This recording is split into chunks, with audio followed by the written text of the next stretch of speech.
How's it going for the Holo Gang? It's Crypto NWO here, and today I am going to be downloading on my MacBook. So I'm going to be using a virtual PC for this. No, you should not try this at home. I am only doing this so you guys don't have to try it and you guys can see exactly what happens when you download it on your computer. So what I'm going to be doing over here is I'm going to be using a virtual PC. I'm going to have two instances of VPNs running. I'm going to have it on the main PC and I'm going to have it on the virtual PC. So I'm going to pull it up over here. This is the file that we're going to be opening. This is the virus. I wanted to show you guys right now that I have virus and threat protection turned off. Firewall. I'm going to turn my firewall off right now. Windows Defender Firewall. Yes, I want that off. I have a virtual PC running, so don't trip out. I'm going to leave the private network firewall on. The reason for that is because I am using a VPN and I don't really know what the hell that means. So what I'm going to be doing over here is I'm going to be opening up the file over here. It's called 000. Again, we're doing this on a virtual PC. Please don't try this stuff at home. I don't recommend this stuff. I don't condone this stuff. This stuff can really mess up your computer. It is not a joke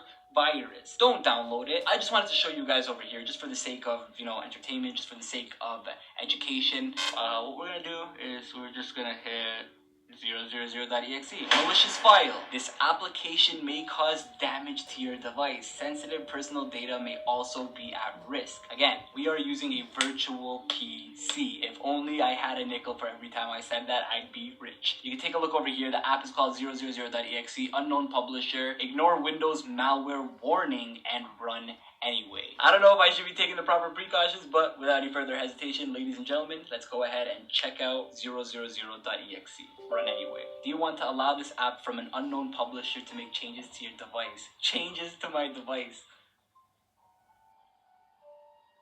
Now, before I click run anyway, I just wanted to explain to you guys what malware is. There's a whole bunch of different types of malware. Now, I'm going to be giving you a little scenario over here. I want you guys to picture yourselves on your computer or on your laptop or on your phone. And then, for example, you get an email from somebody that you recognize. You open up this email and this email is titled, I love you. Open this file to figure out how much I love you. So you open this file and next thing you know, your device is infected with malware. There is different types of malware. For example, there is spyware, where the person who infected your computer is taking advantage of keystrokes or, like, for example, passwords that you are leaving on different websites. Then there is adware. Adware is a whole bunch of pop-ups that come on your screen constantly, showing a whole bunch of products that you've never asked for. When you get these adwares, the people that are creating these adwares are showing you advertisements, meaning they are getting money. This is forceful advertising. It is illegal, but it happens. Sometimes on your computer, you open up the internet, you're doing something, and pop-ups start coming up on your screen randomly. That's called adware. It is being forcefully shown to you. The people that are showing it to you are getting a small income from it because it's advertising, and that's how advertising works. But then I wanted to talk to you guys about the two really nasty ones. There's Trojan. Trojan is the one that, for example, people can take advantage of your computer, your device. They can manually remote control your device from wherever they are. Those are Trojan. And there's also a whole bunch of stuff that Trojan can do, but that's like the scariest one that they can do. The last one I want to talk about is worms. Worms infect your computer some way. They find a way to infect your computer, and it scans your contacts on your computer, for example, your email contacts, and it sends the same email that you got to all your contacts, and they hopefully open up the email and they get infected too, and then it scans their computer, sends it to all their contacts, scans their computer, sends it to all their contacts, and next thing you know, you have a worm. It makes the network slower. It's an absolute pain in the ass, and it's a real thing that's still going on right now, still being created, but people are being smarter and not opening these dumbass files that they get in their emails. Nowadays, if somebody gets an email saying, hey, there's a girl 1 mile away from you and she wants to be with you, they're not gonna fall for that. But back in the day, they didn't think this type of stuff was possible, but now we get it all the time. But it's whatever. Anyways, I'm sorry for boring you guys to death and sounding like an absolute nerd. Let's get back to opening this file. Yes, I see what's popping.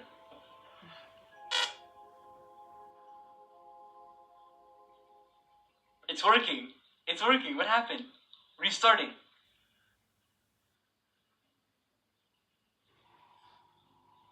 Am I still recording?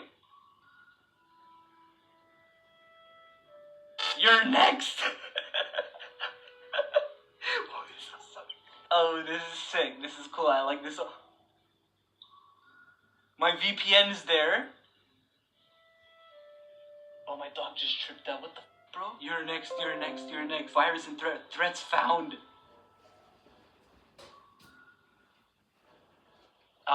For example, these are called you're next. My NordVPN.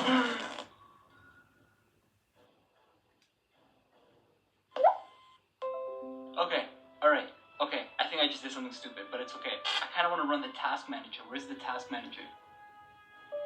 Task manager has been disabled by your administrator. I can't even see what's going on. If I open up You're Next, Notepad, it opens up a text file saying You're next, You're next, You're next. This is cool. I mean, a creepypasta virus over here. Everything just says You're next, You're next, You're next, and my desktop is absolutely riddled with it. I don't know if there's any sounds playing. My mixer, like my OBS is not picking up any sounds, so that's good news. I don't want to be missing anything. I don't know, is there some like Easter egg here? Like maybe I'll find one that's like misspelled, kind of like in The Shining, all work and no play makes Jackie a dull boy, or Jack a dull boy. One of them said Jackie. I'm 100% sure. Looking for one of the errors here. Maybe there's one. Probably not. Alright, so the next one here is called Open Me, Open Me, Open Me, Open Me, Open Me. WordPad. You are the next. I can see you. Now it's too... Dude, why do you keep looking like that? You are the next. I can see you. Now it's too late. I got you. You have been warned. Don't look behind you. Shut up. Shut up. Why did I look behind? I can't believe this son of a bitch made me look behind me. Okay, so what do I do? The internet works. It's pretty cool. I just want to know what's going on with the task manager. I can't even disable one. Has been disabled by your administrator. Once you open this 000.exe file, there's a whole bunch of things called payloads. Payloads is basically like a whole bunch of like scripts that take place right after you open or execute a program. First payload that it decided to do was open that little creepypasta weird video of like the road or whatever, and then after that it just completely restarted my computer, and then the next payload that it released to my computer was You're next, You're next, You're next. You're next, You're next, You're next. So now this is pretty damn cool because it shows you exactly how dangerous some viruses can be. This one over here is not the most dangerous virus. For example, if you put this onto your friend's computer and he opens the file up, he's screwed. There is a way to get rid of this off your computer. There is a way, but like, you know, I'm not 100% trained. The way I did it is a virtual PC. I am running a virtual PC right now. Technically, the virtual PC is destroyed and compromised, and what I'm going to do right now is delete the virtual PC just like it's a file and remake another virtual PC completely clean. My MacBook Pro is not affected by this. Right now you can see that I am running Windows over here. This is a virtual PC, but my MacBook Pro is not affected by this at all. Restart. We're still going to be restarting the program. We're going to take a look. It still says You're next. Welcome. So before it said Crypto NWO. Yeah. Oh. It completely erased everything. So remember, what? Oh, now it just says all You're next, You're next, You're next. I think we just like upgraded. One sec, because last time there were files over here. So if I hit You're next, You're next. Oh, the computer's going crazy right now. What's going on? What's going on? Oh, the computer's going insane. I can't...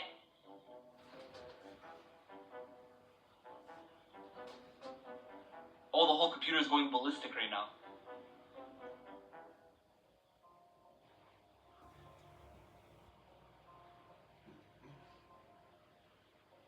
So you can see over here, this is like, I'm just trying to click on these files over here, the one that say You're next.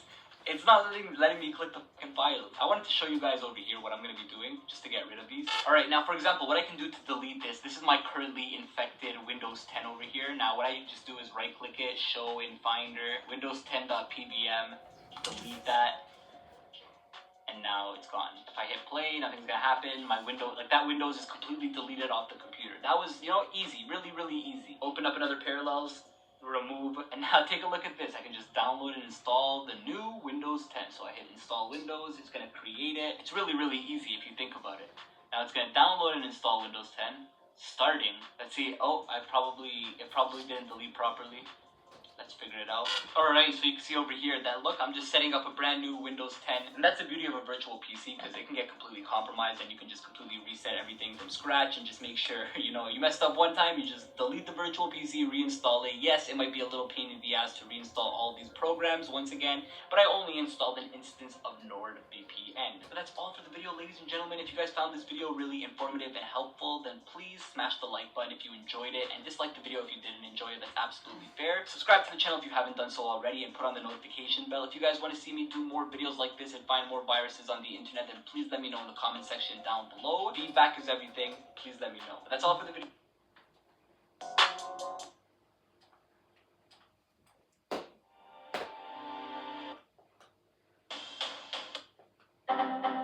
I just destroyed a computer using a virus, and I'm going to be destroying 10 more computers within this video. So without any further hesitation, ladies and gentlemen, let's go ahead and get this video started. This right here is the infamous USB that I'm going to be plugging into my computer. Don't try this at home. Don't do this for any malicious intent. You actually can get in a lot of trouble for doing this. I'm doing this because I actually want to see what happens when I run these viruses on a virtual PC. I'm actually going to go ahead and get this started. The first virus that we're going to go ahead and try out. Oh, great.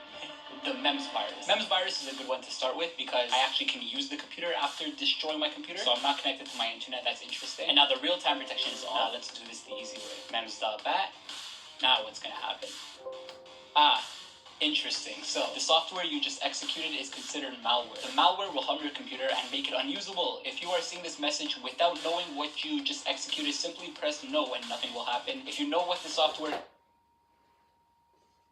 is and you're using it in a safe environment, I know what the software is, I'm using it in a safe environment, go ahead and press yes. It's going to ask me if I'm sure. Perfect.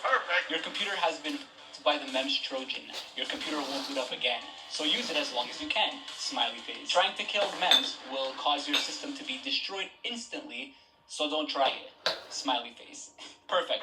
So I can actually continue to use on the computer as I wish. Not connected to my internet right now. That's good. Oh no. Something just popped up on the screen saying how to send a virus to my friend.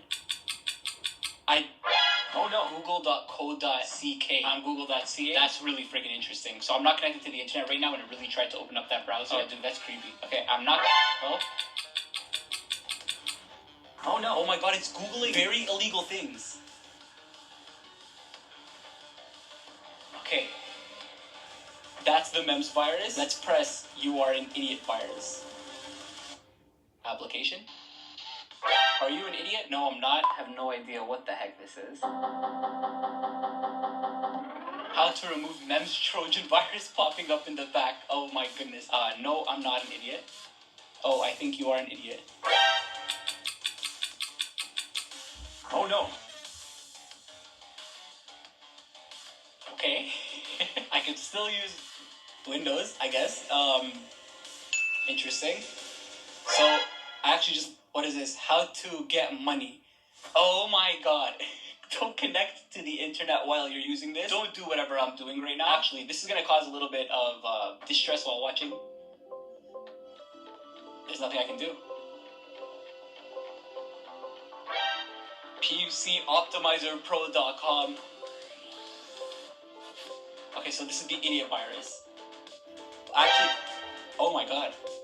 Oh my goodness. Virus Builder legit free download. Okay, so what I'm gonna do is I'm actually gonna go ahead and shut down. I shut down the VM. I'm gonna show you guys what happens to the holy crap, your device ran into a problem, needs to restart. We're collecting some error info, and then we'll restart it for you. 80% complete. Oh, it's the Nyan Cat. This is the virus that we're dealing with. My computer is going absolutely bonkers right now. Move to trash. Now watch this magic. Oh, and now the virtual machine doesn't work anymore. So it's actually sent to the Shadow Realm. Permanently erase the items from the trash. Now we're going to go ahead and open up another Windows 10 virtual machine. You have to take the proper precautions. And when I mean proper precautions, the wrong precautions. If I go to virus and threat protection, real-time protection off. Yes. The next one we're going to open up is called Annabelle. Let's press the Annabelle ransomware. Make changes to your computer. So now I'm going to hit yes. And we're going to see what happens when we press the infamous Annabelle ransomware. Annabelle, by the way, the haunted doll, based on a true story, apparently. It just restarted my computer. I don't know what that means. When we go to see oh, I hate it already. Oh, I hate it already.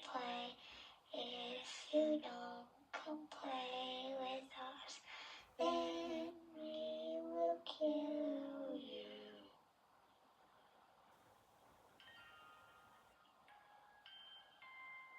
Your personal ID. There's a time limit. What happened to my files? All your files are encrypted and secured with a strong key. There is no way to get them back without your personal key. How can I get my personal key? Well, you need to pay for it. You need to visit one of the special sites below and enter your personal ID and find it on the top. Darknet site. Oh, there's a .onion site. Here's the funny part. It's actually a V2 onion site, so this won't work. Only V3 onion links work in 2021. What is going to happen if I'm not going to pay? Then the countdown will easily ran out, then your system will be broke. If you're going to restart, then the countdown run out much faster, so it's not a good idea to do it. Credits? Dude, that's creepy. Information? Are you good enough to kill me? No, you aren't, with a smiley face. Interesting.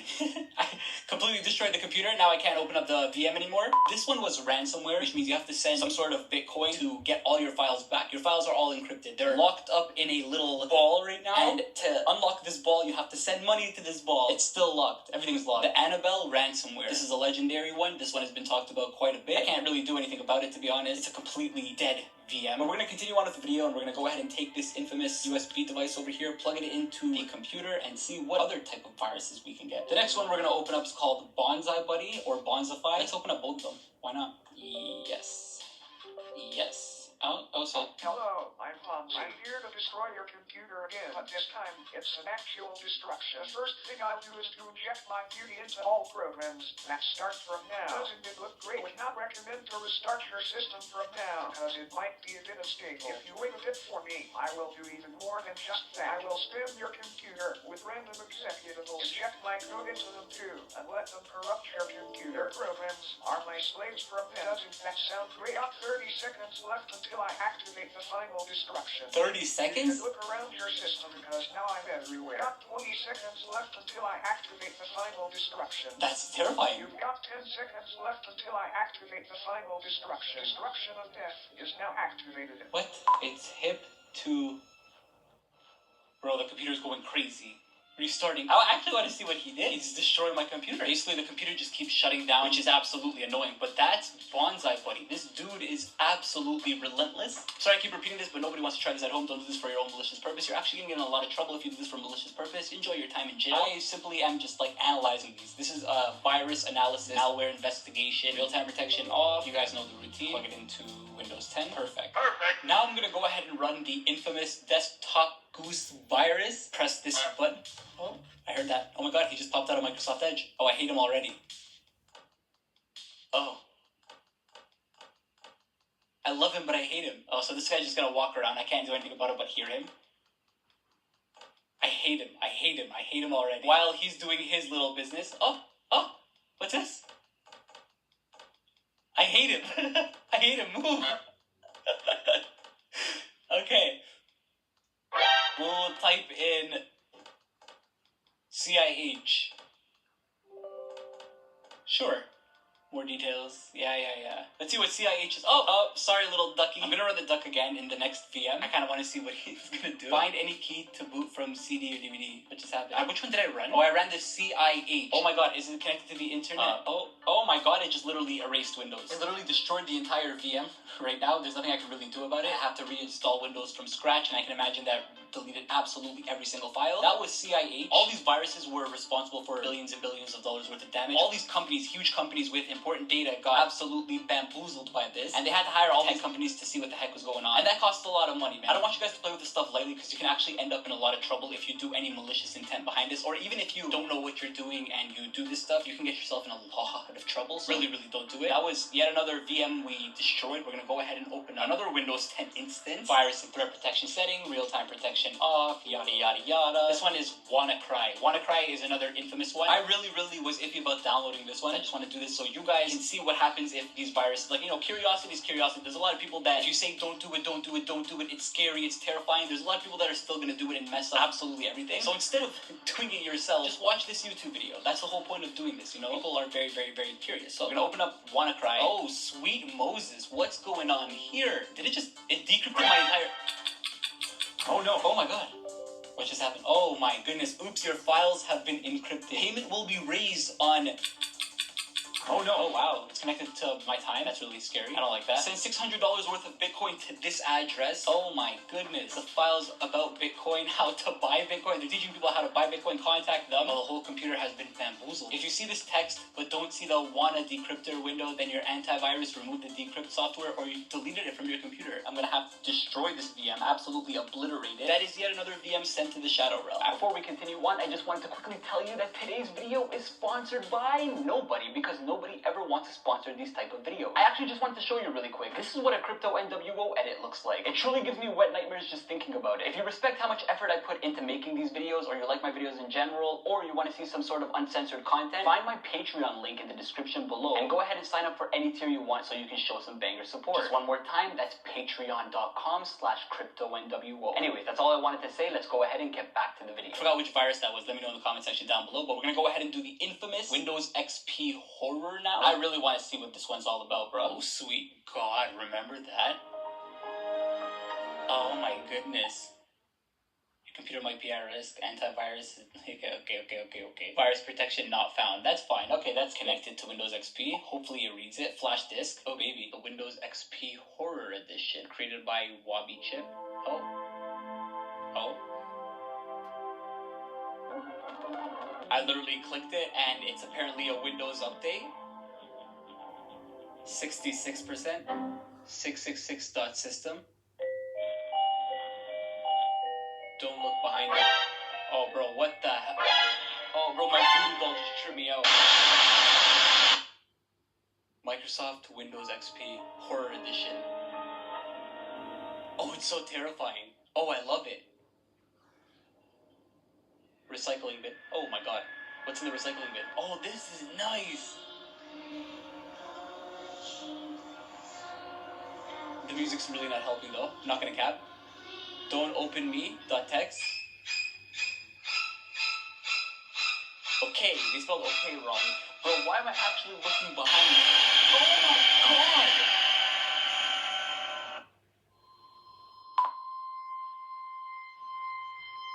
Oh dude, this is creepy. This is very, very well made. Oh, I love this.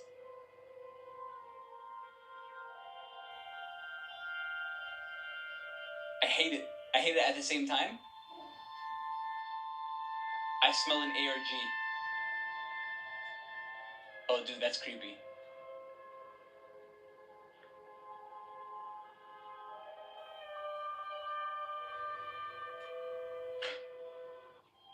Okay, that's gross. That's freaking terrifying. The start menu has been...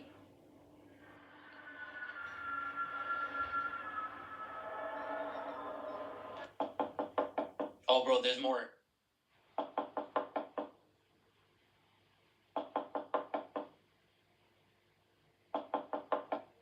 I have to click it?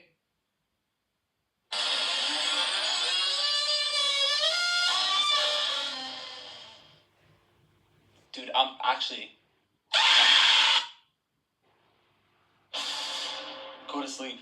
You know what? It's quite late. Subscribe to the channel if you haven't done so already. Put on that notification bell and you'll be notified whenever I upload a video like this on the channel, and smash that like button. Actually, if you click this video that just appeared on the top right of the screen, I know you're going to enjoy this video because I hand selected this video. So go ahead and click that video. I'll see you guys in the future. Love ya.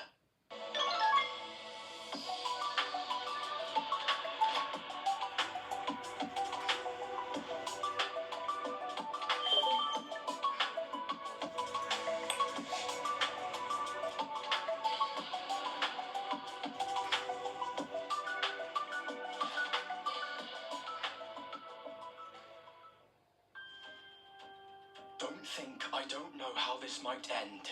I've known it for years. I'm ready. You guys ready? And this is Harry Potter like you've never heard it before. Harry Potter the Full Cast Audio Editions. Listen on Audible.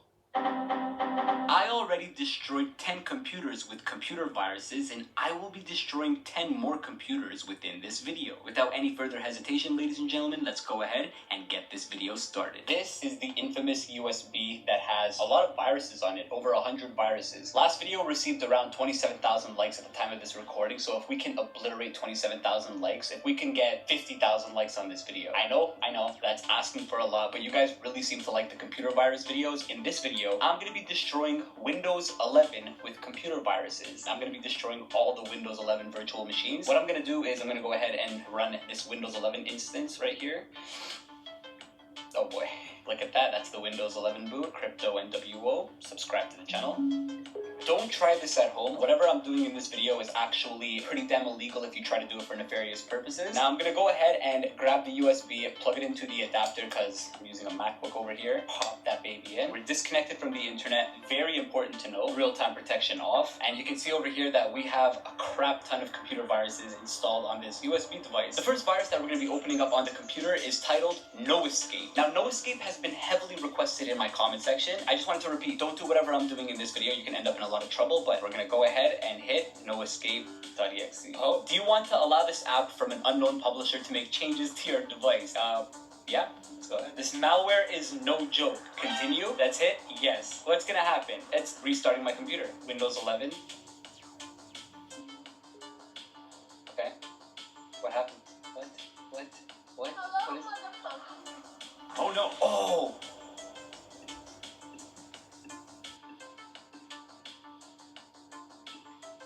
Password is incorrect. What? Oh no. Oh, I smell an ARG. Oh, dude, this is the first virus we're downloading. Noescape.exe. There's passwords. Incorrect. Incorrect. Incorrect. Incorrect. Oh. I think I just cracked it. I love well-made creepypasta viruses like this. This is noescape.exe, and this is not a joke. I'm pretty sure once you download this virus onto your computer, this is exactly what you see, and literally, quite literally, there is no escape. Oh, password is incorrect. Oh my god. Okay, so all of these are password encrypted. I'm gonna just do a quick Google search and find out what the password is. One Google search later. That according to a user online, this screenshot right here, the password is all lowercase. That.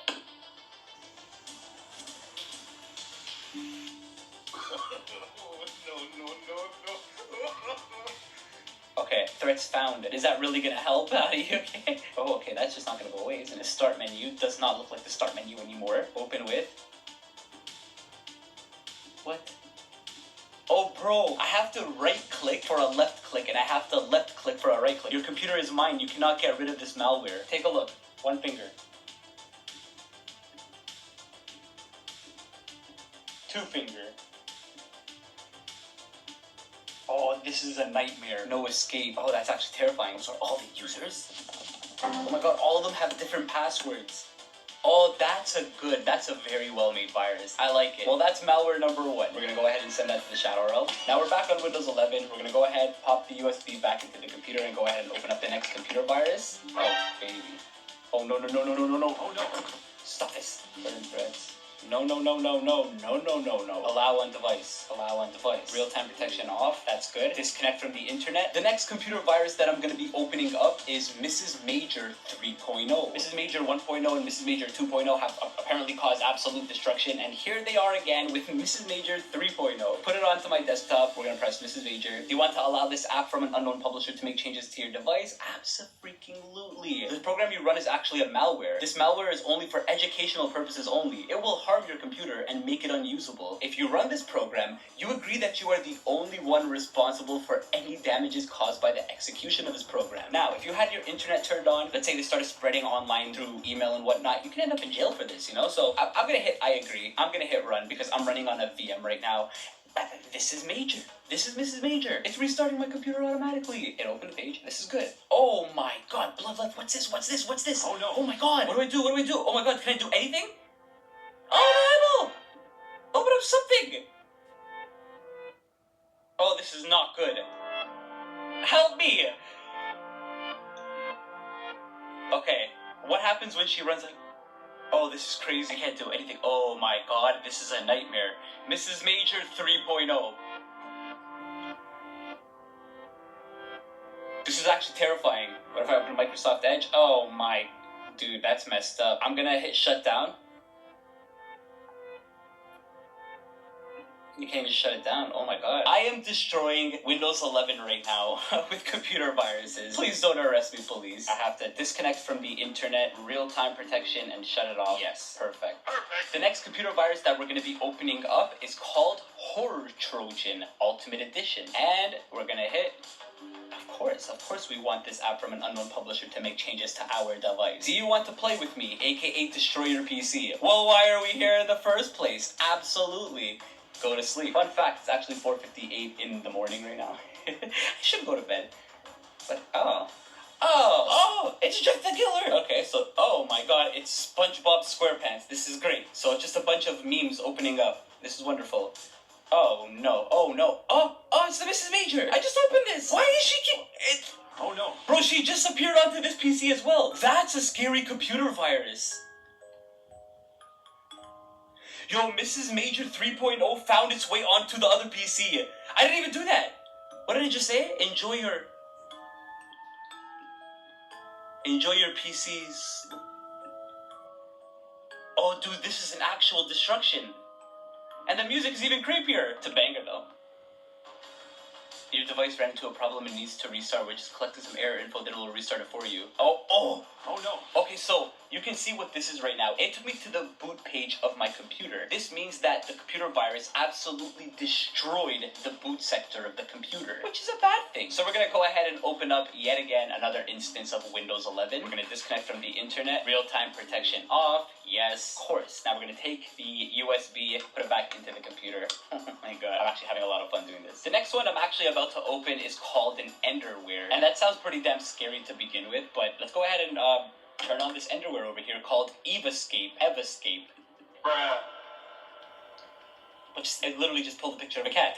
I'm not even joking, I literally just pulled a picture of a cat. Look at the VM. You think I'm capping right now? Shut down? It's gonna shut down the PC? Okay, this is good. That's great. So let's go ahead and run the next computer virus there. We just obliterated that one. The next one we're gonna open up is COVID computer virus. What does that even mean? A computer virus. I don't even know what that means, but we're about to find out. It's apparently a ransomware. These are all ransomwares. Now, what a ransomware is pretend like your files get locked up in some sort of ball. Every important file you've ever had, all the music, all the important pictures, videos you've ever had are locked in this little caged ball right now. The only way to get all your files from this caged ball is to send money into this ball. Now, that's called a ransomware attack. We press COVID 666, and there's a couple of them. I'll open up 666. That can't be good. What's this? Oh my god, you're about to be signed out. You have only 4 minutes to complete the payment or all your data is lost forever. That's that quick? What about this one? What do I press this? File corrupt. This program has been manipulated and may be infected by a virus or cracked. This file won't work anymore. Encrypted and entered decryption key. COVID-29 is a multi-language ransomware. Translate your note to any language. This is a multi-language ransomware. All your files have been encrypted. Your computer was infected with a ransomware virus. All your files have been encrypted and you won't be able to decrypt them without our help. What can I do to get my files back? You can buy our special decryption software. Oh my god, the price for the software is $6,666. Payment can be made in Bitcoin only. Purchasing Bitcoin varies from country to country and you're best advised for doing a quick Google search yourself to find out how to buy Bitcoin. But I can't do a quick Google search because my computer is destroyed. It says I have 4 minutes to pay? What happens after 4 minutes? Burger. It's better to be pretty. Not for him, not for her. And definitely not for Auntie Linda. Glossy wellies, DIY fringes, velvet curtains, and corner shop glitter. Garden gnomes, guilty pleasures, sovereign chains, and boot sale treasures. Pretty is what feels pretty to you, which is why it's better to be you. Burger.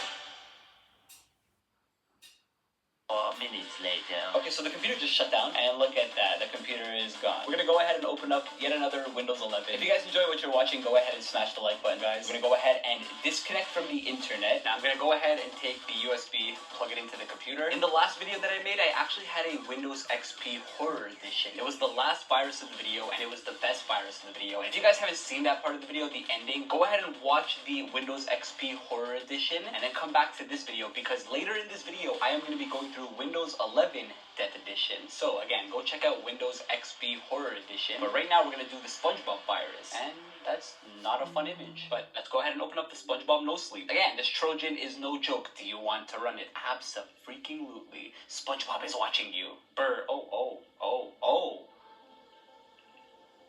SpongeBob is watching you. SpongeBob is watching you. SpongeBob is watching you. This image of SpongeBob watching me. SpongeBob is watching you. SpongeBob is watching you. What's up with this blood, SpongeBob bro? is watching you. SpongeBob is watching you. Bro, Mrs. SpongeBob Major is watching 3.0? SpongeBob is watching you. Why does this keep happening? SpongeBob is watching you. SpongeBob is watching you. This is so creepy. SpongeBob is watching you. SpongeBob is watching you. Dude, this is so weird. SpongeBob is watching you. SpongeBob is watching you. SpongeBob is watching you. SpongeBob is watching you. SpongeBob is watching you. SpongeBob is watching you. SpongeBob is watching you. SpongeBob is watching you. SpongeBob is watching you. SpongeBob is watching you. Dude, that's messed up. And again, it destroyed the boot sector of the computer. So now the computer is never gonna work again. Bro, don't mess around with SpongeBob. Because of SpongeBob, I'm gonna have to send this VM to the Shadow Realm. SpongeBob really took out that computer, man. We're gonna go ahead, disconnect from the internet. Real-time and threat protection is off, right? Yep. The next computer virus that we're gonna be running on the computer is called Teletubbies. The Teletubbies virus. What could be so wrong with a bunch of mind-controlling creatures that we've seen on TV back when we were kids? Teletubbies.exe. Of course, we want to allow this app from an unknown publisher to make changes to our computer. You know, again, this Trojan is not a joke. Do you want to run it? Teletubbies destroyed your PC. They're all...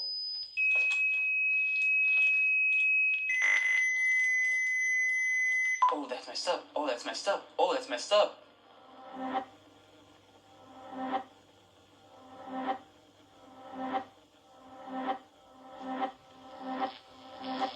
Oh, I hate that sound. What happened to Windows? Oh my god.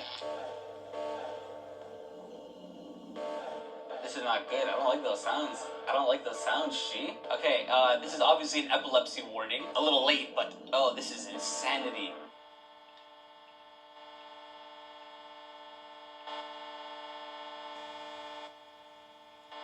This is the scariest thing I've ever seen. Let's restart the computer.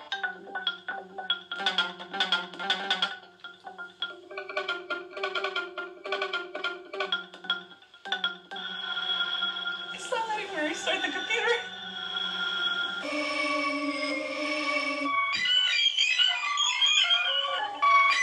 That's an unknown computer virus.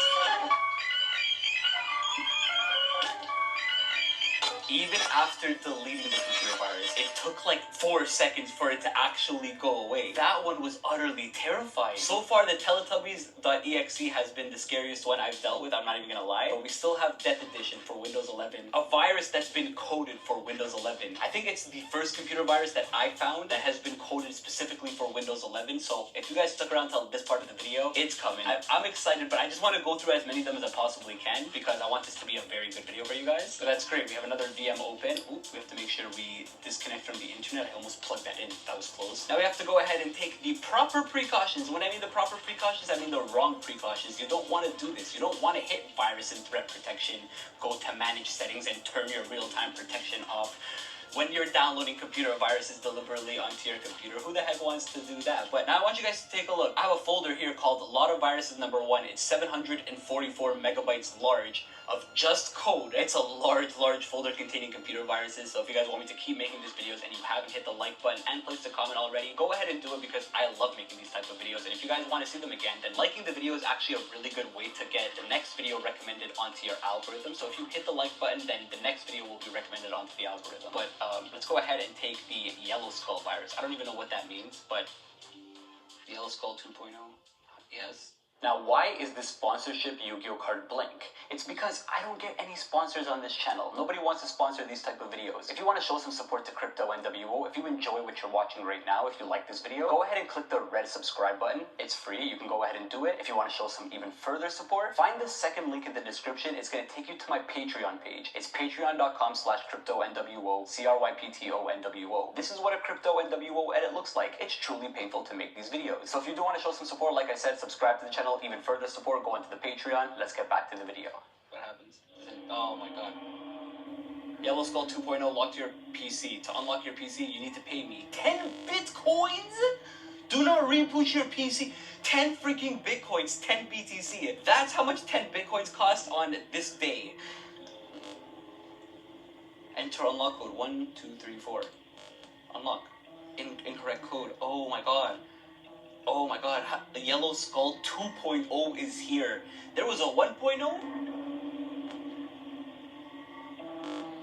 What if I restart the computer? So I'm restarting the computer. Let's see what's gonna happen. This is good. This is good. This is great. Oh, this is not good. This is not good. I'm running all these random applications from a computer virus folder, and that's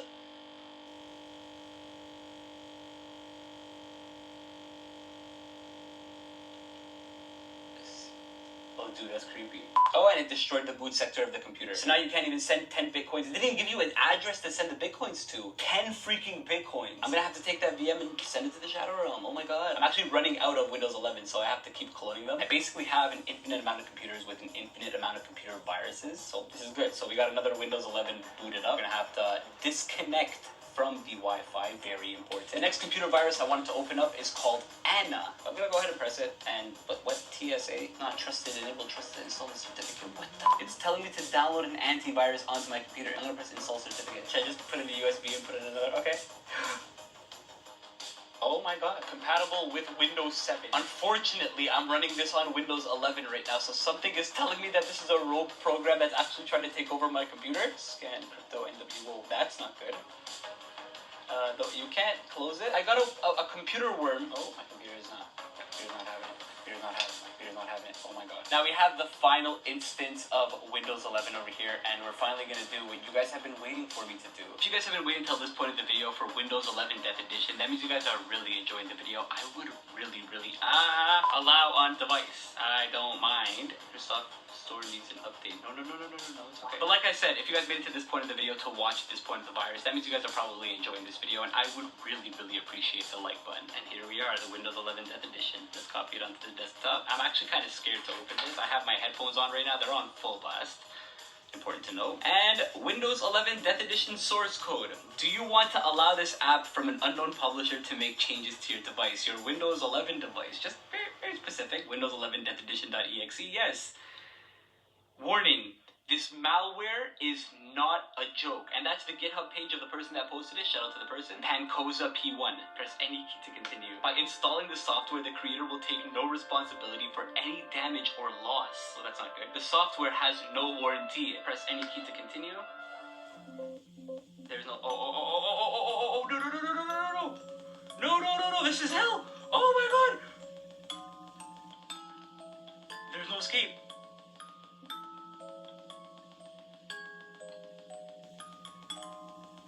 My trigger finger itchy, bro. My trigger finger itchy, bro. Oh, this is so creepy. Oh my god, this is so creepy. Oh, I'm almost there. But it's still opening.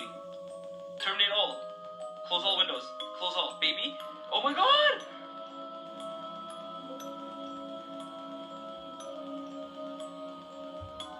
This is actual hell. Oh, this is hell. Okay, so what do I do? Do I just restart the computer? My Mac's gonna die soon. Oh, that's not good! Restart. Okay, so what happens if I restart the computer? Is it gonna work? Is it gonna work? It destroyed the boot sector of the computer! Oh no. Oh my god, ladies and gentlemen, the Windows 11 Death Edition. That's actually frightening. Subscribe to the channel if you haven't done so already. Put on the notification bell to be notified whenever I upload videos like this onto the channel. Actually, if you click this video right here, I know you'll enjoy this video because I hand-selected this video personally. But damn, ladies and gentlemen, that's all for installing dangerous computer viruses onto my computer. Thank you guys so much. I'll see you in the future. Love ya.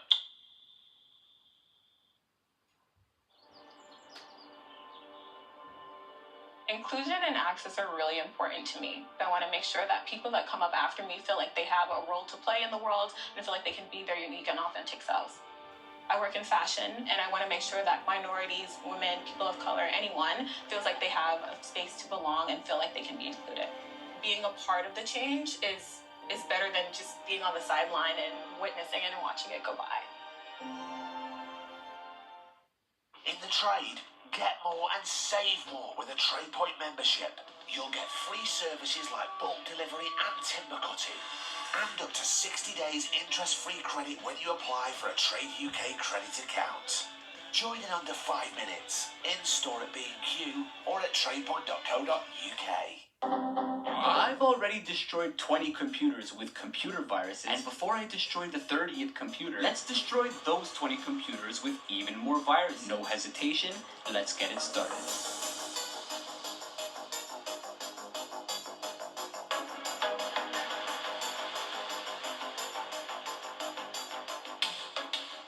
I downloaded the most dangerous viruses 2.5.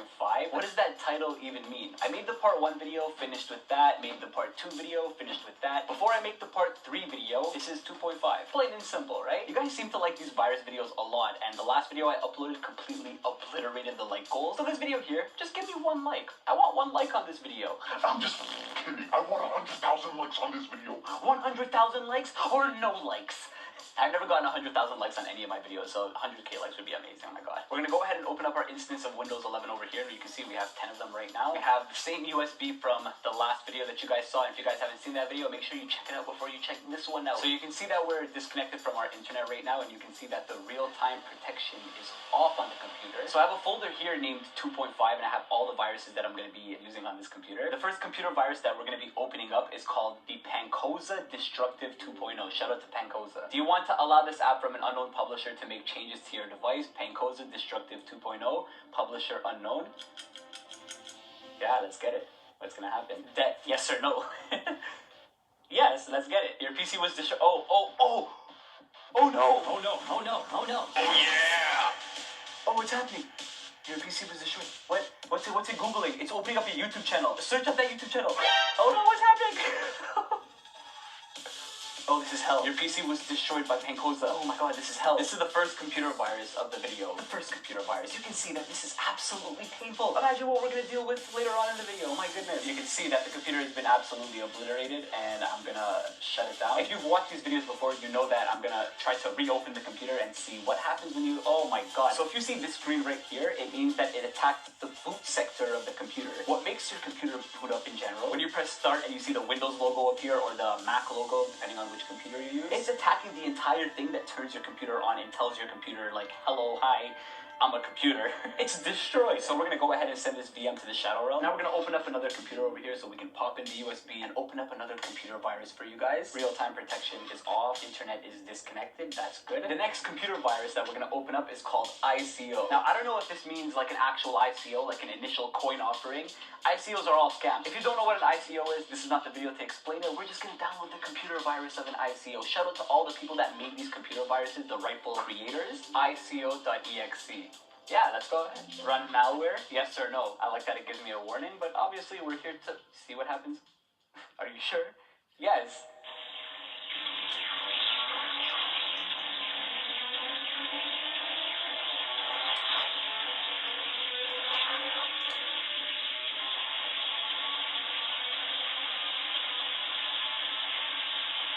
Oh, that's so bad. Oh, it's just...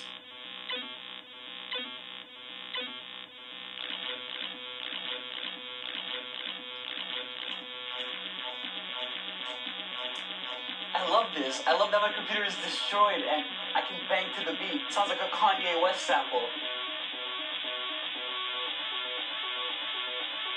Shut down. It's not shutting down.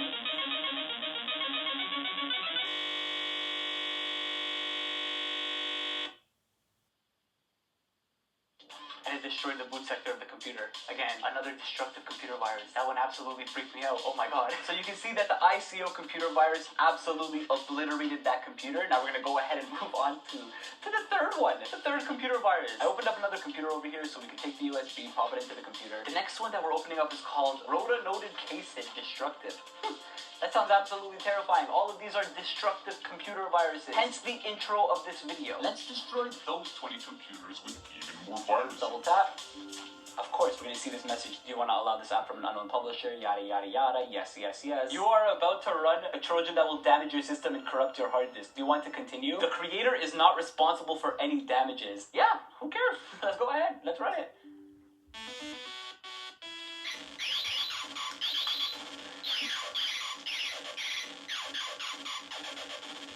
Help me, my computer has a virus.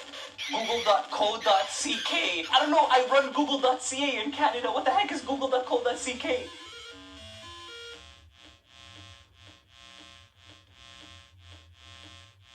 Oh no. Oh no. Oh yeah!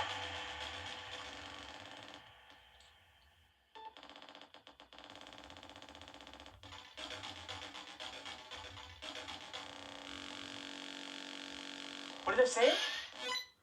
Oh, shout out to the person that made this computer virus. Oh, how do you shut the computer off?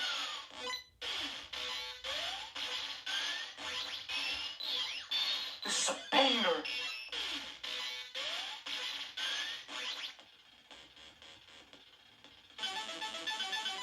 This is crazy. Shout out to the person that made this computer virus. Shut down. These are absolutely destructive. That's 3 computer viruses, destroyed 3 computers. Let's go on to computer number 4 then. So we're gonna pop in the USB. I'm having so much fun doing this, guys. The next one is called Windows RGB Destructive. There's a lot of files here. I'm just gonna open up the application. Do you want to allow this app from an unknown publisher to make changes to your device? Yeah, of course. What's gonna happen? This Trojan is no joke. Do you wanna run it?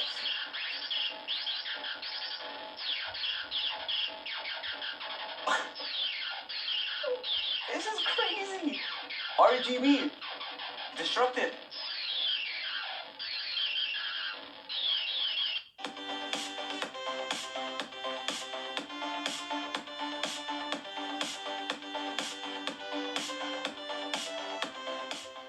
We're automating over 200,000 tasks a month at the moment, and to be able to do that and save ultimately time for our team is a really valuable thing, and Zoho helps us achieve those goals.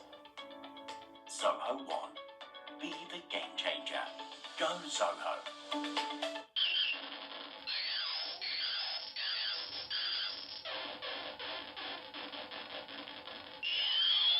Yo, this is pure destruction.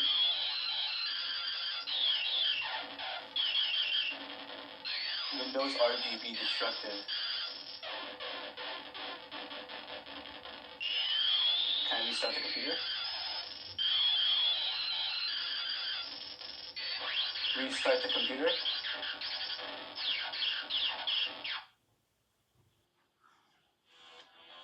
Oh dude, this is actual hell. Let's go ahead and pop open the 5th virtual machine. The virus and threat protection is turned off so I can actually run these viruses and show them to you guys. I actually didn't give you guys this disclaimer. Don't try this at home. Whatever I'm doing right now is extremely illegal. You can end up in a lot of trouble for this. You can end up in prison for what you're doing if you do it for malicious purposes. If you don't know what you're doing, then don't mess around with this stuff because it's going to be really hard to explain to the police when you don't know what you're doing, fam. So the next computer virus that I'm going to open up is called Chlorine 2.0. So we're just going to go ahead and hit Chlorine 2.0. Do you want to make changes to your device? Abso-freaking-lutely. Perfect. Perfect. Something's happening. Something's happening. Something's really happening. Oh, something's really, really happening.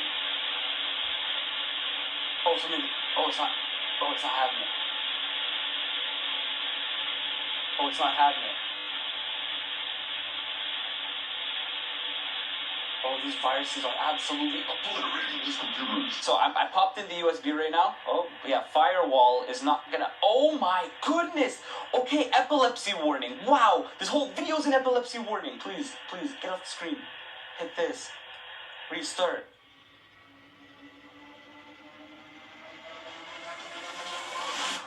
And it destroyed the boot sector of the computer.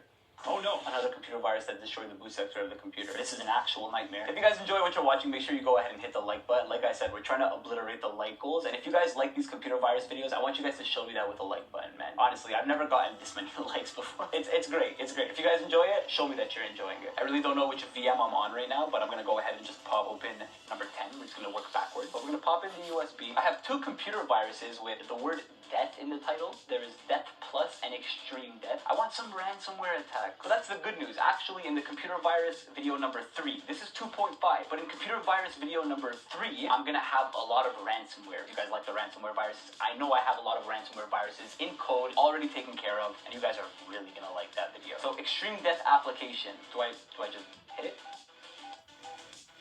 Hello? That's Morse code.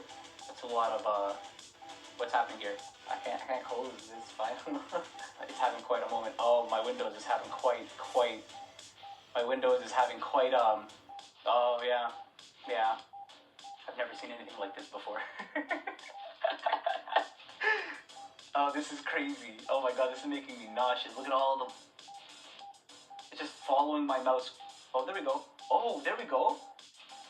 There we go. This is actual destruction. Yo, if you guys have any epilepsy problems, please turn away. I think this is a little bit of a late of a warning. These videos probably aren't for you. I'm terribly sorry. I can't really do anything about this. Oh, okay, there we go. Okay.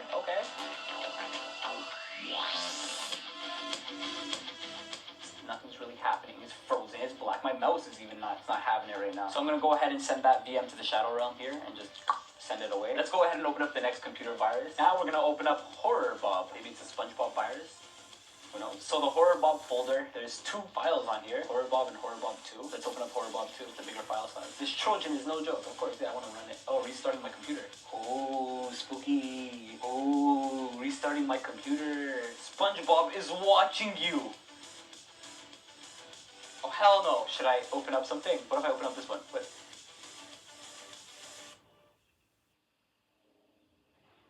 Cling, clang.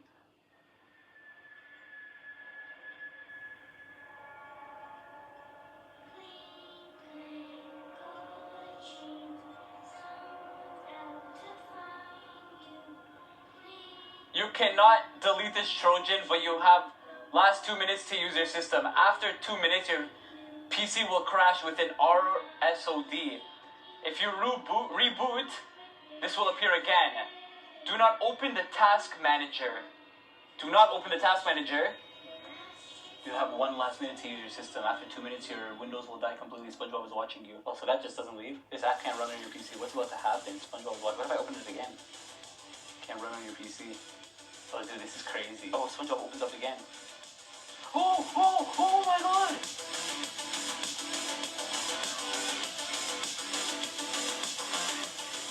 Oh no. So if I just hit shutdown, a forceful shutdown. This right here is an extremely rare golden creeper from Minecraft, and this video you're watching right now is not sponsored. I'm not the biggest fan of other YouTubers that try to sell you guys something through a sponsorship or something from like a link in their description and whatnot, but do you know what would mean a lot more to me than like buying something from my channel? Just subscribing to the channel, pressing the red subscription button is free, and it means like the absolute world to me. So if you guys want to go ahead and show some support, if you like these videos, then go ahead and press the red subscribe button, turn it to gray. Let's get back to the video. We're gonna take that one and send that one away. Let's open up the next computer virus. I want you guys to stick around till the end of the video because I have Windows 8 Horror Destructive. It's a computer virus for Windows 8. I hated Windows 8. This is, if you guys don't know which one Windows 8 is, if this doesn't ring a bell over here, yeah, that's Windows 8. I hated Windows 8. So I would love to destroy Windows 8 with a computer virus. So if you guys want to stick around till the end of the video, go ahead and stick around till that. So the next computer virus that we're going to be opening up is called Death Plus. DeathPlus.exe. MP. Okay. Oh my god. Okay, so it's another destructive virus. When it means destructive, I think it actually just starts destroying your computer. What's happening? Shower? No. So this is an actual nightmare. Trying to restart the computer. I'm assuming that something's gonna happen to the, something happened to the boot sector of the computer. It gets shut down. So the next computer virus that I'm gonna be opening up is called Phosgene. I don't even know what that means. Okay, so epilepsy and loud noise warning. Creator is not responsible for any damages. Yeah. Okay, something is coming up on the top of the screen. That is absolutely frightening. Looks like Samara's about to pop out from the ring, bruh. Let's open up some Disney Plus. Oh no. Oh yeah, this is an epilepsy warning. Oh dude, this is crazy. Look away, look away.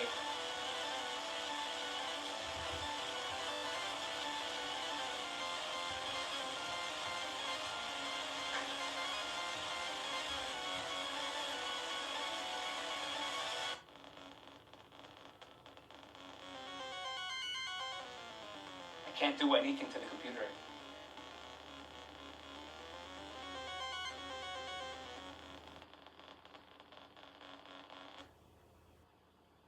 Oh no, it destroyed the boot sector. Oh my god. You guys think I'm capping? Look, number 7. Oh my god. We have one more computer virus left, ladies and gentlemen, and it's the Windows 8 Destructive Edition. If you made it to this point of the video, hit the like button because we're trying to beat this like goal, the last like goal of the video. And if you guys enjoy what you're watching with all of these destructive computer viruses, I would really appreciate it, you know? Computer virus number 10. Now we have a VM of Windows 8 here, and I'm gonna pop up the Windows 8 VM. Ugh, I hate it.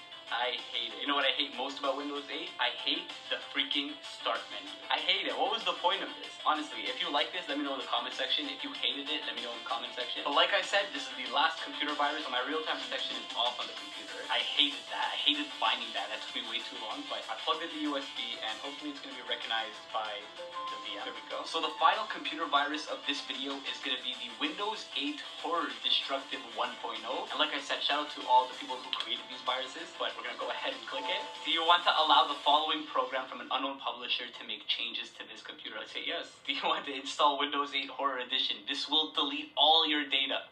Yeah, let's get it. Let's see what's gonna happen. Looks like it's restarting the... Oh my god. Oh, my PC. Microsoft Horror Explorer. Horror Defender AV. Found a virus.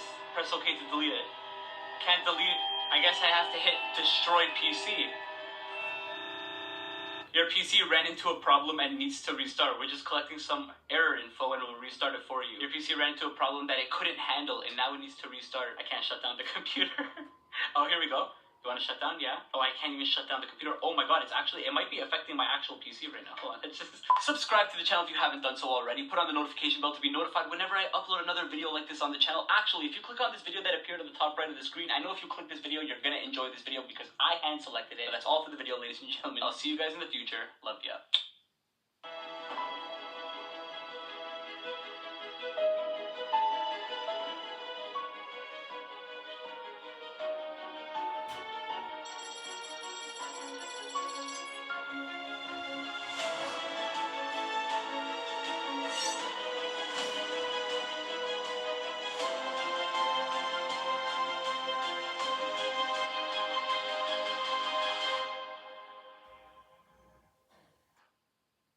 When did working in sustainability get so unsustainable? We're caught between business objectives and regulatory pressure, between spreadsheets and storytelling, greenwashing and green hushing. And you definitely can't burn out when the world is burning. We don't need our names in neon lights. We do this to protect the planet and people we love. Every mind changed, every partnership made, every step in the right direction makes all this worth it.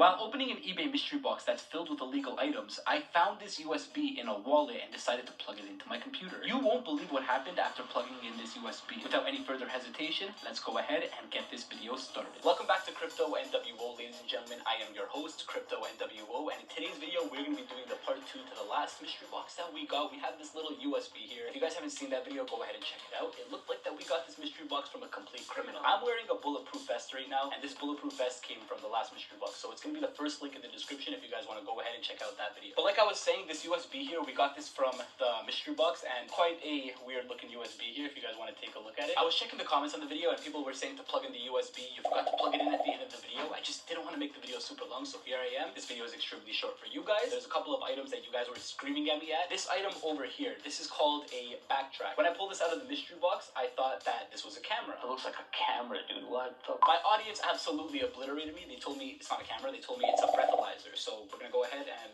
warming up. 5, 4, 3, 2, 1. Error. Blow steadily for 6 seconds. So I'm gonna do that again. Oh, it clicked. It clicked in my hand. What's happening? Calculating. Oh, it's calculating. 0.000.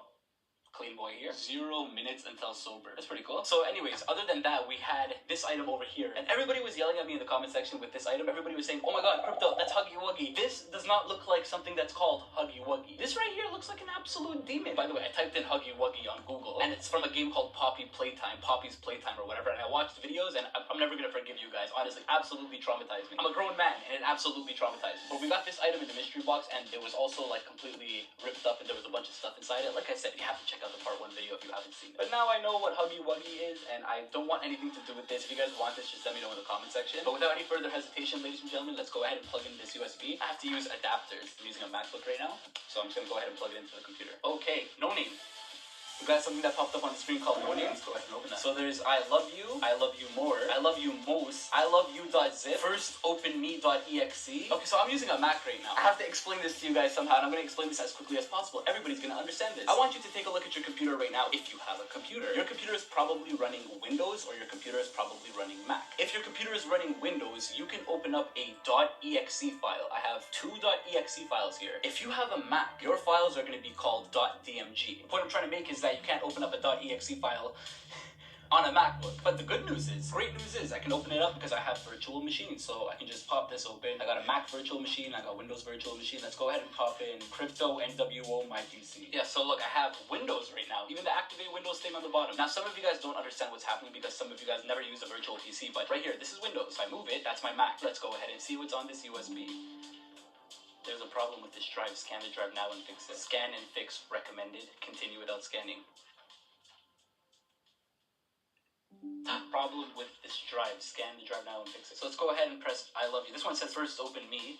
Bruh. Now we're meant to break these rules. So we're gonna go ahead and press I love you. There's a Windows batch file and an application. Let's open up the application. But do you want to allow this app from an unknown publisher to make changes to your device? Oh! Whoa! This is good though. The good news is I'm using a virtual PC. It's not gonna get onto my main PC. Hopefully not gonna get onto my main PC. Oh my god, it actually destroyed the boot sector. Oh my god, it actually had important files on there. Okay, I have clones. I have a clone. You guys don't understand what I mean, but I have a clone. I can move it. This is the beauty of virtual PCs. Crypto NWO my PC. That's what happened to it. We're gonna take it and we're gonna hit shutdown. How come it's not shutting down? It's not shutting down, so I have to just delete it. Oh no. I can't even remove it from here. Oh my god. I hope this didn't get on my main PC.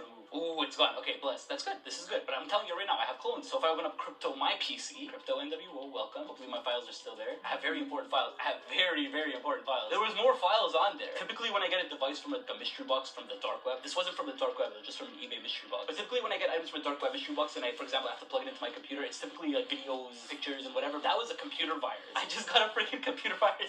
It destroyed my virtual machine, absolutely obliterated my virtual machine. But now I have another VM open, so that's good. This is good. It's gonna work. Oh my god, let's continue without scanning. So the first one we opened, we did this one here. This one's I love you more. Oh dude, that was absolutely bonkers. I love you more. This one's application. No! Oh my god, I've never actually heard that before. I've never actually heard this. I've gotten this virus where I've never actually heard this, but wait, what's happening here? Why does it say can't reach? What's happening here? Refresh. Oh, let's kill it. What a task manager. Oh baby. Oh no. Oh no. Oh no. Oh yeah. Turn on virus protection. Why is it turned off? I didn't do that. Okay, yo, I don't know what to do. Come on, refresh the page. What happens when I refresh? It's not working. Oh my god, it's turned on. No.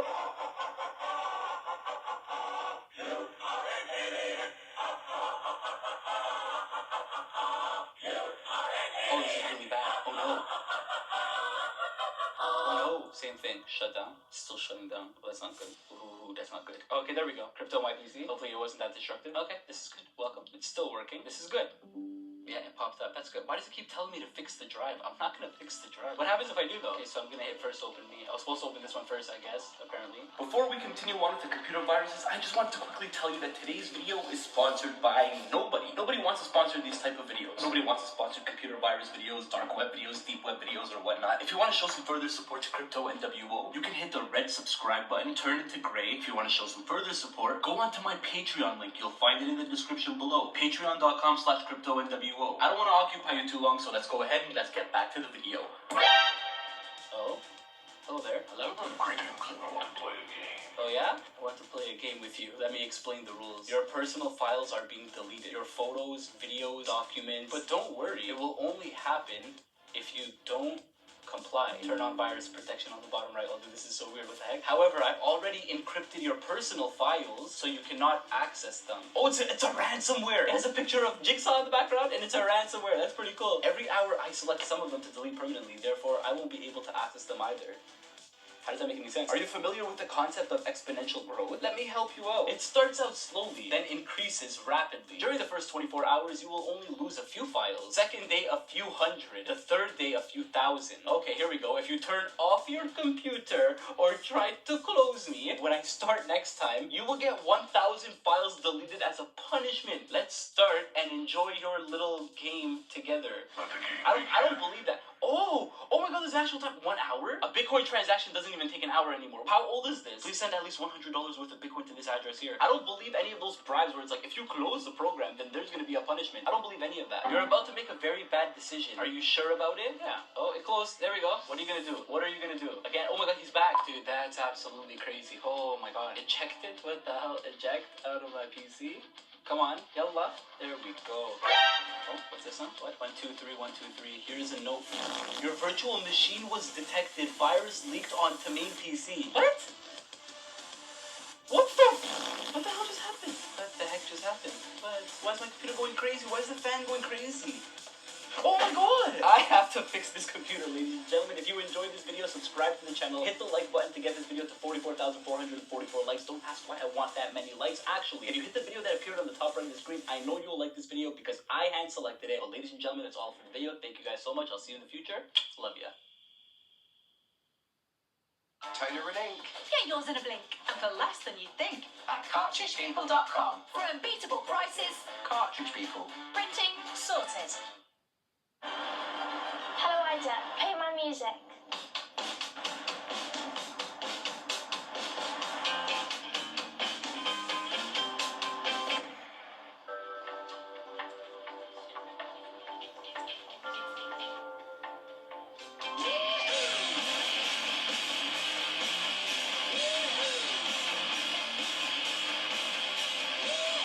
The new Volkswagen T-Roc.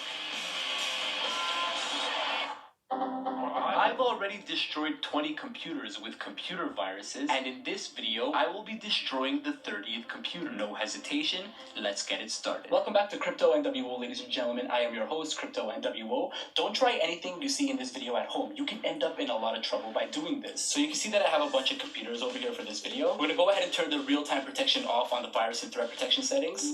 Hit yes. Now, the first virus that we're gonna start with is 000.exe. Here's a fun fact. 000.exe is actually the first ever computer virus that I ran on my channel, which is why I'm gonna fly through the video for you guys and open up this virus for you guys right now. But if you guys want to see the entire virus, click this thing over here. I'll remind you at the end of the video. Wait till the end of the video. We're gonna go ahead and open up 000.exe. Do you want to allow this app from an unknown publisher to make changes to your device? Hell yes. Oh, I remember that. That's creepy. Restarts your computer. I'm pretty sure it changes up your username. Absolutely amazing. You're next, you're next, you're next. So if you open up this text file, it's just gonna, all of them are gonna say you're next. Ransomware found. Has detected threats. Okay, so ransom Win32 blocker. We're gonna allow this ransom on our device and start the actions. Yes, somebody seriously has a lot of damn time on their hands, bro. Oh yeah, forgot about that. Run away. All Windows, baby. So the computer is absolutely obliterated now, and anytime I restart the computer, it's going to open up the ransomware again, and it's going to keep saying, you're next, you're next, you're next, run away, run away, run away. There's nothing you can do about this. There's no way to recover your files. It says it's a ransomware, but a ransomware typically demands payment. I don't see a way to even send this thing payment. Ransomware found. Is my virus and threat protection really going to do anything about this? macOS file coder remove. Yeah, we don't want that. This virus is also coded for Mac as well, and I don't want this to happen to my Mac. So what I'm going to do is I'm going to go here, and I'm going to hit shutdown. So the PC is shutting down. We're going to go ahead and take this and send it to the Shadow Realm. Now we're going to go ahead and open up the next instance of Windows 11 so we can download more computer viruses. Virus and threat protection turned off. The next virus that we're going to open up is called Bug32. Bug32.exe, allowing changes from an unknown publisher for my device. Yes, what's going to happen? Oh. What just happened? Your virus and threat protection is managed by your organization. No active antivirus provider. Your device is vulnerable. I've never seen that before. Oh my god, so I can just keep destroying the computer with viruses. So now we're going to put the butterfly on desktop. See if I can open this. And so now there's butterflies all over my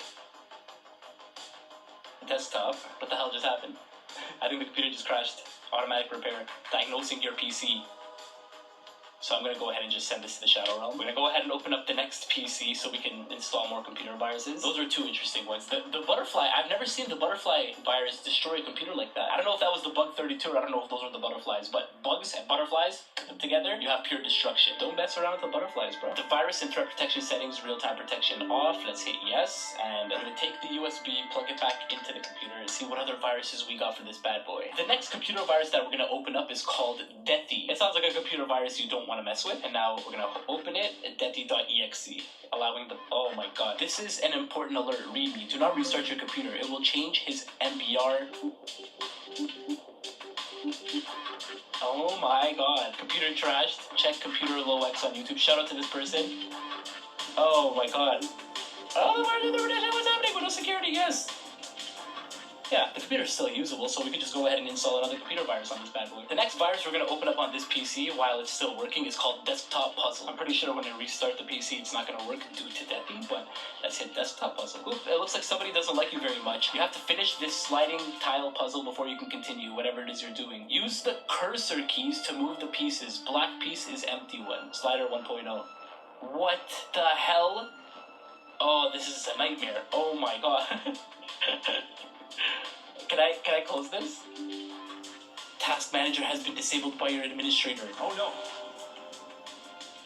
Now, what if I restart the computer and let's see what happens? Because Dethi.exe told me don't restart your computer, something about the MBR, yada yada yada, so let's try to restart the computer. Let's see if it's really gonna destroy the computer. Seems like it works perfectly fine.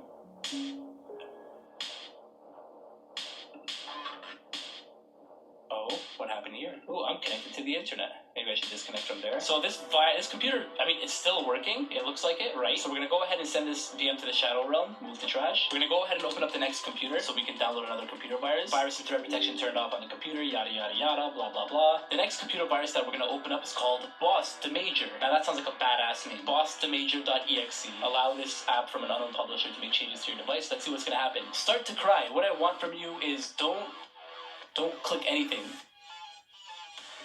What if I click, haha, don't click anything, so oh, what the, oh,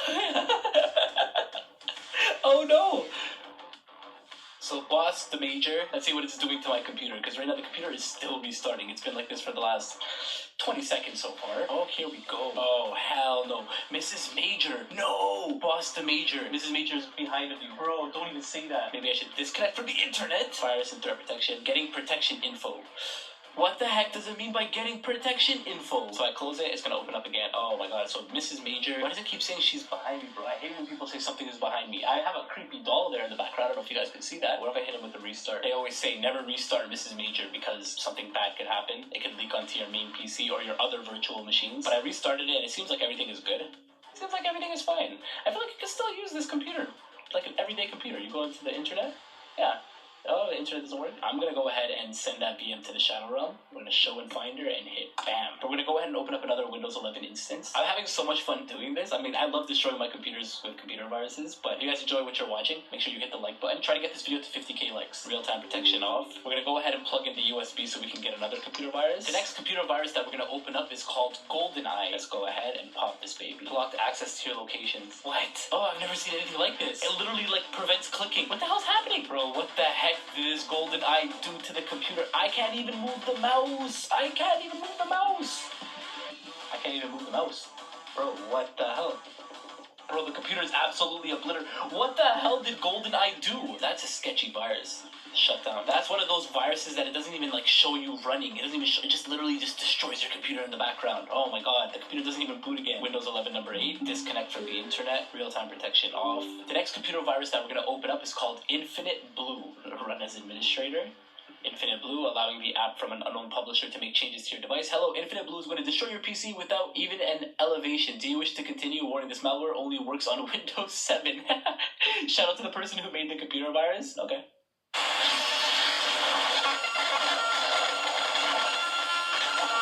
That just ruined my day.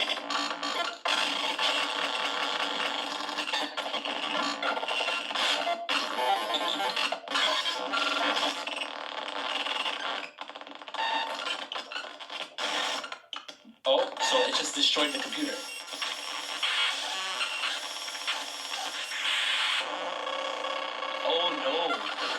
Oh no. Oh yeah. Can I restart the computer? Shut down. It's not even shutting down. Shut down. Yeah, shut down now.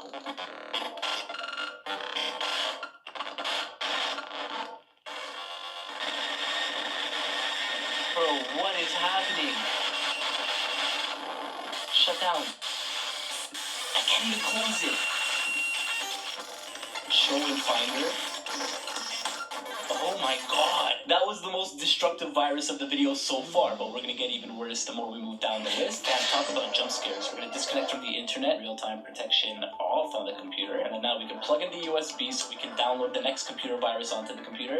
The next computer virus that we're gonna open up is called the monoxide virus. This is a really cool one. I've heard a lot about this one here. We're gonna go ahead and open up the monoxide virus.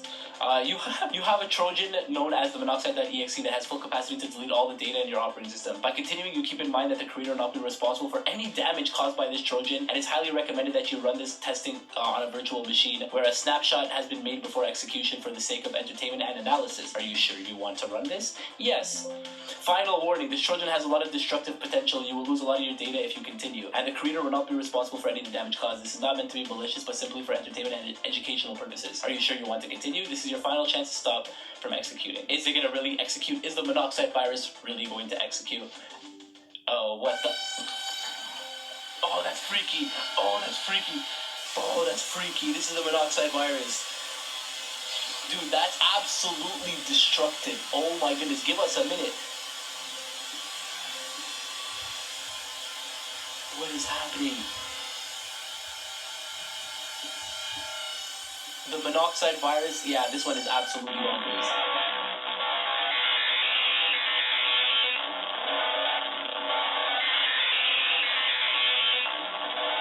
Oh, this is sick. What is happening? I'm not even doing any of this. I'm not doing anything that you see on the computer right now. Just trying to open up a bunch of pictures. I'm not connected to the internet right now. Shout out to the person that made this virus. I don't know if I saw the creator's name. Oh my god. It just gets worse. It gets more unusable. Can I use Task Manager? Task Manager. Task Manager. Soft. Oh, I can't. Oh my god. Task Manager just told me to go F myself. Hold on one sec.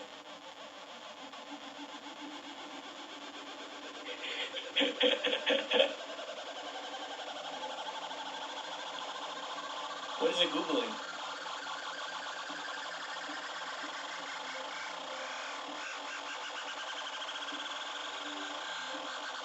This is such a good, well-made computer virus. You know what we're gonna do though? We're gonna have to take it and send it to the Shadow Realm. Shut down. Your device ran into a problem and needs to restart. We just collected some error info and we'll restart it for you. 67% complete. This is an actual disaster, bro. It destroyed the boot sector of the computer and now the VM will never boot again. Oh my god, just shut down the computer. Let's go on to Windows 11 number 10. The monoxide virus, that was absolutely bonkers. The next computer virus that we're gonna open up is called the Monster Ransomware. Now that sounds pretty badass. So we're gonna go ahead and hit the Monster Ransomware. What's gonna happen? Oh my god, you has been encrypted. Oh no, so now everything is destroyed. So all the files inside the ransom, oh, this is messed up. So what happens if I restart the computer? It's gonna restart the computer. Oh, that's not good. Oh, what the hell? What kind of ransomware is this? It doesn't even give me an address. Oh, that's the fakest ransomware I've ever seen. That's not a ransomware. That just destroys the boot sector of your computer and now the computer doesn't work anymore. Disconnect from the internet, manage settings, real-time protection off. Oh, this one is really interesting. Here's another ransomware. I have the Scorpion virus for you guys. A lot of people have been asking me, Crypto, do the Scorpion virus. Do the Scorpion virus. We're gonna take the Scorpion virus and I'm actually excited to run this one for you guys. Are you guys ready? Let's get it. Harry and Malfoy barely inclined their heads, not taking their eyes off each other. One, two, ready.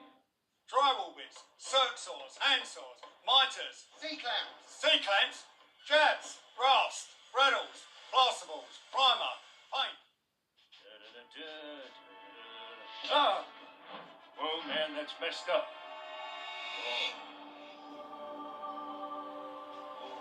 Yoink! Well, that was easy.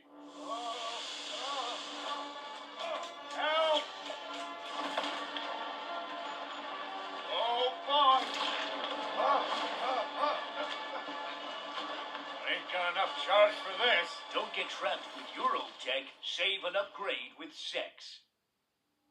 Welcome to the Scorpion virus. Enter the code to unlock the virus. Remaining tries. But ransomware doesn't really look like this, actually. It's supposed to give you an address and a time limit, because right now, how are you supposed to get the code? What's the code for the Scorpion virus? Okay, so it's not 1, 2, 3, 4. What about 0, 0, 0, 0?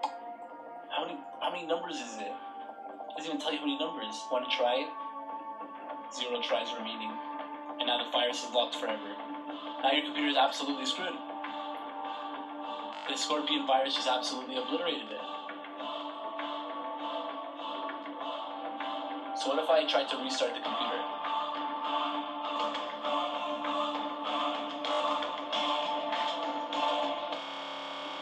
Anyways, I have another Windows open. We're going to disconnect from the internet. We're going to go to the real-time protection, turn it off. Yes. The next computer virus that we're going to open up is called the Very Fun Computer Virus. Now, if you ask me, that sounds very fun. I'm going to go ahead and veryfun.exe, allowing the...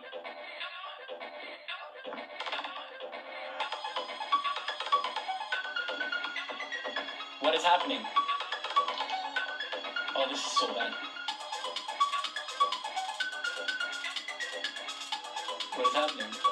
A very subscripts dimension range exceeded. Very funny thing is happening. Fun. So the computer, it looks like a Microsoft Paint spray effect.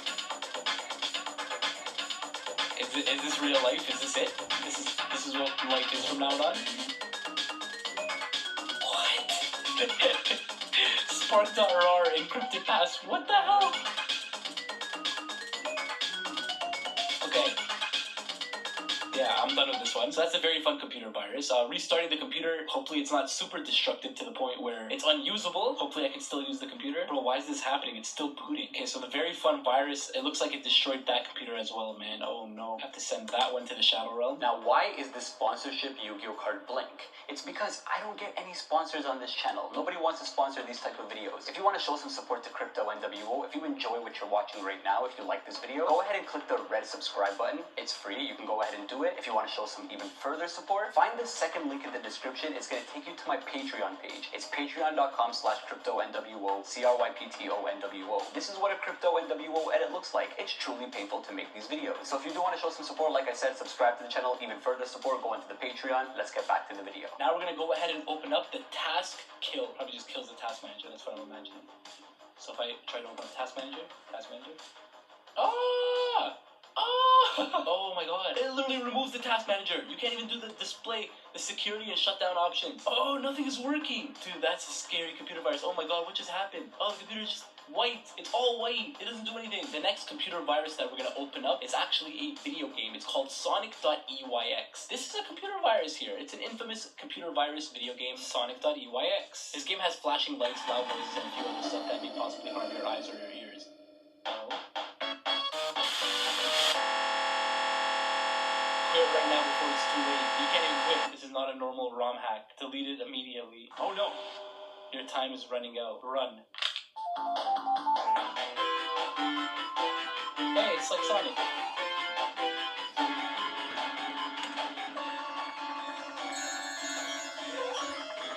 So I'm literally just playing a game with Sonic right now.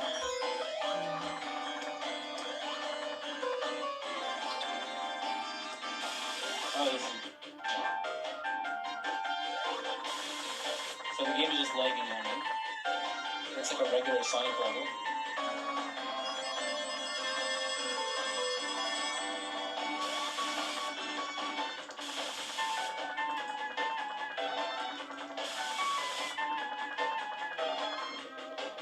Where am I? Oh, what is this? What is this?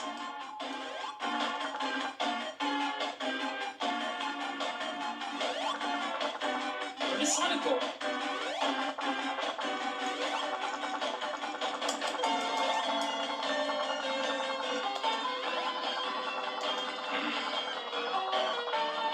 That's what I'm talking about, boy. Where's Sonic? Oh!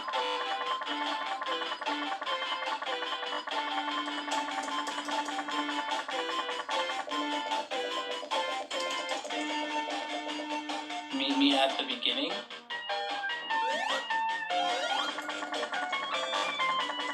Oh bro. Oh! Oh!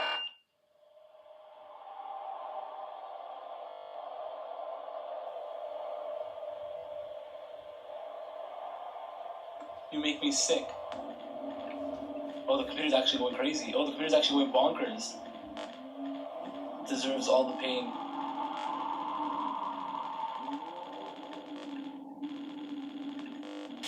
Oh my god. Oh my god. Oh, this is actually happening to the computer. Oh! Has failed to log into your current internet connection. Log into your internet current connection.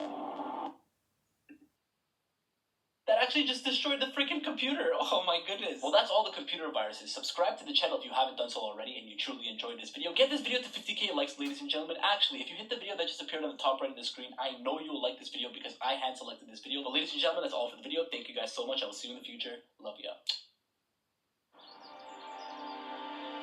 I work in fashion, and I want to make sure that minorities have a space to belong and feel like they can be included. Being a part of the change is better than just being on the sideline and witnessing it and watching it go by. After destroying 30 computers with computer viruses, I decided to take the most dangerous viruses I've done and destroy those computers again. These are by far the best computer viruses that I've done so far. Without any further hesitation, let's go ahead and get this video started. Welcome back to Crypto NWO. I am your host, Crypto NWO, and this is I downloaded the most dangerous computer viruses 3.5. Now, what does this title even mean? I finished with the part 1 video, part 2, 2.5, and 3, and in this video, I'm going to be taking my favorite computer viruses from those 4 videos. You guys seem to really be enjoying these computer virus videos, and it's actually showing in the amount of likes that these videos are getting. And honestly, liking the video and commenting on the video is by far the best way you can tell any YouTuber that you're enjoying their videos. Without any further hesitation, ladies and gentlemen, this is I downloaded the most dangerous computer viruses 3.5. Actually gonna go ahead and get this started. The first virus that we're gonna go ahead and try out. Oh, great. The MEMS virus. MEMS virus is a good one to start with because I actually can use the computer after destroying my computer. So I'm not connected to my internet. That's interesting. And now the real-time protection is on. Now let's do this the easy way. MEMS.bat. Now what's gonna happen? Interesting. So, the software you just executed is considered malware. The malware will harm your computer and make it unusable. If you are seeing this message without knowing what you just executed, simply press no and nothing will happen. If you know what the software is and you're using it in a safe environment, I know what the software is, I'm using it in a safe environment, go ahead and press yes. It's gonna ask me if I'm sure. Perfect. Your computer has been by the MEMS Trojan. Your computer won't boot up again. So use it as long as you can. Smiley face. Trying to kill MEMS will cause your system to be destroyed instantly, so don't try it. Smiley face. Perfect. So I can actually continue to use on the computer as I wish. Not connected to my internet right now. That's really good. Oh no. Something just popped up on the screen saying, how to send a virus to my friend. Oh no. Google.co.ck. I'm Google.ca. That's really freaking interesting. So I'm not connected to the internet right now and I really tried to open up that browser. Oh dude, that's creepy. Okay, I'm not. Oh. Oh no. Oh my god, it's Googling very illegal things. Okay. That's the MEMS virus. The next one we're gonna open up is called Bonsai Buddy or Bonsify. Let's open up both of them. Why not? Yes. Yes. So. Hello, I'm Fonzie. I'm here to destroy your computer again, but this time it's an actual destruction. The first thing I'll do is to inject my beauty into all programs. That starts from now. Doesn't it look great? Would not recommend to restart your system from now, because it might be a bit unstable. If you wait a bit for me, I will do even more than just that. I will spam your computer with random executables, inject my code into them too, and let them corrupt your computer. Your programs are my slaves from now. Doesn't that sound great? Got 30 seconds left until I activate the final destruction. 30 seconds? Look around your system because now I'm everywhere. Got 20 seconds left until I activate the final destruction. That's terrifying. You've got 10 seconds left until I activate the final destruction. Destruction of death is now activated. What? It's hip to... Bro, the computer's going crazy. restarting. I actually want to see what he did. He's destroying my computer. Basically, the computer just keeps shutting down, which is absolutely annoying. But that's Bonsai Buddy. This dude is absolutely relentless. Sorry I keep repeating this, but nobody wants to try this at home. Don't do this for your own malicious purpose. You're actually going to get in a lot of trouble if you do this for malicious purpose. Enjoy your time in jail. I simply am just like analyzing these. This is a virus analysis, malware investigation, real-time protection off. You guys know the routine. Plug it into Windows 10. Perfect. No Escape. Now, No Escape has been heavily requested in my comment section. I just wanted to repeat, don't do whatever I'm doing in this video. You can end up in a lot of trouble, but we're gonna go ahead and hit noescape.exe. Oh, do you want to allow this app from an unknown publisher to make changes to your device? Yeah, let's go ahead. This malware is no joke. Continue. That's it. Yes. What's gonna happen? It's restarting my computer. Windows 11. Okay. What happened? What? What is... Oh no. Oh!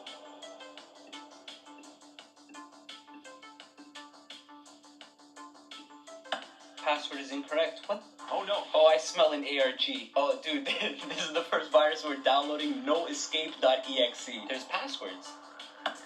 Incorrect. Incorrect. Incorrect. Incorrect.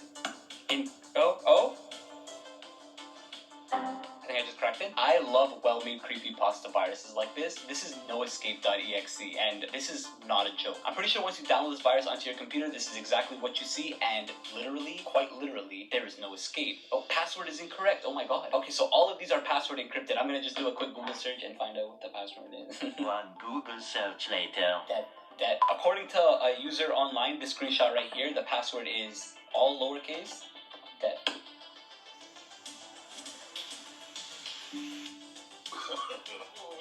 No. Okay, threats found. Is that really gonna help? Are you okay? Oh, okay, that's just not gonna go away, isn't it? Start menu does not look like the start menu anymore. Open with. What? Oh, bro, I have to right click for a left click, and I have to left click for a right click. Your computer is mine. You cannot get rid of this malware. Take a look. One finger. Two finger. Oh, this is a nightmare. No escape. Oh, that's actually terrifying. So are all the users? Oh my god, all of them have different passwords. Oh, that's a very well-made virus. We're gonna go ahead and send that to the Shadow Realm. Now, the next computer virus that I'm gonna be opening up is Mrs. Major 3.0. Mrs. Major 1.0 and Mrs. Major 2.0 have apparently caused absolute destruction, and here they are again with Mrs. Major 3.0. Put it onto my desktop. We're gonna press Mrs. Major. Do you want to allow this app from an unknown publisher to make changes to your device? Abso-freaking-lutely. The program you run is actually a malware. This malware is only for educational purposes only. It will harm your computer and make it unusable. If you run this program, you agree that you are the only one responsible for any damages caused by the execution of this program. Now, if you had your internet turned on, let's say they started spreading online through email and whatnot, you can end up in jail for this, you know? So I'm gonna hit I agree. I'm gonna hit run because I'm running on a VM right now. This is Major. This is Mrs. Major. It's restarting my computer automatically. It opened the page. This is good. Oh my god, Bloodlet, what's this? What's this? What's this? Oh no. Oh my god. What do I do? What do we do? Oh my god, can I do anything? Oh no! Open up something! Oh, this is not good. Help me! Okay, what happens when she runs like... Oh, this is crazy. I can't do anything. Oh my god, this is a nightmare. Mrs. Major 3.0. This is actually terrifying. What if I open Microsoft Edge? Oh my... Dude, that's messed up. I'm gonna hit shutdown.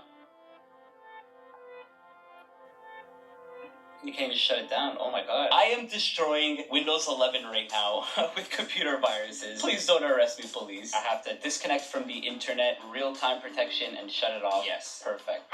The next one we're going to open up is COVID computer virus. What does that even mean? A computer virus. I don't even know what that means, but we're about to find out. It's apparently a ransomware. These are all ransomwares. Now, what a ransomware is pretend like your files get locked up in some sort of ball. Every important file you've ever had, all the music, all the important pictures, videos you've ever had are locked in this little caged ball right now. The only way to get all your files from this caged ball is to send money into this ball. Now, that's called a ransomware attack. We've pressed COVID 666, and there's a couple of them. I'll open up 666. That can't be good. What's this? Oh my god, you're about to be signed out. You have only 4 minutes to complete the payment or all your data is lost forever.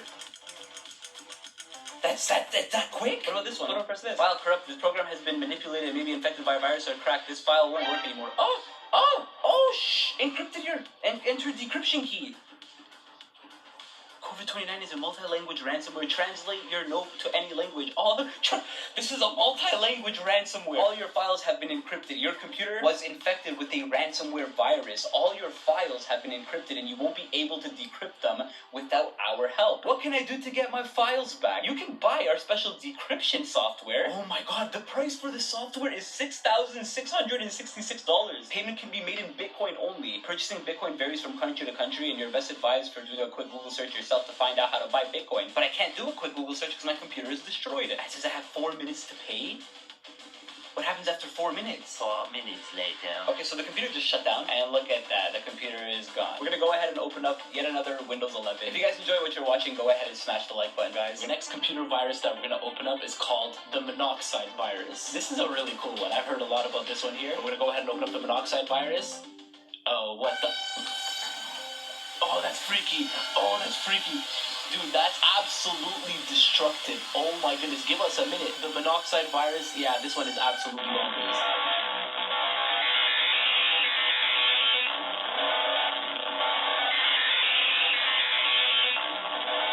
Oh, this is sick. What is happening? I'm not even doing any of this. I'm not doing anything that you see on the computer right now. Just try to open up a bunch of pictures. I'm not connected to the internet right now. Shout out to the person that made this virus. I don't know if I saw the creator's name. Oh my god. It just gets worse. It gets more unusable. The next one is called Windows RGB Destructive. There's a lot of files here. I'm just going to open up the application. Do you want to allow this app from an unknown publisher to make changes to your device? Yeah, of course. What's going to happen? This Trojan is no joke. Do you want to run it?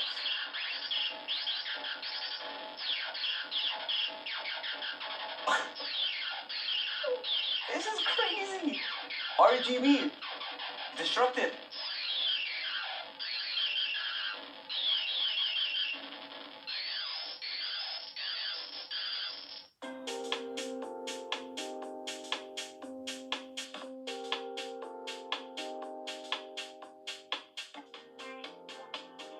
We're dealing with trying to track sophisticated attacks in a web environment.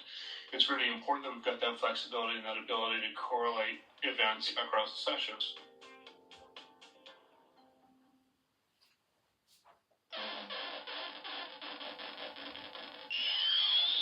Yo, this is pure destruction.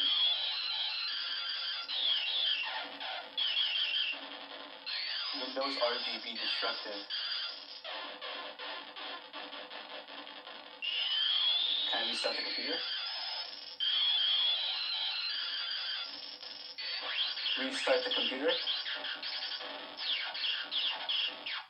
Right now we're going to do the SpongeBob virus, and that's not a fun image. But let's go ahead and open up the SpongeBob No Sleep. Again, this Trojan is no joke. Do you want to run it? Abso-freaking-lutely. SpongeBob is watching you. Brr. Oh.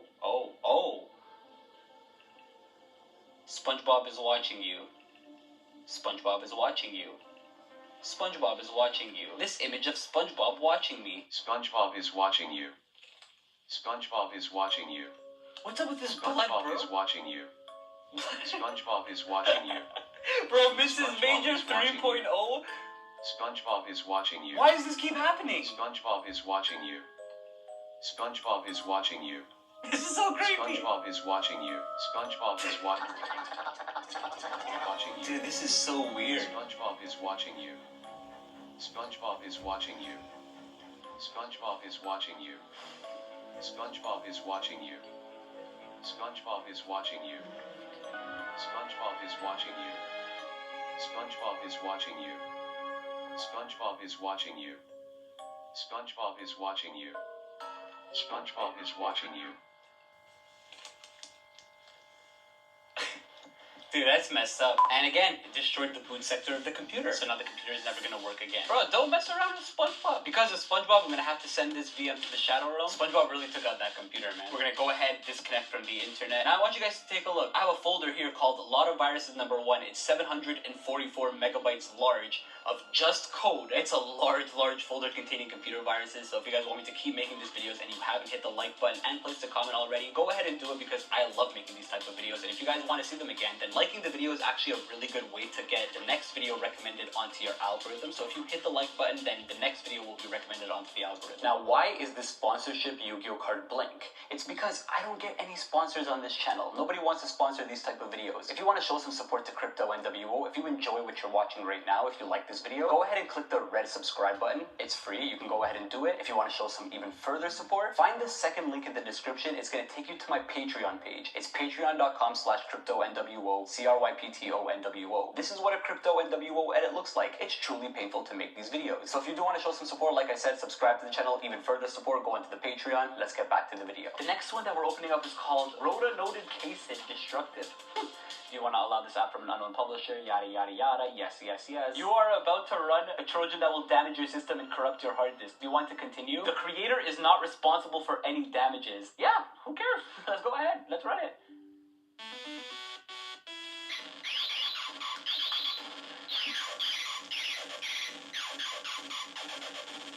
Help me, my computer has a virus. Google.co.ck. I don't know, I run Google.ca in Canada. What the heck is Google.co.ck?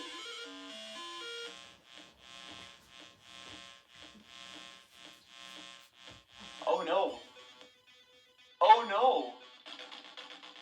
Yeah.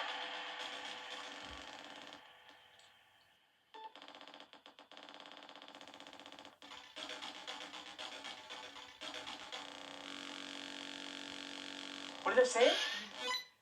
Oh, shout out to the person that made this computer virus. Oh, how do you shut the computer off?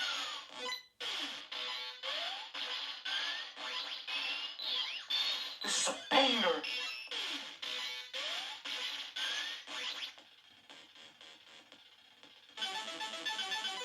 This is crazy. Shout out to the person that made this computer virus. This one is really interesting. Here's another ransomware. I have the Scorpion virus for you guys. A lot of people have been asking me, Crypto, do the Scorpion virus. Do the Scorpion virus. We're going to take the Scorpion virus, and I'm actually excited to run this one for you guys. Are you guys ready? Let's get it. Welcome to the Scorpion virus. Enter the code to unlock the virus. Remaining tries. A ransomware doesn't really look like this, actually. It's supposed to give you an address and a time limit, because right now, how are you supposed to get the code? What's the code for the Scorpion virus? Okay, so it's not 1, 2, 3, 4. What about 0, 0, 0, 0? How many numbers is it? It doesn't even tell you how many numbers. 1 try, 0 tries remaining. And now the virus is locked forever. Now your computer is absolutely screwed. The Scorpion virus just absolutely obliterated it. So what if I tried to restart the computer?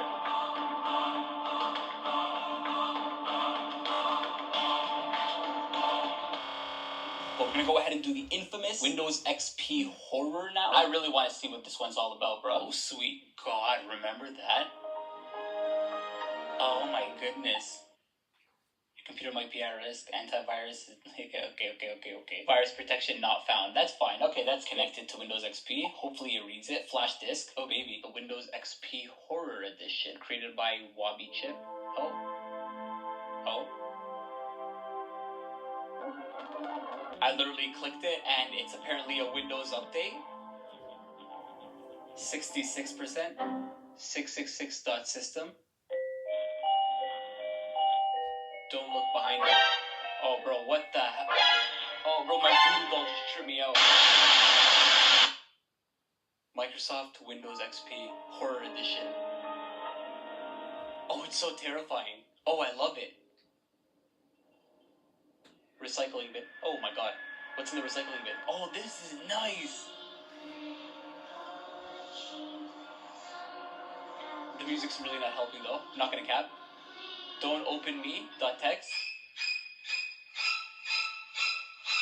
Okay, they spelled okay wrong. Bro, why am I actually looking behind me? Oh my god!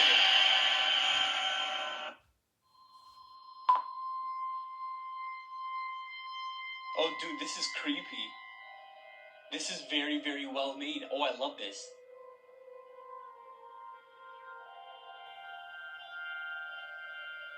I hate it. I hate it at the same time. I smell an ARG. Oh, dude, that's creepy.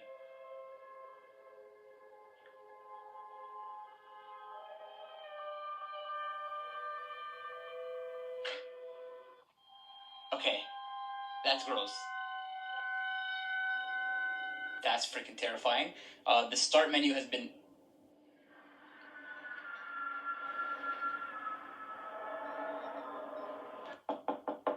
Oh, bro, there's more.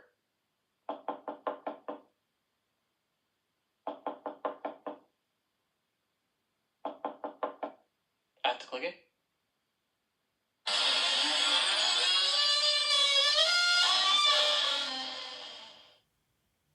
Dude, I'm actually... Go to sleep.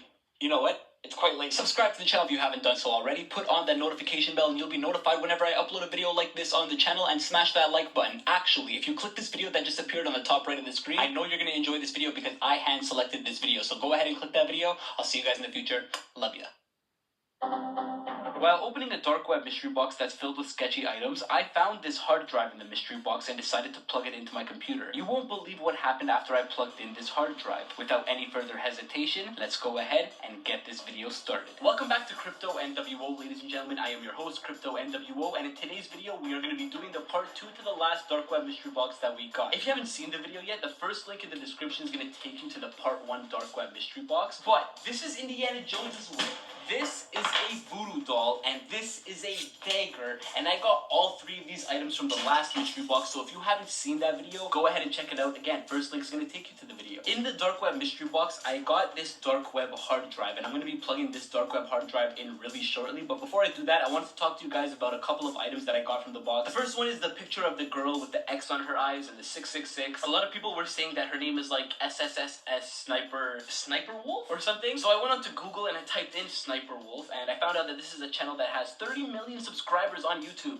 I didn't know about it. Am I a real YouTuber? I don't know. I just found out about Sniper Wolf. SSS Sniper Wolf. What is it? SS Sniper Wolf. I just found out about SS Sniper Wolf today. Everybody was absolutely obliterating me in the comment section saying like, how do you not know who that is? But the next thing that everybody was talking about saying like, dude, why are you sniffing that wine cork? And everybody had wine cork in quotations. Like everybody saying that's not a wine cork. I don't understand what you guys think this is, because like if you guys go into Google, like here is Google Images right here showing you guys what a wine cork, a glass wine cork is. I feel like this looks very freaking similar to a glass wine cork. I honestly genuinely think I'm right this time. I genuinely believe that this time I'm right. It looks like a glass wine cork. Look at all the pictures on the screen. But that's not the important thing. The important thing is the dark web hard drive. We're going to be taking the hard drive and plugging it into the computer. We have to use adapters because using an Apple computer right now. So you guys watching this video right now, you're watching this obviously after I reviewed all the contents of the dark web hard drive, and I just want to tell you right now that everything you're about to see in this hard drive, and I feel like I've said this before, but the contents of this hard drive are absolutely messed up. I recommend staying on till later on in the video if you guys want to see what's on this hard drive, but I'm telling you right now, if you get scared easily, leave the video. Leave the video right now because I am absolutely traumatized. If you see over here on locations, it says hard disk drive, and then when you click on it, it has a folder inside the hard drive called hard disk drive. There's 4 folders inside. One is called 1 CIH, 2 torrents, 3 domino, and 4 Sniper Wolf tape. Without any further hesitation, ladies and gentlemen, let's go ahead and get this video started. We're going to open up the CIH one. It has CIH.zip and CIH.exe. I've said this before, I'm going to say it again. Everybody's going to understand this. Look at your computer right now if you're watching this video on a computer. You have Windows or you have a Mac. Plain and simple. That's called an operating system. On Windows, the program files are called .exe files. On a Mac, the program files are called .dmg or .app. Bad news is I'm recording on a Mac. The good news is that I have virtual machines. So I have Windows 11. I'm going to pop open Windows 11 over here. Here's the problem. I have a lot of important information on this, like a lot of private keys for cryptocurrencies. But I saw the torrent files and I really want to know what the torrent files are. If you've ever downloaded a movie, a TV show, or a music album without paying for it, most likely you've downloaded a torrent. A torrent essentially is like peer-to-peer file sharing. What that means is people sharing like dirty little secrets with each other, typically TV shows and movies in this day and age. But after a lot of trial and error, I finally got the hard drive to open up on the VM. This is good. So CIH, application. Your device ran into a problem and needs to restart. We're collecting some error info and we'll restart for you. This is the blue screen of death? I just wanted to look at the files of the hard drive. Oh my god!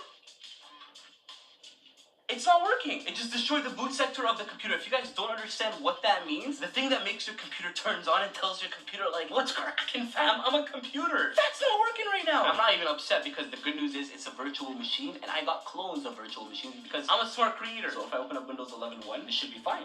Yeah, there we go. Bitcoin Prepare. I'm fine. That just absolutely obliterated the computer. CIH. If you guys haven't seen the computer virus video, this is a shameless plug right here, but click this playlist that just appeared on the top right of the screen. So we're back and I got the new VM open. We're gonna go ahead and move on to the second folder here, the torrents folder. The folder is called #2 torrents. And like I said, if you don't know what a torrent is, if you ever downloaded a movie, a TV show, or like a music album, or absolutely any file without the permission, or like without paying for it or whatever, you essentially are downloading a torrent. Essentially, if you don't have a VPN on, you could get in a lot of trouble. So I don't know what the heck's going on here. I'm gonna click 2 torrents, see what's going on. We have a folder called torrent and a folder called uTorrent. uTorrent is just an application where you could download torrents onto your computer. So torrent files are torrent files filled with movies or TV shows or whatever. To access the movies in those torrent files, you need something like a client, a BitTorrent client or a uTorrent client. So if I click on uTorrent application, that's a computer virus. I'm just gonna download uTorrent off the uTorrent website. So I'm just gonna go ahead and cut to that. Like, look, it's free. uTorrent Web or uTorrent Classic. Let's get the uTorrent Classic. Let's get it. So I got uTorrent installed onto my computer. If I click onto the torrent file, it says open it. 225 gigabytes? Bro, I haven't downloaded it. Oh, I haven't even put on my VPN. Oh, I have to enable my VPN. Oh my god, I'm doing this so freaking wrong right now. A few moments later. So I'm done. I did it. So I opened up the torrent files, and now this folder got filled up with files. Rich text document 1. Haste torrent. Torrent web. Add torrent. Gone now.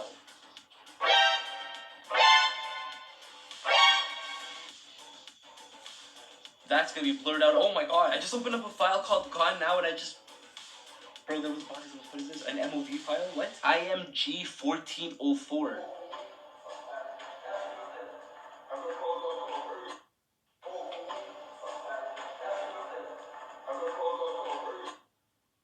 The next one is called IMG 3273.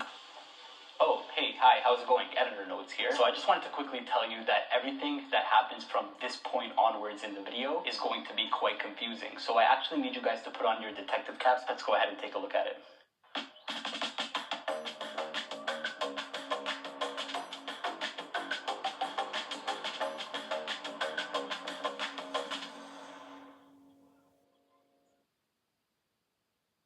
Missing codec. What? Not so.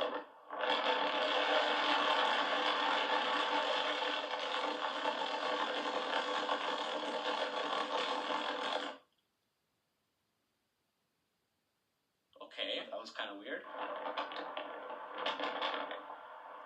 It sounds like what happens if you stick like a microphone out a driving car. You can hear. The next one is called Inside. It's an MP4 file.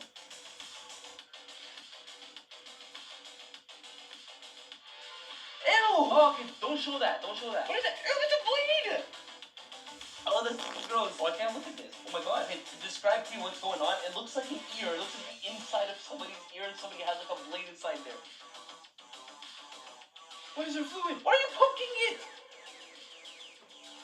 Okay, ever since I've opened this mystery box, I've actually considered calling the cops. Not trying to snitch, but this is all on camera at this point, right? Opening this box, and if I don't call the cops, am I committing a crime? This one's called plug.mov. What is that? What is that? Oh! Turn away, turn away, turn away! Oh! Oh! Oh! Oh my god!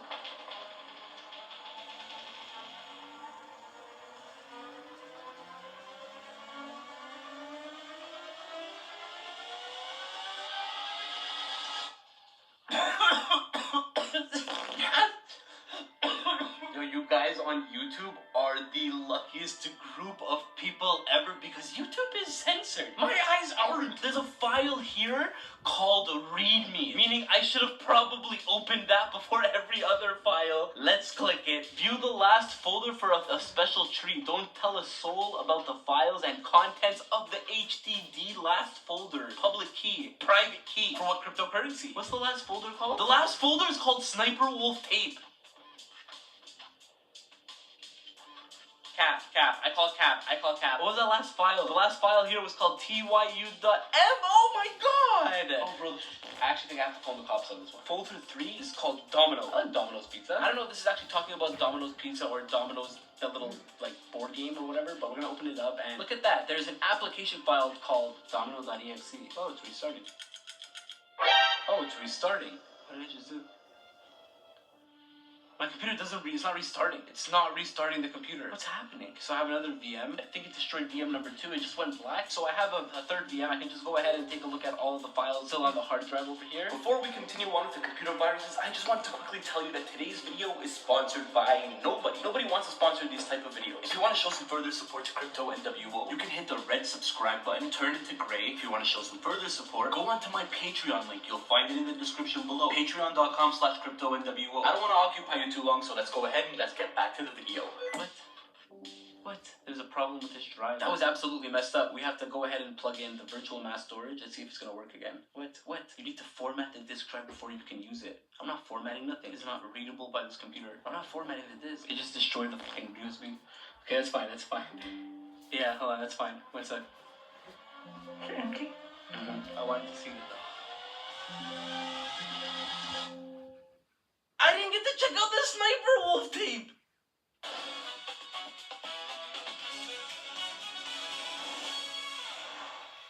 I've already destroyed 30 computers with computer viruses, and in this video,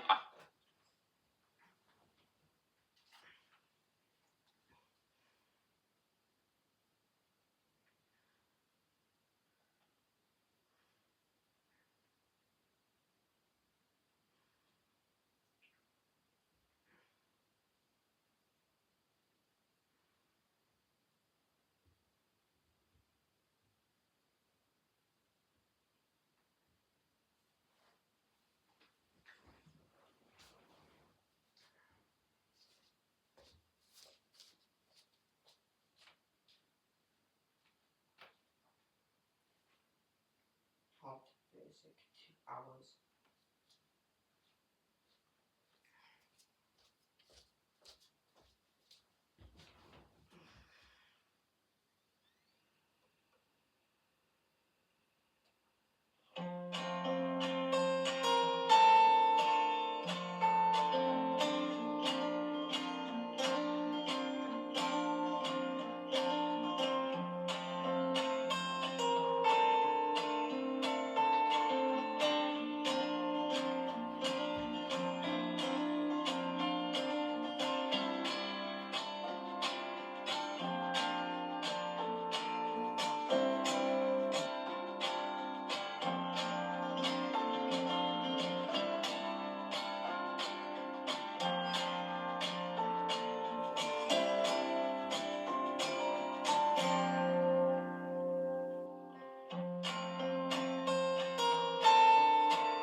guy. I kind of got messaged him. Oh wait, 1 sec, let me pause the video.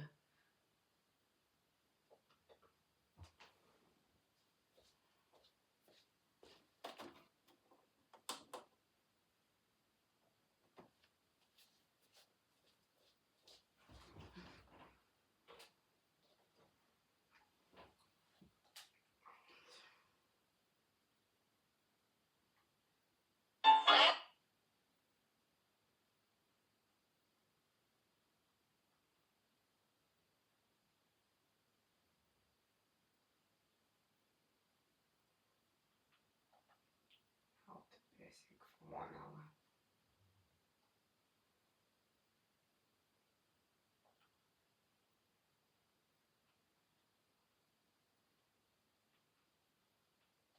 How to basic for 1 hour.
Here is the first game. You will be playing red light, green light.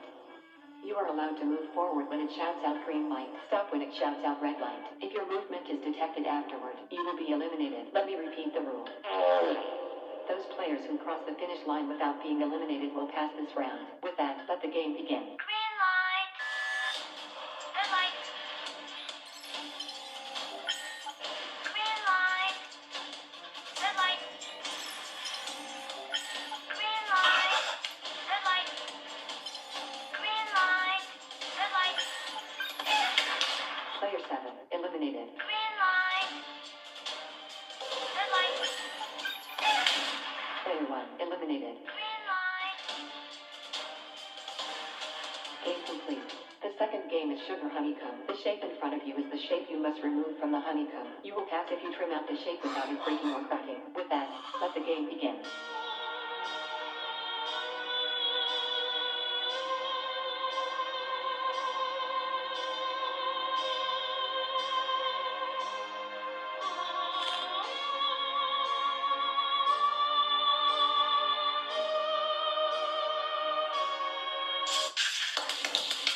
Player 12 cast. Player 4 cast.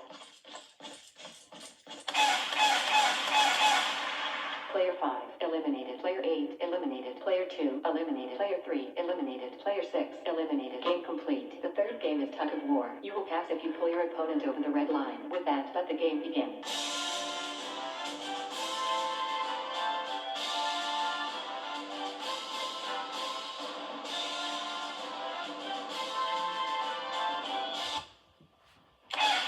Player 4 eliminated. Game complete. In this game, using your set of 10 marbles, you will play the game of choice with your partner. The player who manages to take all 10 marbles from their partner wins. Let me repeat the instructions. Let the game begin.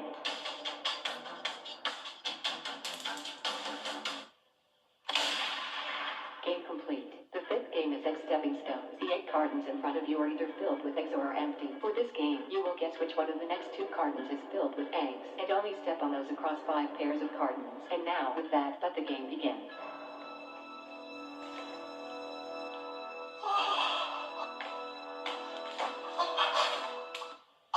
Game complete. For the final game, you will be playing Squid Game. Let me explain the rules.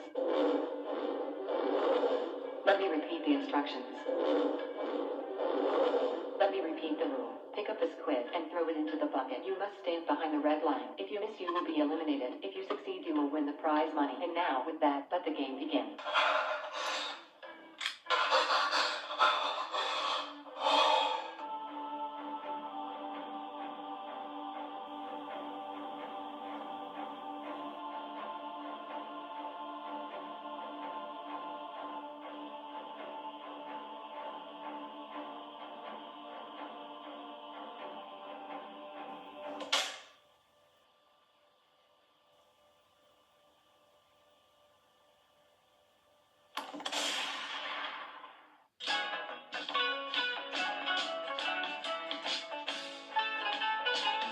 How to clean a stained mattress.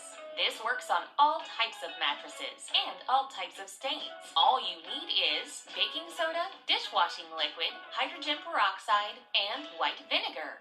In a large mixing bowl, add the following: 1/4 cup of dishwashing liquid, 1/4 cup of hydrogen peroxide, half a cup of white vinegar, and 1 tablespoon of baking soda. Thoroughly mix it all together. Leave the mixture to rest for a couple of minutes until all the bubbles have disappeared. Transfer the mixture into a spray bottle. Start by spraying a generous amount of the cleaning agent directly onto the stain. Ensure you cover the whole stain thoroughly. Then use a scrubbing brush to scrub the stain. Still stained? Don't worry. Severe stains will require multiple treatments. Simply go over it again. Still stained? Simply go over it again. Still stained? Go over it again. Still stained? Go over it again. Still stained? Go over it again. Still stained? Go over it again. Still stained? Go over it again. Go over it again. Still stained? Go over it again.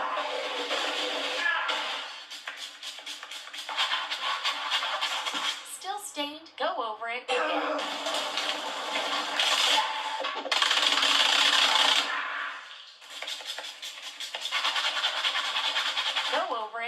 Go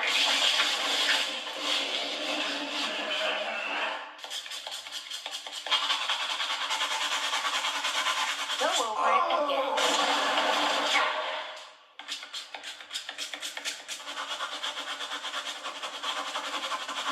Go over it again.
to pick a lock. Using this method, you will be able to pick open any lock in seconds using just a paper clip.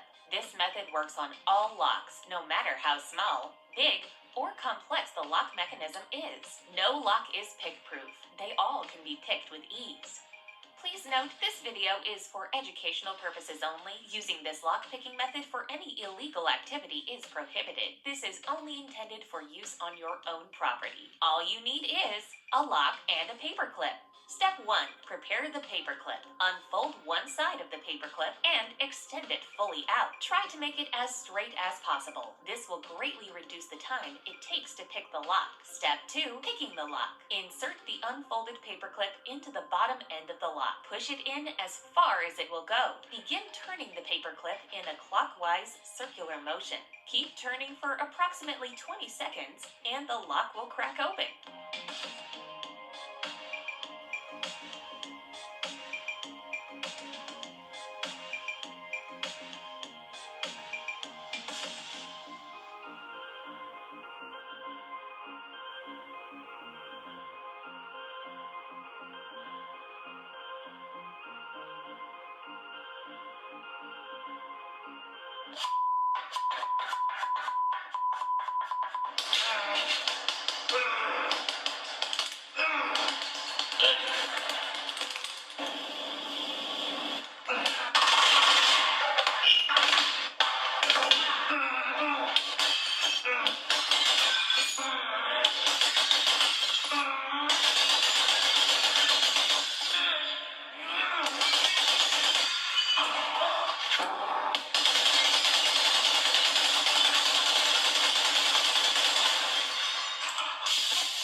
using a paperclip, using a saw, hitting it with a hammer, hitting it with a spade, blowtorching it, smashing plates onto it, cooking it into a chicken, and freezing it. If all that doesn't work, try the following. Grab an egg and crack it onto the lock.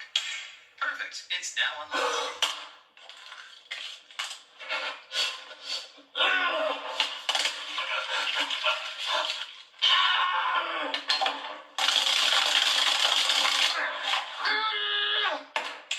Perfect. It's now unlocked. If the egg technique didn't work, simply unlock it with the key that came with the padlock.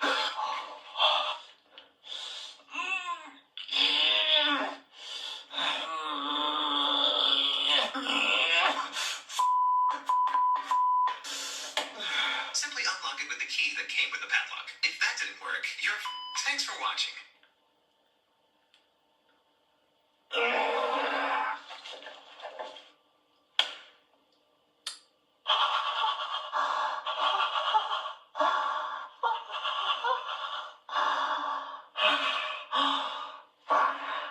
How to make the McRib. You will need half a rack of pork ribs, salt, pepper, barbecue sauce, pickles, onion, and a bread roll. Step 1. Season the ribs with salt and pepper. Apply a generous amount of salt and pepper to the pork ribs. Step 2. Coat the ribs in barbecue sauce. Using a soft brush, evenly spread around the barbecue sauce. Ensure the pork ribs are thoroughly covered in the sauce. Step 3. Delicately remove all the bones from the half rack of ribs. To do this, all you need is a sturdy fork and a hammer.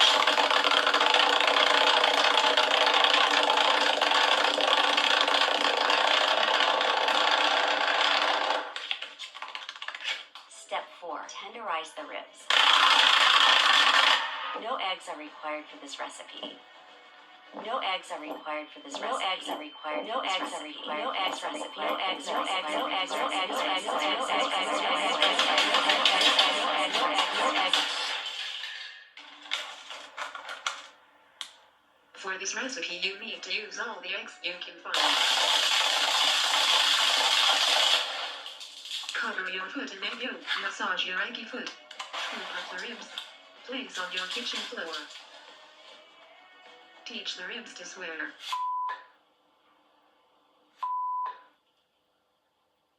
Scoop up the ribs.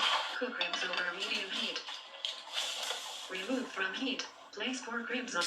Step 5. Assemble the McRib. Place down your sliced bread roll. Place down your ribs. Add barbecue sauce. Add more barbecue sauce. More sauce, more sauce, more sauce, more sauce, more sauce, more sauce, more sauce, more sauce, more sauce, more sauce, more sauce, more sauce, more sauce, pickles, more pickles. Add onion. Locate the top half of the bread roll. Place down the top bun. Perfect. That looks so good. Serve and enjoy.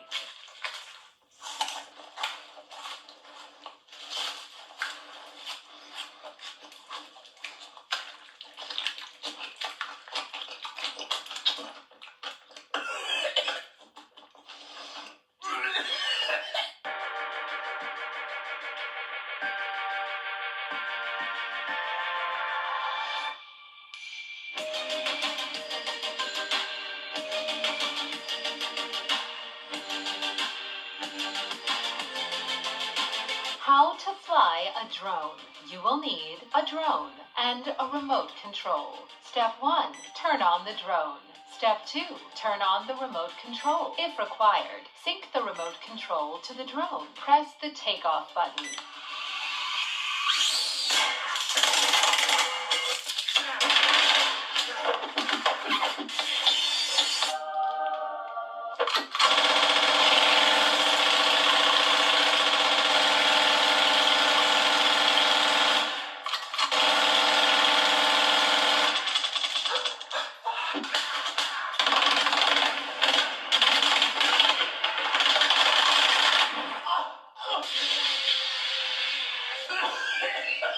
Scoop up the drone. Place the drone into a frying pan over medium heat. Melt 3 tablespoons of unsalted butter in the frying pan. Add 1 large chopped onion, 2 diced garlic cloves, 3 diced celery stalks, 3 diced carrots, 1/3 cup all-purpose flour. Cook, stirring constantly for 2 minutes. Add 2½ cups of chicken stock, 1 tablespoon of salt, 1 tablespoon of cracked black pepper. Stir. Add ½ cup of heavy cream, 4 cups of shredded cooked chicken, 1 cup of frozen peas, 1 tablespoon of chopped fresh thyme. Stir until thoroughly combined together. Remove from heat. Transfer the drone into a large pie dish. Place 1 sheet of puff pastry over the top of the drone. Pierce the puff pastry with a sharp knife. Set the oven to 200 degrees Celsius, fan forward. Place the drone in the oven. Bake the drone for 30 minutes. Remove drone from oven. Place on bench top. Turn on the drone. Turn on the remote control. Sync the remote control to the drone. Press the takeoff button.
Oh, I was eating that.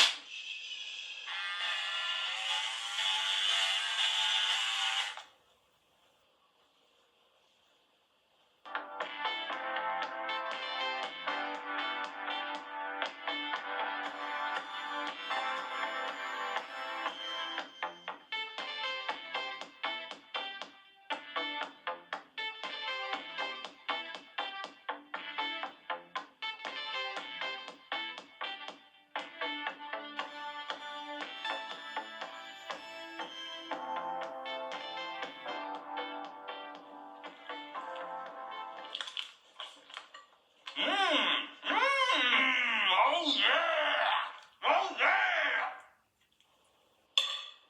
That was delicious.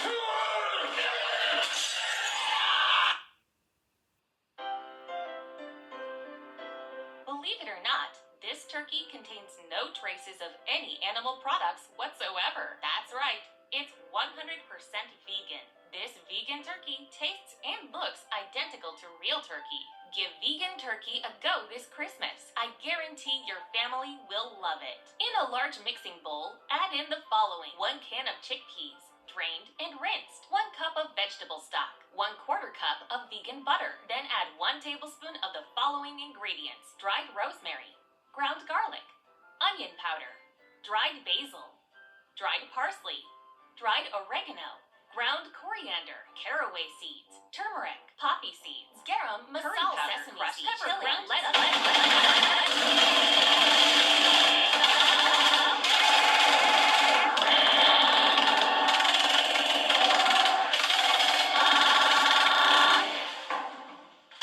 Step 2, add eggs. Step 3, add eggs. Step 4, add eggs. Step 5, add eggs. Step 6, don't add eggs. Step 7, add eggs. Step 8, remove some eggs. Step 9, add eggs. Step 10, mix it all together.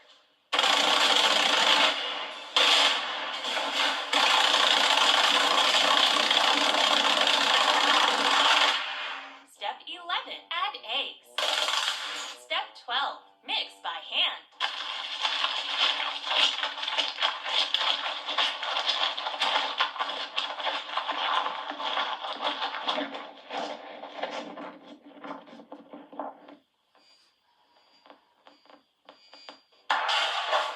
Preheat your oven to 160 degrees Celsius, fan force. Cook the vegan turkey for 3 hours and 45 minutes.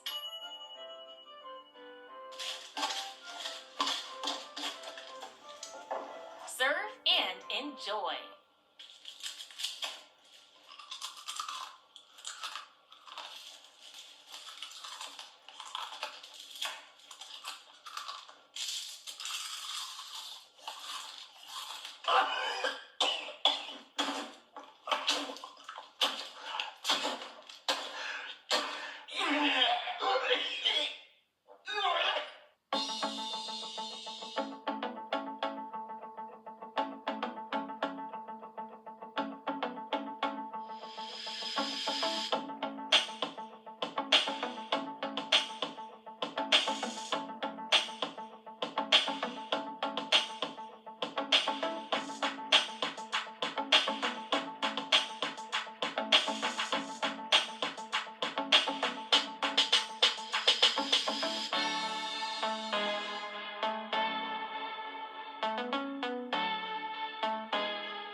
think I don't know how this might end.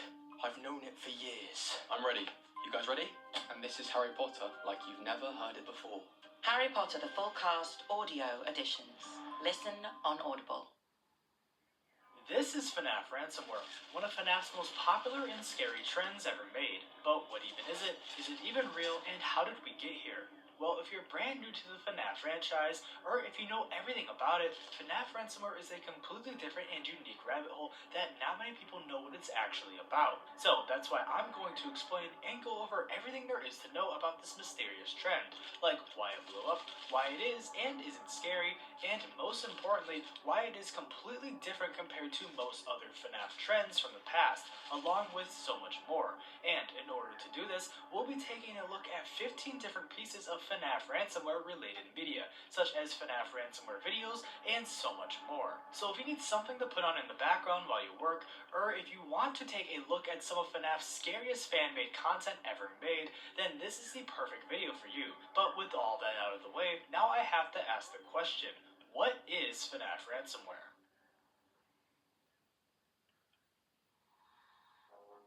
FNAF Ransomware is a subgenre of digital horror, which contains supposed gameplay footage of fake, pirated, and or hacked versions of FNAF games. The idea of FNAF Ransomware most likely originated from the FNAF 2 Stingray virus, which has gained popularity over the past year for being a supposedly real virus that would disguise as an old FNAF 2 mobile port that would hack your phone after being played. However, the video that inspired the trend that we know it as today is titled Five Nights at Freddy Sees, also known as FNAF 1 Ransomware, which, after posting, got extremely popular for the disturbing imagery seen and the overall surrealism the video portrayed. The video starts out like a normal early 2010s YouTube/forum post video, with the uploader using the notepad to communicate to the audience about what the video is going to be about. In the background, we can see the computer is running on Windows 7, and we can also hear and see that the uploader is running a YouTube video of the Nine Cats song for background music. All of these things combine to develop a sense of nostalgia,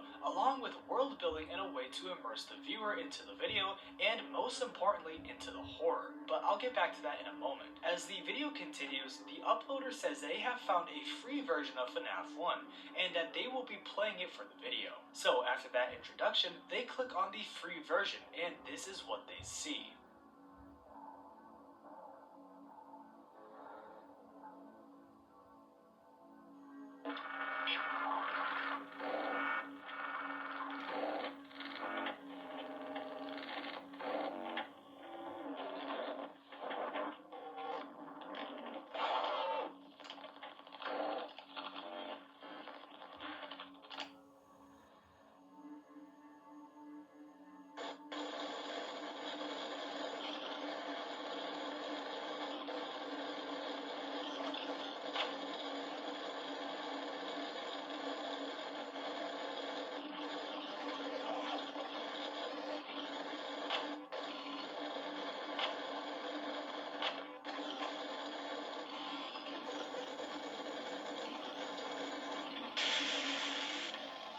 From the moment the uploader started the game, weird imagery, sounds, and other things can immediately be seen in the game. From the weird yellow-eyed Freddy, main menu screen, gameplay, and etc., there is something wrong with this game. Your gut is telling you this isn't right.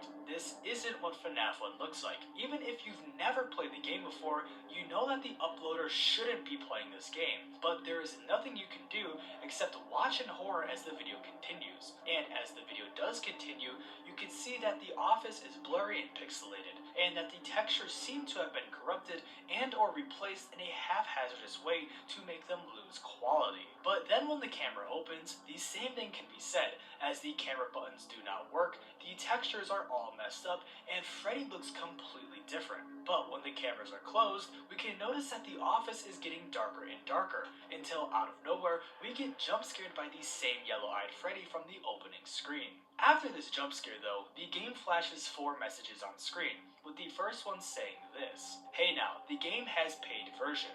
Now we show you. Free download link Bitcoin." And then after that, this message appears. 966. The man who saves, he most in common, shows, he most gratitude in heart, and he show the duty untruth in heart. 7x Porg. And then this message appears. Take the time you have now. Love forever. And then finally this one appears. Leviticus 6:38. Do what you must. Only you can make it life now. Then after those messages appear, the uploader's computer can be seen on the home screen before shutting down. One thing to mention about these messages, specifically the Bible quotes, is that these are not real, at least in the terms of what is actually said in the Bible, as these are inaccurate and are not what is actually said. These themes of religion are something we'll go over in the next part of this video, but I wanted to bring this up as this isn't a one-off thing. Anyways, shortly afterwards, we can see the computer booting up again, but when doing so, it looks distorted and sounds broken. But when the computer finally boots, this is what is seen.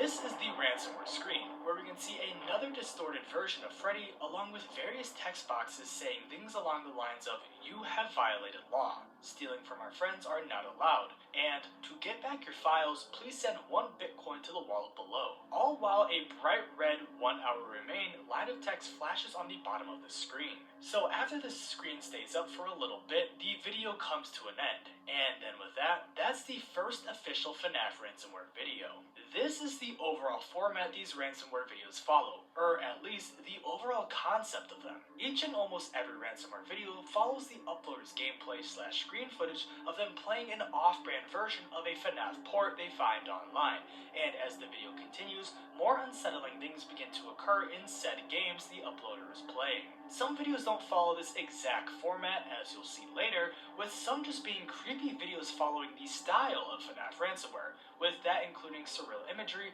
and a overall off-putting vibe along with other things. But that combined with some other things seen in these videos also help flesh out the type of horror some of these videos try to tap into, like Five Nights at Freddy's CDs, as in this video we are transported back into the early 2010s, seen by the Windows 7 desktop and all the other things I mentioned earlier, which leads me back to what I stopped myself from getting deeper into when starting to talk about this video, with that being the horror of it. Now as this video goes on, and as we review and deep dive into countless other FNAF ransomware videos, there is one thing each of these pieces of media do differently, and that's how they present themselves, and most importantly, how they present the horror shown throughout. You'll see what I mean as this video continues, but looking at this specific piece of content, there is a lot we can analyze and take from it that helps build the atmosphere that contributes to what made this video and trend as a whole popular, with one of those main things being a subgenre dubbed nostalgic horror.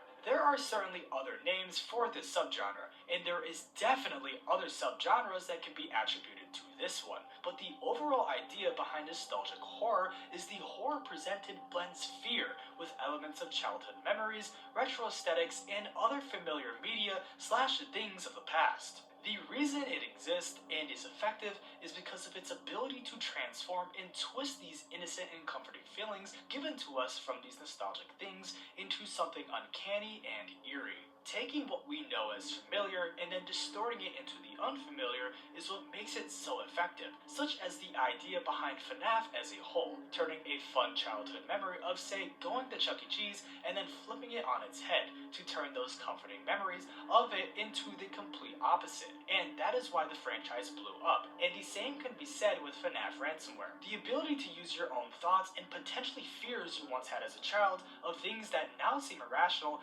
makes it a compelling and almost universal type of horror that almost everyone can relate to. And that brings me back to Five Nights at Freddy's CD. As kids, whether we had our own PCs or borrowed our parents, we knew that if we broke it, we would be in huge trouble, and that there would be consequences if anything were to happen to it. We all had our parents tell us not to download suspicious games or click click on random links or anything that could lead to the computer getting a virus or broken. So as we watch this video, we are almost subconsciously put into the shoes of the uploader, as I'm sure most of us watched YouTube when it looked like this, and also tried to create YouTube videos when we were kids. So the fact this video has already subconsciously given us this feeling that we have all felt as kids immediately delves into the nooks and crannies of, well, our subconscious, using our own memories to remind us of what we feared most as a child. So when the video eventually transitions to the gameplay portion, we have already been transported back to our younger selves' point of view, with most of us not even realizing, and that's how it gets you. So as the video continues, the fear of computer viruses, scary games, loud noises, and the instinct to run to your mom crying for help and fears you did something you weren't supposed to all come running back full speed. So when you see the logging off screen, along with the starting Windows screen eventually lead to the ransomware screen, all of those feelings have taken full effect, making this video arguably one of, if not the best uses of nostalgic horror I've ever seen, at least for FNAF. It blends everything seamlessly into one small compacted video that gives you the same fear as a typical quote-unquote digital horror subgenre video would, but also adding that element of nostalgia to dive deeper into the horror shown. And this same vibe can be seen in another video, with that being Five Nights at Freddy's Weird Mobile Port.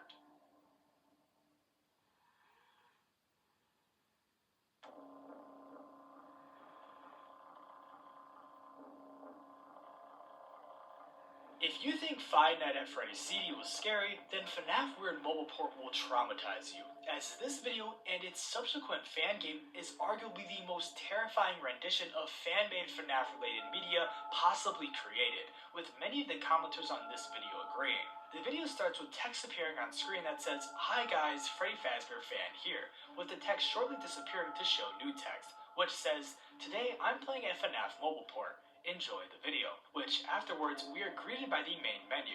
Immediately we see a distorted version of Freddy along with a start and leave button, Russian text, and the main menu theme, which consists of a low, deep pulsating bass. The Russian, when translated, says something along the lines of "endless hell with Freddy," according to some commenters. As the video continues, the player clicks the start button, which leads to this introduction for the game. Misfortune snuck up upon you, and you've been dragged down to hell. As you make your way through the dark, you find what you initially think to be a safe haven. You stand in the dim light, unknowing what to do next. You wonder if you are alone. You soon find out that you are not. There are 4 hungry monsters down here. They haven't been fed for a long time and will do whatever it takes to eat. Hold off on their attacks, stay alert, and survive until 6 a.m.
Upgrade your tech for less at Sex.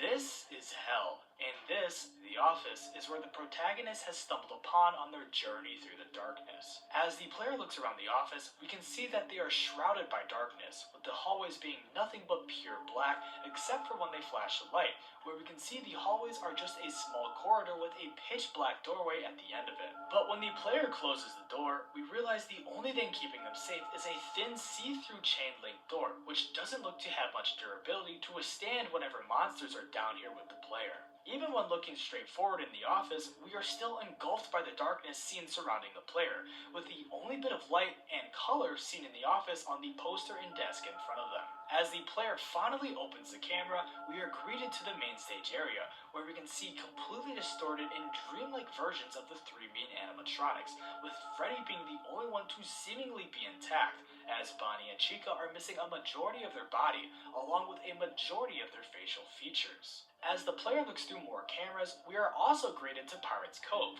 where we can see yet another distorted version of the animatronics, with that being a completely hellish looking Foxy, complete with piercing glowing white eyes, and what seems to be an enlarged jaw. The sign in front of Pirates Cove also seems to say something as well, with it most likely being a website name or a link to donate money to for the ransomware. As the player continues to switch through cameras, we are again brought back to the main menu show stage, where all hell breaks loose. The camera glitches for a split second to then return to an empty show stage, where shortly after, text flashes on screen saying, "On their way," as we now see the animatronics in the dining room. As the camera closes, we hear heavy fast footsteps quickly approaching the player, and when flashing the light before closing the left door, they are face to face with the demonic version of Bonnie. In a panic, the player opens the camera again to be greeted with Chica standing right next to their office, staring right at them. So after staring right back, the camera then again glitches to show Chica has moved. So in fear of her being in the office, the player closes the camera and checks the door,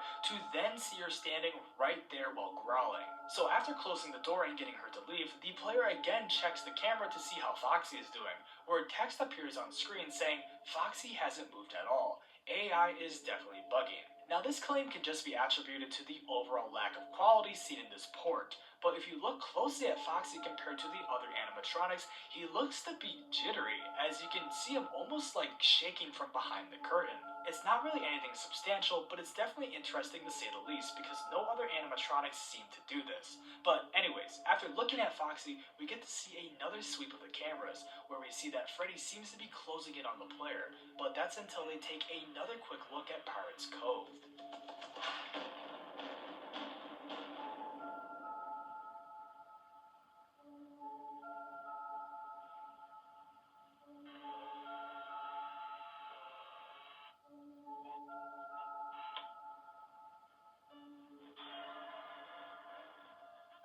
After surviving Foxy's attacks, along with another one of Bonnie's, things start to get even more bizarre, as shortly afterwards, the player's screen is completely covered by a pop-up that says this: "Donate to www.some-Russian-text to win 10% increase in Bitcoin," along with text on Chica that says, "God loves you." The Russian text, when translated, supposedly says baboon dollar, according to some commenters, which when googling what that was, led me to multiple websites selling a meme coin called Base Baboon. Now, I don't know if that's what this is supposed to be referencing, or if this is just a coincidence, but if it isn't, the amount of detail this ransomware video has to seem even more sketchy when diving deep into it makes it feel that much more real. But then right before this screen ends, we can just barely notice that it flashes blue for one frame, where if we look close, we can see a new piece of text hidden on the bottom left of the screen that seems to say, "God's love can't save you," which then upon disappearing leads back to normal gameplay. The uploader then puts more text on screen saying, "I don't know what that was, it happens a few times," before again leading back to more gameplay footage where nothing of note really happens. 3 AM is kinda boring because all of the animatronics disappeared or something. Like, seriously, where the fuck are they? Is what the text on screen says, as for some reason the animatronics are gone and can't be seen anywhere on the cameras. But as the player is actively searching for them, another pop-up appears that says pirate movies at www.baboondollar.com, which is even more confusing than the last pop-up. But then after this, we get another message from the uploader saying 3 AM to 4 AM were very boring. 5 AM, however, and this is where all hell breaks loose.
Final thoughts. I spent $4 for this crap.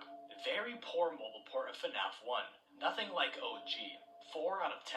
And with that, that is Five Nights at Freddy's weird mobile port. Arguably one of the scariest and most eerie pieces of FNAF media ever made, and I'm sure you can see why. From the introduction sequence where we can see a demonic version of what seems to be the puppet rise from the depths, to the overall aggression and speed these hungry monsters have to try and enter your office, plus everything else seen in this video, there is a lot to go over. And to make Perish Stupid's dream come true, this is the type of video to end up on a video called something like The Strange World of FNAF Fan Creepypastas 4 years from now. And, well, luckily for them, they only had to wait 4 months for that video to release, as this is it. Now, you know how I mentioned nostalgic horror earlier? Well, now we need to introduce yet another subgenre of horror, with that being religious horror. It's very self-explanatory to understand what it could represent, but for people who may not have an interest in religion or the genre as a whole, religious horror is a subgenre that primarily focuses on supernatural beings, such as demons, along with other aspects of religion, such as God,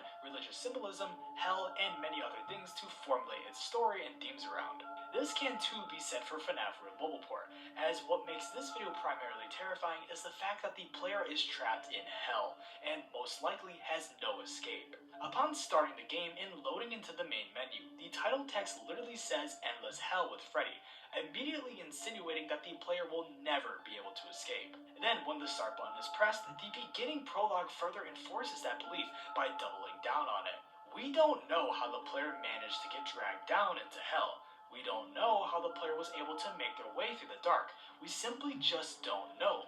But that's until we read the text. You wonder if you are alone, where we begin to wonder that exact question, until more text appears that says, you soon find out you are not. That one line of text is all it takes to raise the stakes and to make us, the viewers, be filled with dread. Then, as the rest of the text appears, we also begin to see intelligible versions of the supposed quote-unquote monsters that are down here in hell with us. We can only faintly make out which animatronic is which, but this combined with the fact they are hungry and will do whatever it takes to eat is all it takes for us to know that this is not your ordinary FNAF game.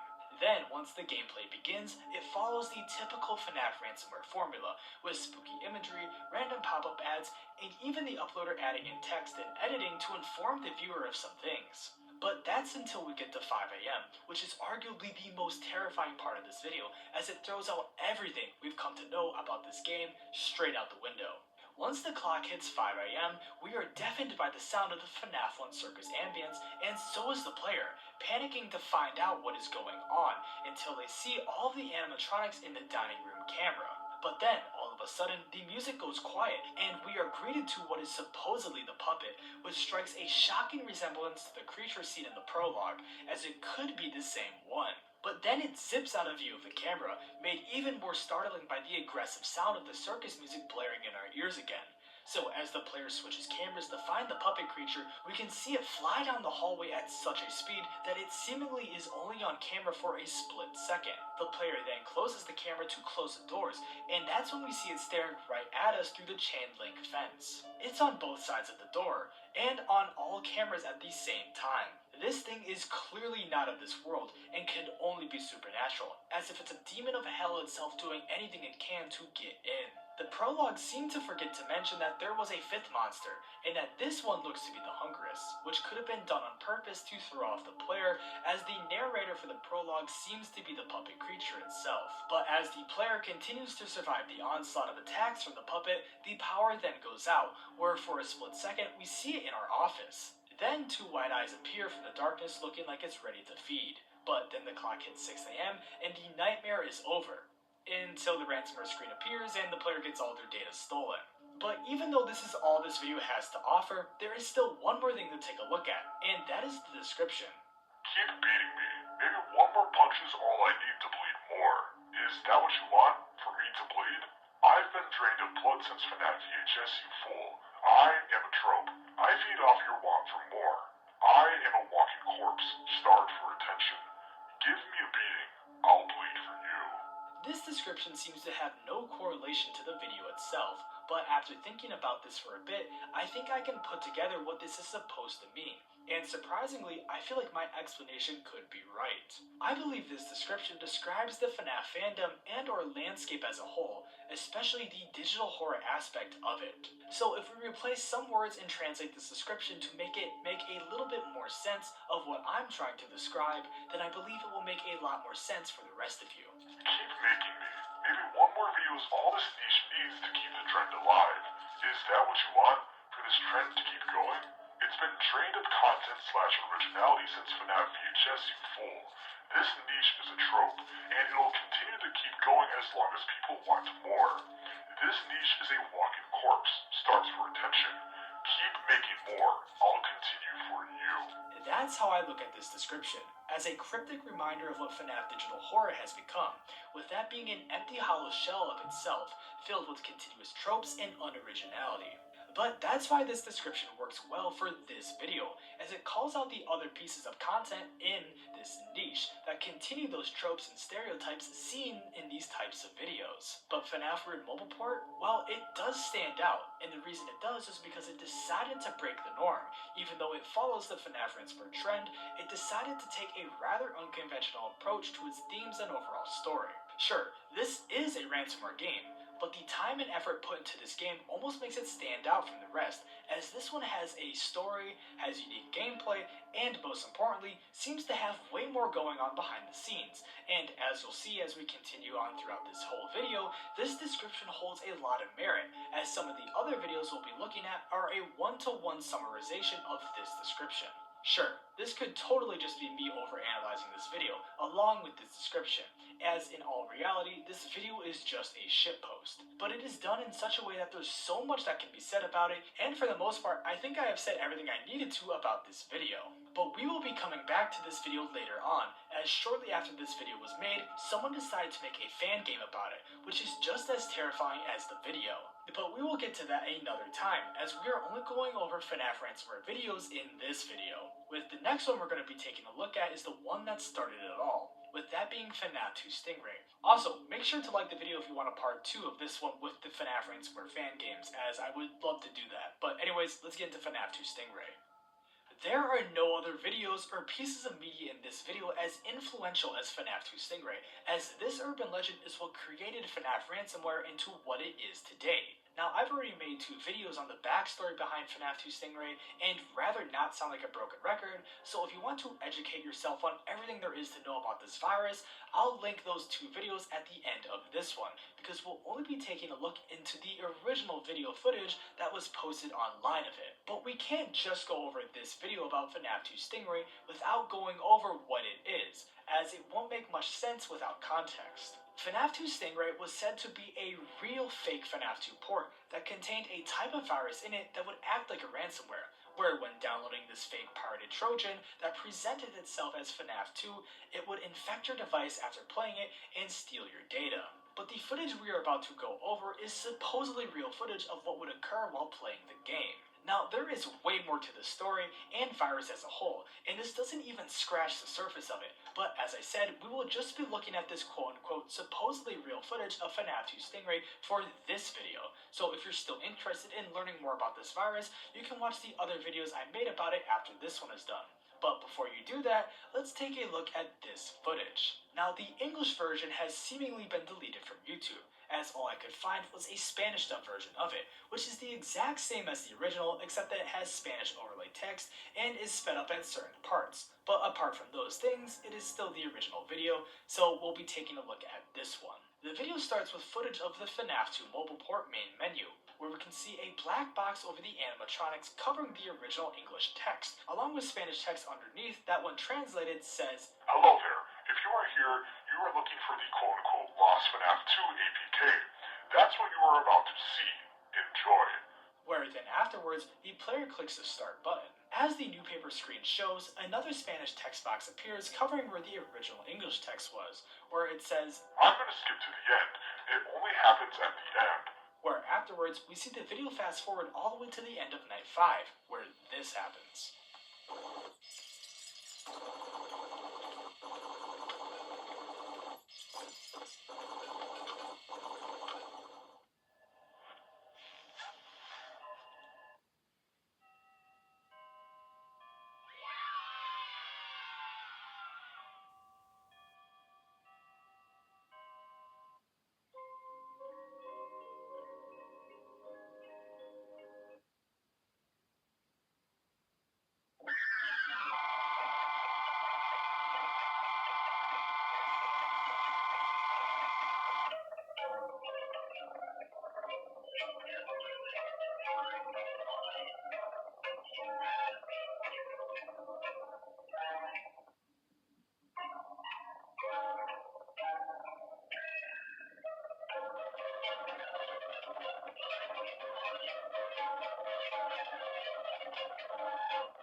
after this, more text appears on screen that says, It had a puppet jump scare at the end, but since my phone got corrupted, I can't get footage. This is all I could recover. Thanks for watching. And then the video ends. Now, this video has been debunked as fake, but for a couple of months, it was believed to be real footage of the Stingray virus, and I can see why. It's a simple premise. All the video consists of is screen-recorded footage of the uploader playing FNAF 2, with some occasional text put up on screen in editing, where nothing even happens for this game until the ending of it, where the screen randomly goes black and the player is jump-scared by a PNG of withered Chica with no eyes, followed by the screen getting corrupted and turning black while the puppet's music box plays in the background. This is what immediately sparked all the hype around this virus and basically started the ransomware trend, as no videos or related media ever showed anything like this, and even now, people still don't know where the jump scare image came from. I mean, this part of the video is so popular that people don't even bother to mention the end of the video, where as this video goes on, the audio continues to get more and more corrupted until the music finally stops, where we can hear a barely audible voice begin to speak. Now, I can't understand the first couple of words that are spoken, but I can make out what the voice says afterwards. And if you listen closely, you can hear it say, "I have hacked your phone, say goodbye," where this then repeats a couple of times until the final text box appears that mentions the puppet jump scare. People don't even bother to bring any of this up, as the Chica jump scare is already iconic enough, and since the rest of the video gets corrupted afterwards, there's not much use in talking about it. The overall simplicity of this video is what makes it scary, and that along with the urban legend behind it is what made it so popular. There are zero other ransomware videos like this that are associated with and or created an urban legend, myth, hoax, or whatever you want to call it online, and there are zero that ended up being this influential in doing so. The feeling that this could be real and could have been something you might have accidentally stumbled upon as a kid is terrifying. And this goes back to the nostalgic horror mentioned earlier. In every video I've made about FNAF 2 Stingray, I've had tons of comments mentioning that as a child, to get around the paywall FNAF has, they would just go to sketchy websites to download free pirated versions of the games. And the fear these commenters expressed when bringing up that they could have fallen victim to a virus like this on their own phones is what makes this specific video and urban legend so much more scary. The fact that real people could have so easily fallen victim to a virus like this, especially as children, along with the overall simplicity and mystery of FNAF 2 Stingray, is why it's personally one of my favorites. But there's also another super underrated early pioneer of FNAF ransomware that continued to follow in these same footsteps of FNAF 2 Stingray, also being another one of my favorite videos, with that being FNAF 2 Free Edition ransomware. Unlike Five Nights at Freddy's CDs, FNAF 1 Weird Mobile Port, and FNAF 2 Stingray, this is the first video we take a look at that isn't part of the big three. And what I mean by that is that as we continue to look at more videos and dissect everything we can about them, we'll start to look at more that have flown under the radar, along with some videos that aren't even publicly available for viewing, such as FNAF 2 Free Edition ransomware.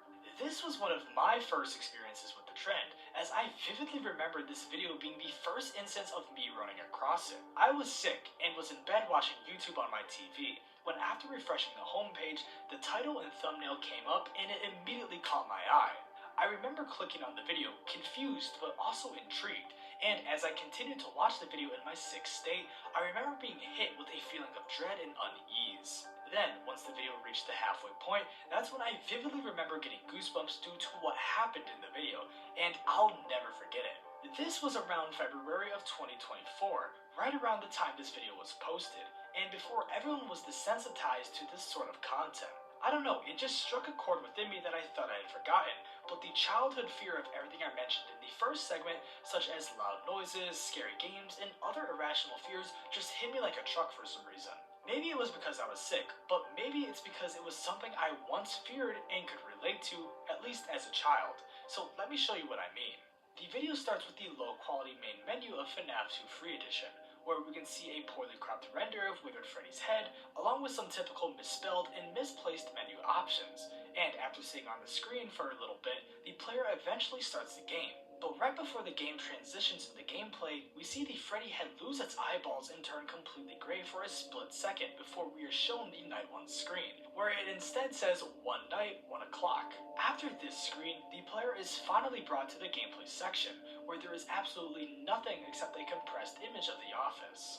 Then that's when the camera screen opens to show a monochrome low quality version of the main hall, which after viewing for a couple seconds, the player closes. Now, I'm not sure if the player is actually playing here, as there are no buttons to be seen anywhere on screen, so for as far as we know, the game could be controlling itself, which is a terrifying thought. So regardless if that's the case or not, the camera opens up again to the main hallway, except this time there is a low quality PNG image of Withered Freddy, which is also missing his eyes and is gray, just like the main menu version was. So again, the camera closes and we are brought back to the office, except this time the FNAF 2 chase ambience has followed, and all of a sudden, the same Freddy seen on the cameras appears. The player then quickly puts on the mask to try and avoid his attack, but is unsuccessful and they get jump scared by Freddy. It had booted me out of the game.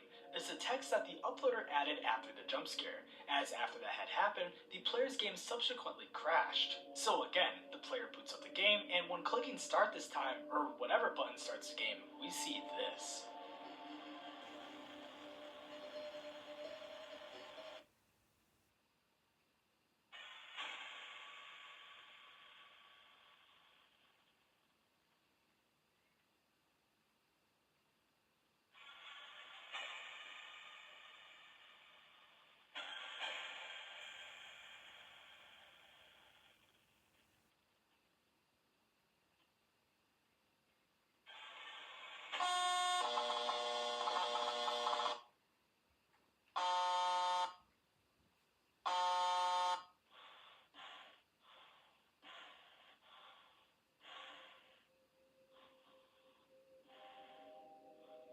After clicking start again, the player is instead sent to the beginning of the night cutscene, where after looking around for some time, the golden Freddy standing in front of them transforms into the Freddy from the main menu and the one that attacked the player, and right as this happens, all audio cuts out and is instead replaced by an ear-piercing loud electrical humming. Then afterwards, the audio stops again and is replaced with the breathing noise that can be heard when wearing the mask in-game. All while the ransomware screen shows in the background, where it says, "You idiot, it us illegal to pirate Scott's game. There is no way to play his games free. Give me money or your computer goes night-night. Freddy Seabear 2, 1 day remains." Right before the video ends. Now, looking back on this video, there are definitely way more scary iterations of FNAF ransomware out there, but for the time, and for being one of the first pieces of content regarding this trend, I have to say it's not that bad. This video definitely falls under the shitpost category more than the non-shitpost category, but so do a lot of other FNAF ransomware videos. It's just that this one falls under the category way more than others. But that's why this one is one of my favorites. It was one of the first, and for a small time, it scared me. But now we can look back at it and laugh and see how far the community has gone with their ideas and so forth related to this niche, as this video doesn't have much to dive deep into. It's just an ordinary ransomware video, and it follows the formula to a T. But just like FNAF 2 Stingray, its simplistic concept worked for the time, and did well. But looking back, it could have definitely had some improvements, just like the next video we'll be looking at, with that being FNAF 3 ransomware/malware. Now, upon first glance, this video doesn't seem like it has any notable needs for improvement, but just like the last video, I would say that once this video gets past the halfway mark, it too falls under the shitpost category for FNAF ransomware videos. But I will say, the first half of this video is actually really good in my opinion, as it feels way more grounded in reality for what a real ransomware or virus game would look like, at least when it comes to fake FNAF game viruses, and let me show you what I mean. The video starts with some text that says, "I found a free FNAF 3 version on the sketchy website," which then transitions into the main menu for this ransomware version of FNAF 3. Now, I am sure you can immediately see what I mean when I mention that this video feels way more grounded in reality. Unlike all the other videos we have looked at so far, and have yet to look at, this video is the only one that has a normal main menu screen when booting up the game, at least at first glance. The menu has the normal version of Springtrap, the same text, and even the glitchy effects just like the real menu. But after staring at it for long enough, you'll realize that it doesn't say FNAF 3, but instead says FNAF 53. And the copyright at the bottom doesn't have Scott's name on it, as it has been blurred out. This is a more accurate representation of what a fake port of a game would try to replicate. It wouldn't be all spooky and different when booted up, or even at all. It would instead literally just be a copy and paste of the actual game, so that the player wouldn't know that they were playing a fake version. But then all that subtlety seemingly gets ruined once the game transitions into the newspaper screen, as we are greeted to a blurred out version of the newspaper, where we can see that the text is mostly smudged and that Freddy is missing his eyes. I just realized that for some reason these videos love to get rid of the character's eyes for some reason. I don't know if there's a deeper reason behind it, whether it be to make it more scary or for whatever. I don't know, maybe it's to make it more of a shitpost, but please let me know why you guys think they do these in these videos, because it's a recurring trend for some reason. Anyways, the newspaper then fades away to the Night 1 screen, where it glitches out at the end and turns into a bunch of garbled text. Again, the screen fades out and goes to normal gameplay, but the Night 1 text is still glitched out for some reason. But that's when the player opens the monitor, and we can see that it doesn't have an animation for when it was opened. It kinda just faded into existence. So after using the reset buttons for a minute, the player finally closes the monitor when this happens.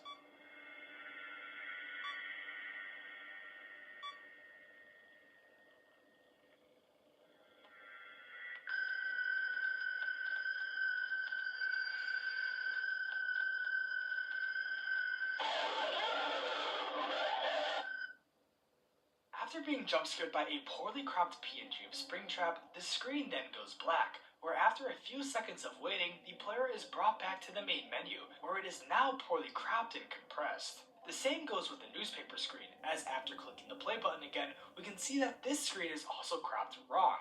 But then when we are brought to the Night 1 screen, it isn't poorly cropped, but is instead normal until it again glitches out. But then once we transition into gameplay, this is what we see.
And with that, that is the end of the video. This video isn't the best, but it also isn't the worst. It is just missing a certain piece that I can't quite put my finger on, because personally, this video just isn't that interesting. Sure, the beginning of it was interesting, even though it was slow, and that's because it was subtle. It wasn't all in your face, and it wasn't something that immediately would scare you. Instead, it was something of a slow burn, until all that suspense was immediately ruined by the newspaper screen. It should have also been normal, except with maybe a few small changes to start to build that sense of dread up, because if it did do that, it would have made the gameplay segment way more interesting. If the video decided to keep that unsettling, subtle vibe to it, to where you know that something is wrong, but you can't quite put your finger on it, it would have made this segment of the video actually suspenseful instead of boring, and it would have made the jump scare that happens afterwards way more scary. Then everything that happens afterwards was kind of just bleh. Now, I know horror is subjective, but the video just wasn't that scary. The imagery wasn't scary, the audio effects weren't scary, and even the most important part of a ransomware video wasn't scary, with that being the ransomware screen itself. Sure, it definitely looks low quality, like a ransomware screen should, and it usually does, but that's not the issue here. The issue is that it just wasn't scary. But I will say that at least the ransomware text is pretty funny. Well, how bad? You think you can steal from us, FNAF? This version is the free trial. You did not pay the real one. Scott is really mad at you. Please pay $214 in Bitcoin currency. Your files have been taken, and they're gonna be deleted. Yeah, this This video isn't anything too special and definitely needs some improvements looking back on it. But again, like the last video we looked at, it was made around the beginning of the trend, so they did the best they could. And honestly, that's kind of all that matters at the end of the day. But since there weren't many videos back then to take inspiration from or get ideas from, I will say that this video did take some inspiration from another video posted around that same time frame, with that being a video simply titled FNAF 3 Ransomware, where this video used some of these same sound effects and ideas as this one, and you'll see what I mean. Just like FNAF 2 Free Edition, FNAF 3 Ransomware was also one of the first pieces of media related to this trend that I experienced. And just like FNAF 2 Free Edition, this video holds a special place in my heart, as the imagery seen in this video has never left my mind since the day I've seen it, and there's a good reason on why that is. Just from the main menu alone, which can be seen at the beginning of the video, it is nothing but an image of the newspaper intro screen along with a poorly cropped and blurred version of Bonnie, with text overlay that says 15's at Freddy 3, play, and release. This main menu, and more specifically, this image of Bonnie has been engraved into my memory for some strange reason. It's not because the design is overtly scary or anything along the lines of that, but I personally think it's because my brain is trying to figure out what I'm staring at. Now yes, I know that is Bonnie, but the blurriness, along with the fact he is missing his ears, is dirty, and looks to have phantom eyes, is why I believe I cannot shake this image from my head, and I think that is due to the phenomenon known as the Uncanny Valley. Now, I've brought this concept up before in previous videos I've made, but the reason I bring up the Uncanny Valley here is because this image of Bonnie, along with another character that'll be seen near the end of FNAF 3 Ransomware, that matches the description of what the Uncanny Valley is, and why I think I haven't been able to forget this image from my head. Also, if you don't know what the Uncanny Valley is, or just need a quick explanation, the Uncanny Valley is a phenomenon where something that almost looks human, but not quite human, triggers a sense of dread or discomfort, and the same could be said for this version of Bonnie. We know that it's Bonnie, but something's just off about him, and since our mind tries to fill in the gaps, especially since it's blurry and needs to, it creates that sense of dread and discomfort. But as the video continues, that same concept of our minds filling in the blanks will become way more apparent. So instead of me just trying to explain it to you, how about I show you?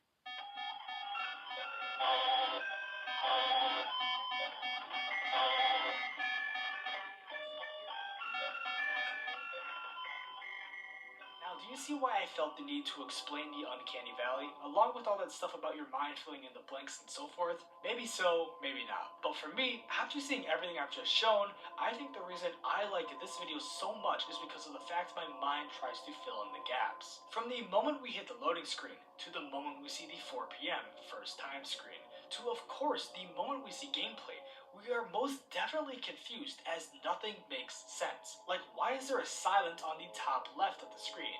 Why is it 4 p.m.? Why is the phone tweaking out? What does it mean first time?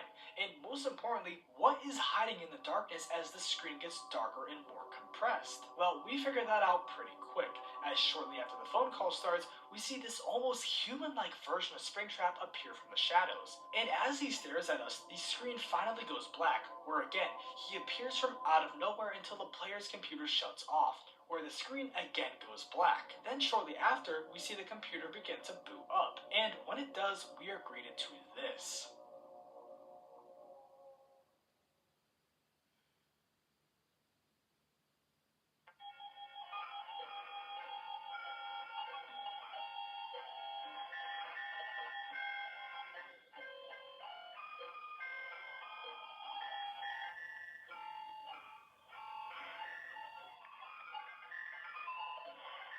There he is again, staring at us from the darkness. You can't quite make out his features, but if your guys' brains are anything like mine, Springtrap's face looks to be human, with two white piercing eyes staring right at us. If this video never featured this image of Springtrap or of Bonnie, I don't think it would have gotten as popular as it did, as these images are absolutely amazing at provoking that feeling of dread and discomfort the uncanny valley gives you. And many of the commenters on this video agree.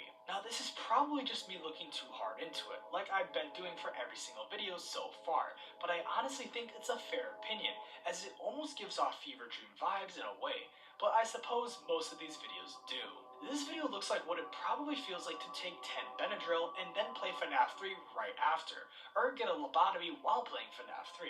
Honestly, I don't know. That's like the best way I can explain it, but yeah, I still don't think I'll ever forget that image of Springtrap or Bonnie, ever, so yeah. But you know what else I'll never forget? Five Nights at Freddy's 3 Ransomware Lost Media. Yeah, these videos all have a lot of the same names, but trust me, this is a different video compared to the last two we just looked at. And it will be the last FNAF 3 based ransomware video we look at, as all these names are starting to get confusing, and yeah, so yeah. Now, as I said, this is a video I'll never forget, as this video does various different things compared to the normal FNAF ransomware formula, and it even has some fourth wall breaks and hidden secrets that can only be seen if the viewer does certain things to activate them.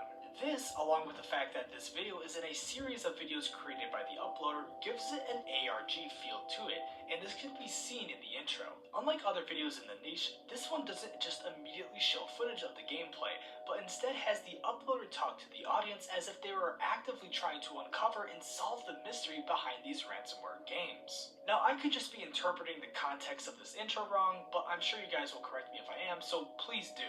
Because the video starts with the uploader thanking the viewers for the support on a previous ransomware video they have made, called Five Nights at Freddy's 2 Ransomware Lost Media B-sided version, where afterwards they mention that these videos take a long time to make and that they really appreciate the support. So after this quick thanks to the audience, the uploader mentions that FNAF 3 and 4 have been found, except that FNAF 4 is an exe file, and that the uploader wants to decode it to see what is in the files, but then mentions that they have the FNAF 3 footage, and that's what we are about to see. Now before I get into the footage, this is what I mean about this video either being a series or an ARG or something along those lines. I can't tell if the uploader is playing a character, especially when they were thanking the audience, or if that is actual thanks for the hard work they did making the ransomware video itself, because right after that, they immediately mentioned FNAF 3 and 4 ransomwares, so I can't tell if this is all supposed to be a character or what, but that's my best guess, and honestly, regardless of what the actual answer is, it isn't too important to the actual content seen in the gameplay,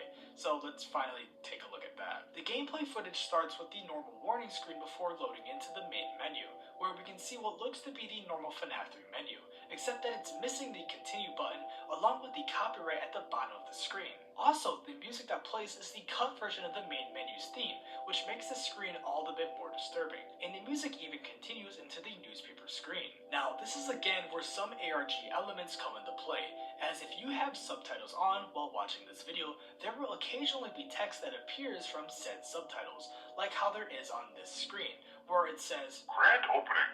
Fredbear has reopened for the first time in years. Me, his friend, Fred Bonnie, and Fredbear. Now this could also just be the uploader repeating what is supposed to be seen on the screen, since that would also make sense due to the low quality of the footage. But again, either answer could be true, and doesn't really matter for the context of this video. So after this screen fades in the gameplay, well, I think it's best if I just show you as I've been.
Now, I'm usually not one to swear in my videos, but all I can say after seeing that is, well, what the fuck?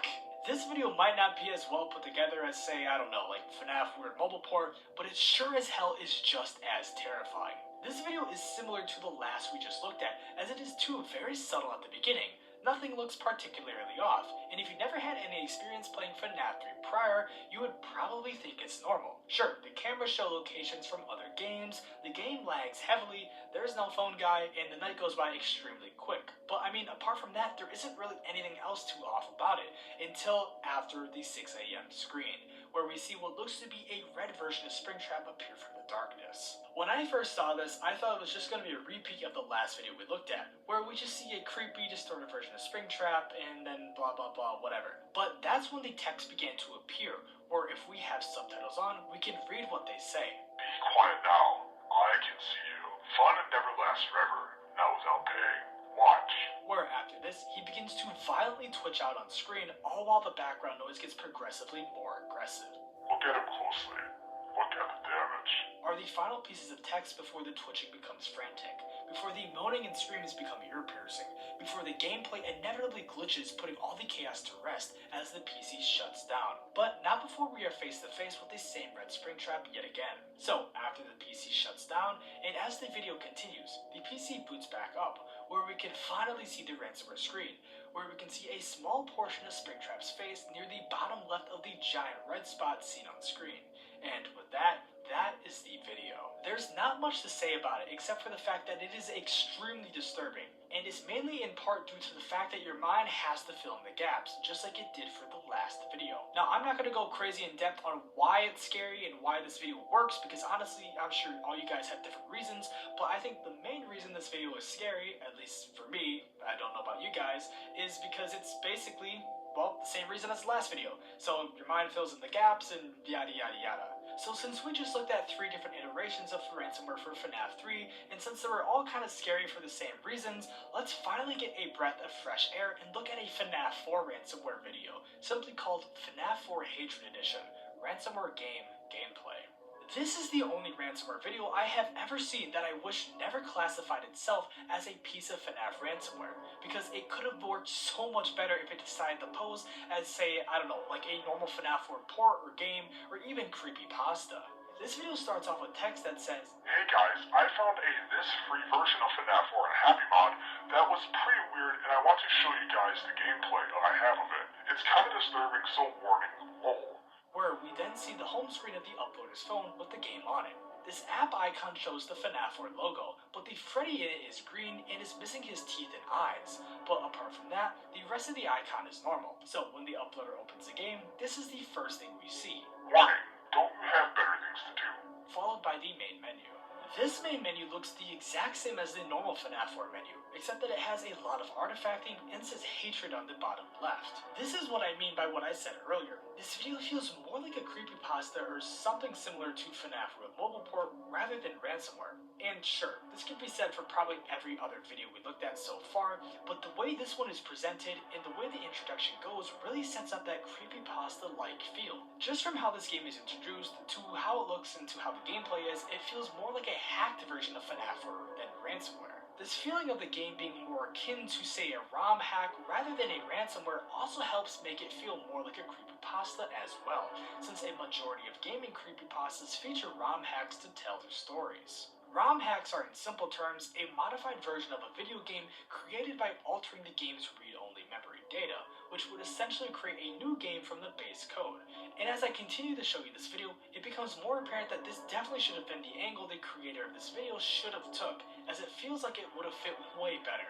So after the player clicks the start button, this is what the player sees.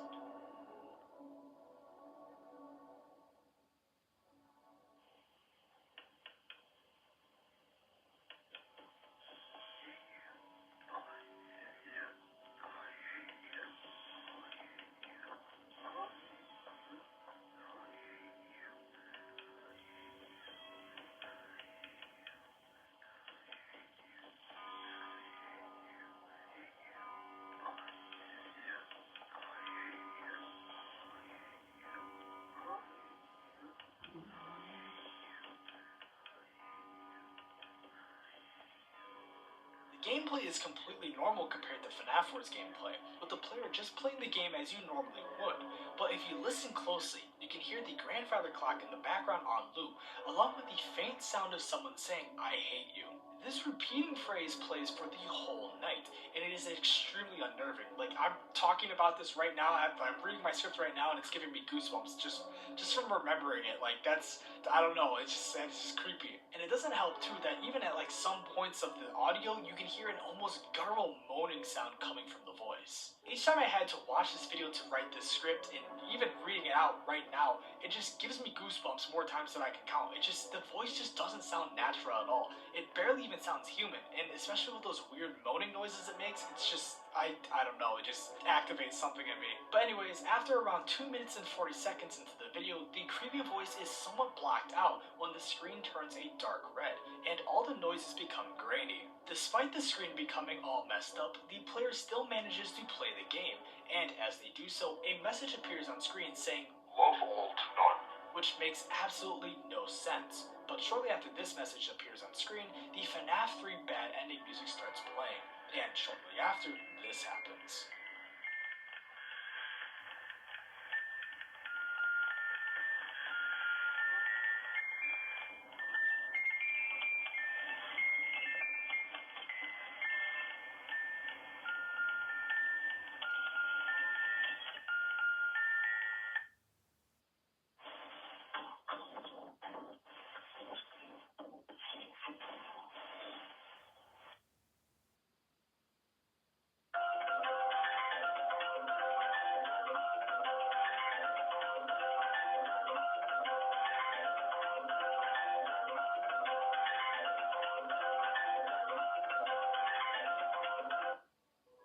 And just like that, the video went from extremely disturbing to cliche and, well, not scary. I'm not even going to go over the ransomware screen for this video because it literally is just the same as all the others. And honestly, I personally rather not, because the ransomware part of this video ruins it, and I'd rather just kind of forget about it. The video had such a great setup and genuinely was creepy, as it was subtle and wasn't over the top. I mean, the gameplay was literally completely normal except for the creepy whispering and the screen getting distorted near the end. It literally felt like a creepypasta or weird FNAF 4 mobile port, and honestly, that feeling is why I believe it worked. Going back to FNAF 1 weird mobile port and why that video works so well is because it never claimed to be a ransomware, but instead just a weird mobile port. That video never said anything about pirating Scott's games like how this one did, and when the ransomware screen did come up, it was more so like a big FU to the player for surviving the night and beating the game, as if the puppet demon threw that one last thing at you to screw you over. Or it was the developer's way to troll the player, I don't know. But FNAF 4 Hatred Edition? Well, the moral of the story is to never pirate Scott's games, when the game never claimed to be a FNAF 4 Free Edition or pirated version. It is literally called Hatred Edition, implying that this is a fan-made version, or as I said earlier, a ROM hack of FNAF 4, or whatever it would be called for this situation. You see why this just doesn't really work in my opinion? If they wanted to do the whole ransomware thing, I get it, but they should have done it how FNAF Weird Mobile Port did it, and not say anything about pirating Scott's games, but instead just doing it to screw with the player and hack their device because it's evil like a creepypasta would. That's like if you downloaded a fan-made FNAF game, such as FNAF in Real Time, and then got a ransomware message at the end of it saying not to pirate Scott's game, when the game isn't even an official FNAF game, since it's literally a fan-made version of it. I know I'm kind of tweaking out about this, and honestly, I apologize, but like, it had so much potential to become an urban legend like Stingray, but was just ruined because of FNAF ransomware in my opinion. I'm sure most of you guys disagree with me on that, and honestly, that is okay, and I'm sure some of you guys do agree with everything I just said, but honestly, at the end of the day, I just want to see more videos like this. More videos that feel like how a creepypasta does, and more videos that have the potential to become the next Stingray, as the believability of said videos help make the horror feel more real, and this video did a great job at that. It's personally just, it had so much potential, and just, I don't know, the ransomware thing just took it away from me. But for some videos, the believability can make it feel more scary, like how it did for this video. But for some videos, that can be the opposite, just like how it is for FNAF World Ransomware. I don't even know where to start with this video, and honestly, I don't know how to present this one. Currently, while writing the script, this is the only video I've covered where I'm not sure if I should even try to explain it or just show you it, because the imagery, concept, and idea as a whole is just beyond unexplainable. So I think what I'll do is I'll try to explain what I think this video tries to replicate, and then show you the video, while also trying to explain what is going on, because this video is insanely confusing and makes no sense and is just weird. So before I show you it, let me explain what I believe this video is trying to replicate. And simply put, this video looks to replicate a fever dream.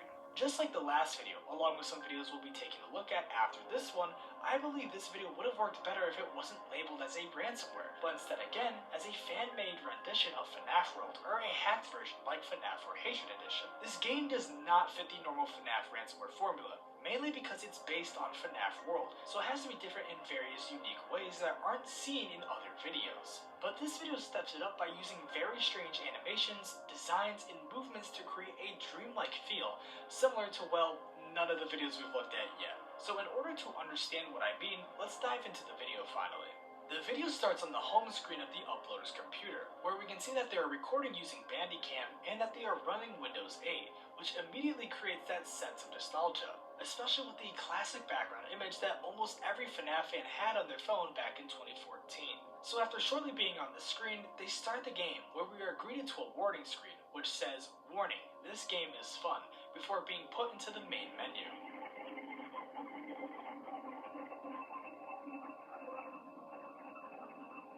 Yeah, I don't even, I don't know what I'm looking at here.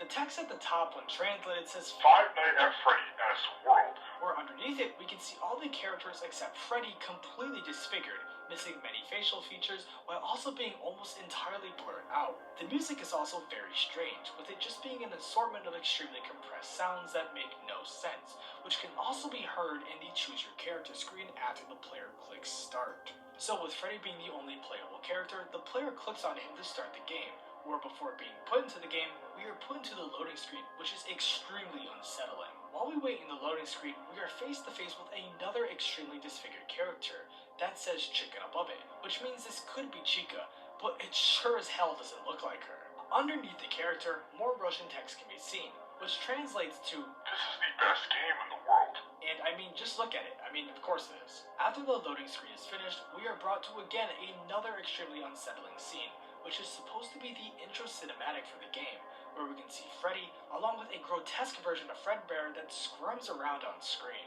Hello, welcome to Freddyland. Your mission is kill your enemies. Remember, always download from www.freefnaf3.com. Good luck. Is what the intro cinematic says before giving us the prompt to start the game. So when starting, the player is brought to this screen for a couple of seconds before the game actually loads into gameplay. Now, I'm not sure if this is a loading screen or what, but whatever it is, it's really weird and I don't know. We can still hear the background music in this screen, which makes me think this isn't actually a loading screen, but is instead an advertisement for the website, but who knows. So after this weird Freddy screen ends, we are finally brought to gameplay, where we see this.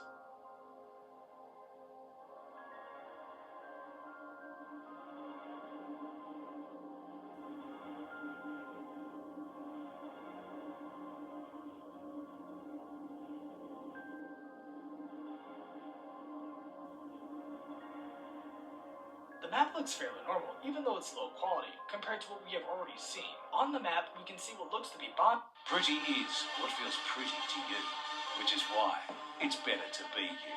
Burger. Bonnie, Dee Dee, Toy Chica, maybe, a strange black figure, and a lock, which as the video continues, we'll see what all of them actually are, but not before a random encounter with a mech crab happens. This encounter is fairly normal, except for the fact that the mech crab looks off and moves strangely, and that whenever the player damages it, we can see for a split second what looks to be Freddy appear on screen. As this fight continues, we also notice that when the player takes damage, a strange open mouth appears over them, just like how the Freddy appears on screen when the enemy takes damage. But after fighting for a bit, the player kills the enemy, and we see the poorly cropped victory screen, before being returned to the map. So then the player makes their way over to Dee Dee, where we are greeted to a black and white screen, along with a black and white version of Dee Dee or Balloon Boy. I'm not too sure exactly who it's supposed to be. So then the player clicks the play button, where it takes us to this game's version of the fishing minigame, where we see a disfigured version of Freddy trying to catch something. So eventually, the player throws down a black block, which manages to hit the fish thing or whatever it is, causing the player to win, which is shown by the good message that appears on screen. After this, the player is shown the chicken loading screen again before being put into the map once more, where the player now travels to the yellow figure icon, which happens to be this game's version of Funtime Foxy's shop. Looking around the shop, we see a disfigured version of Funtime Foxy, with their mouth protruding open while also staring directly at Freddy, and in between them, there is a poorly cropped version of Golden Freddy's head from FNAF 2. As the player stays in the shop, a cash register noise plays as Golden Freddy's head disappears, meaning that the player bought the head for some reason. But right after this, the player leaves the shop, where we see another loading screen, but this one has Bonnie on it. The screen shows a weird version of Bonnie with no eyes and a very long arm, which underneath, when translated, says, "This is fun." But after the loading screen ends again, the player is brought back to the map, where they travel over to Bonnie, where we see this.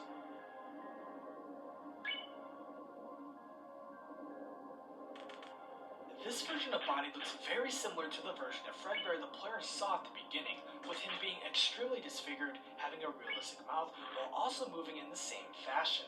We also notice that on the top right, we see the Golden Freddy from the shop, which is probably an upgrade of some sort, but we never outright get told what exactly it does. After the fight is over and the player wins, they make their way over towards the black figure on the map, which leads to another fight, this time with Chica. Again, just like with Bonnie, this version of Chica has very lifelike features, like with the mouth and eyes, and is too very disfigured. So again, after fighting Chica, the player wins, but this time when returned back to the map, it instead shows just one icon, with that being the devil. So once the player reaches the icon, it enters into another battle, except this time with Foxy. Foxy has these same characteristics as the rest of the previous ones, but this battle is different, because it is completely missing its background and seems to be harder, since the player actually dies in this battle. The game over screen consists of, well, text that says game over, and what appears to be a slumped over version of Freddy missing his eyes, and also looking like the rest of the characters. Now, you would think that since this is ransomware, the player probably would have gotten the ransomware screen when they died, but nope, it respawns them back into the map, where they try again to fight Foxy, which this time they are successful. So after the fight is over, the player is now transported to an 8-bit black void, where after some time, this happens.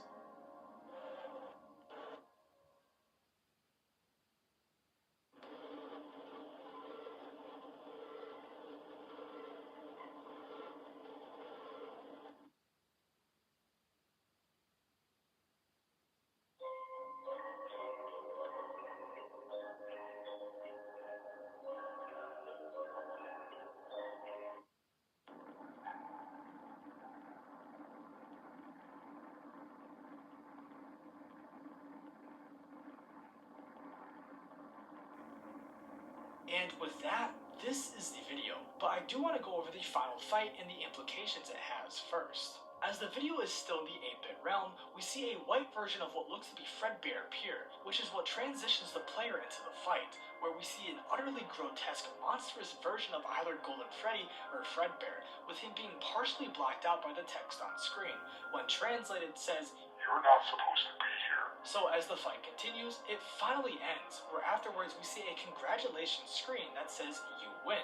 But I don't believe that, because right after this, you see the ransomware screen, where Freddy has now also become a disfigured looking creature, meaning he couldn't escape whatever made the other animatronics look like this. As I said at the beginning of this section, this seemingly only replicates one thing, with that being a fever dream, and I say it does that insanely well. The other cool thing I noticed while writing the script is the concept that the game has almost been infected by a plague that seemingly transformed all of these animatronics into these creatures, and it can be insinuated that Freddy is trying to escape the affected world to survive, but ends up being unsuccessful. I think that this little theory helps make this video just the littlest bit more creative. Again, I think the only issue this video has is the fact that it's classified as ransomware, but it's easily overlooked because of how creative and unique it is, so it honestly doesn't take away from the experience. Now, even though this is one of the most unique FNAF ransomware videos out there, let's take a look at one of my least favorite ones that exist, and that's because it's, well, really not too unique, but it's still unique enough to take a look at. And that's because it's based on FNAF Ultimate Custom Night, with the title being FNAF Ultimate Custom Night Ransomware Official Gameplay. Now, I've said this for a couple previous videos we looked at, but this time I'm just going to show you the full video first, because honestly, this video doesn't need an explanation unlike some of the previous ones, and it's only a minute long, so here it is.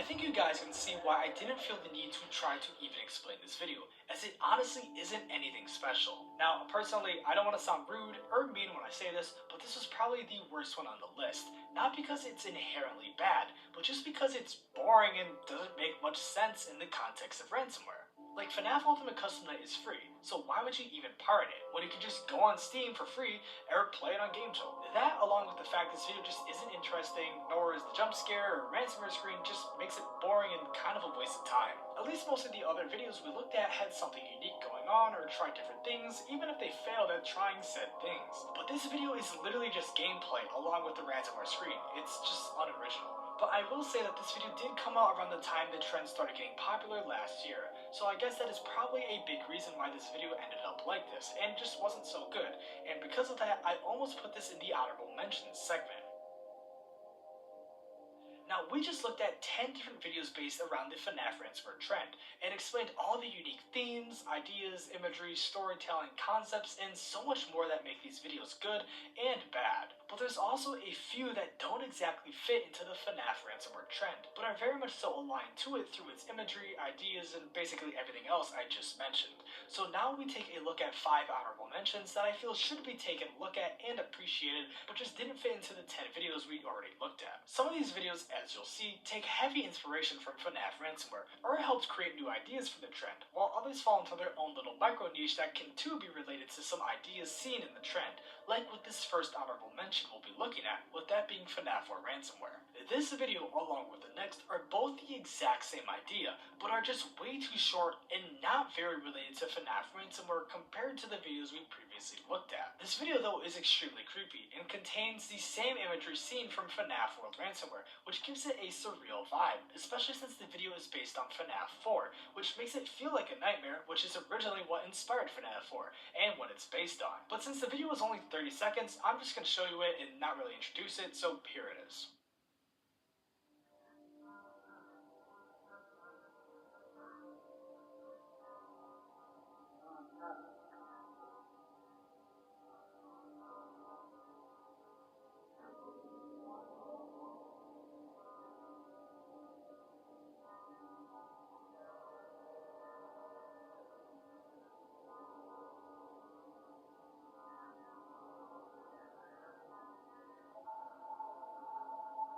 This video is barely, if you could even call it that, a FNAF ransomware video, and is instead more of a recreation of a dream rather than a ransomware, which makes sense, as FNAF ransomware as a whole was partially inspired by, well, a dream, as mentioned at the beginning of this video with Five Nights at Freddy's CDs, since that video was basically just a recreation of, well, a dream. The strange noises, blurriness, and the jittery movement Nightmare Fredbear has really sells us on that feeling of a dream. The fact you can't point out exact details due to said blurriness really helps recreate that environment. And the fact that the player isn't running away and is stuck in the room helps with that atmosphere building as well, as I'm sure many people have had dreams where they tried to run but just couldn't or ran in slow motion. So when the jump scare finally happens, we see a tiny bit more detailed version of Nightmare Fredbear's face, which looks terrifying. All of these same things, with the dreamlike environment, atmosphere, and character design, can too be said about the next video, as the next video was actually made by the same person, which is titled Nightmare _.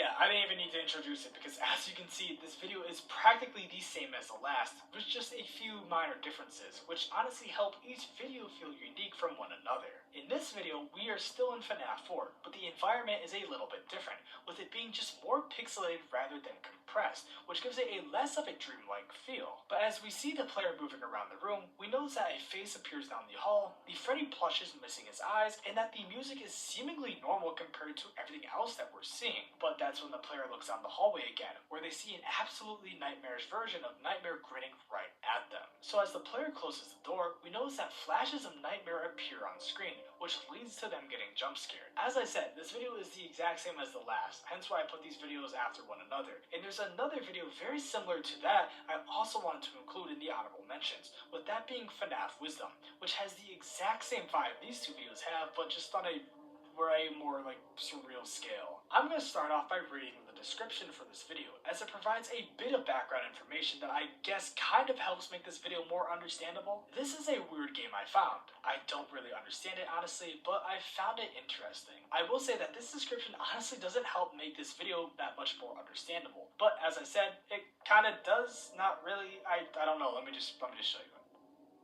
Love introductions. Wanna play with me?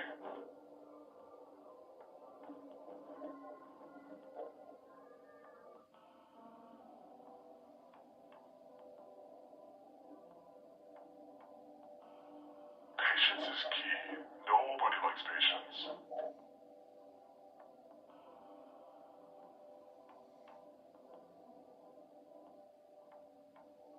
No.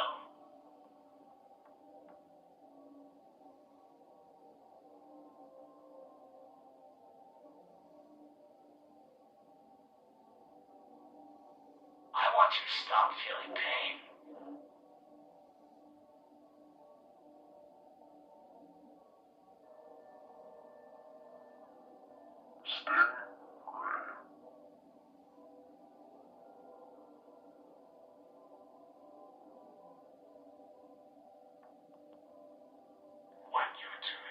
When the one that you do the,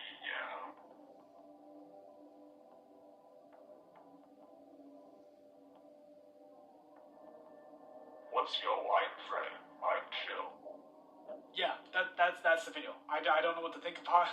I don't know what to think about it apart from the fact that the imagery is creepy and really good and really scary, and that it's, I don't know, it's probably the best shitpost featured in this entire video. The designs are extremely well made, apart from the strange Mickey one. I mean, I guess that one's good, but I don't know. And I mean, the concept is unique, but I mean,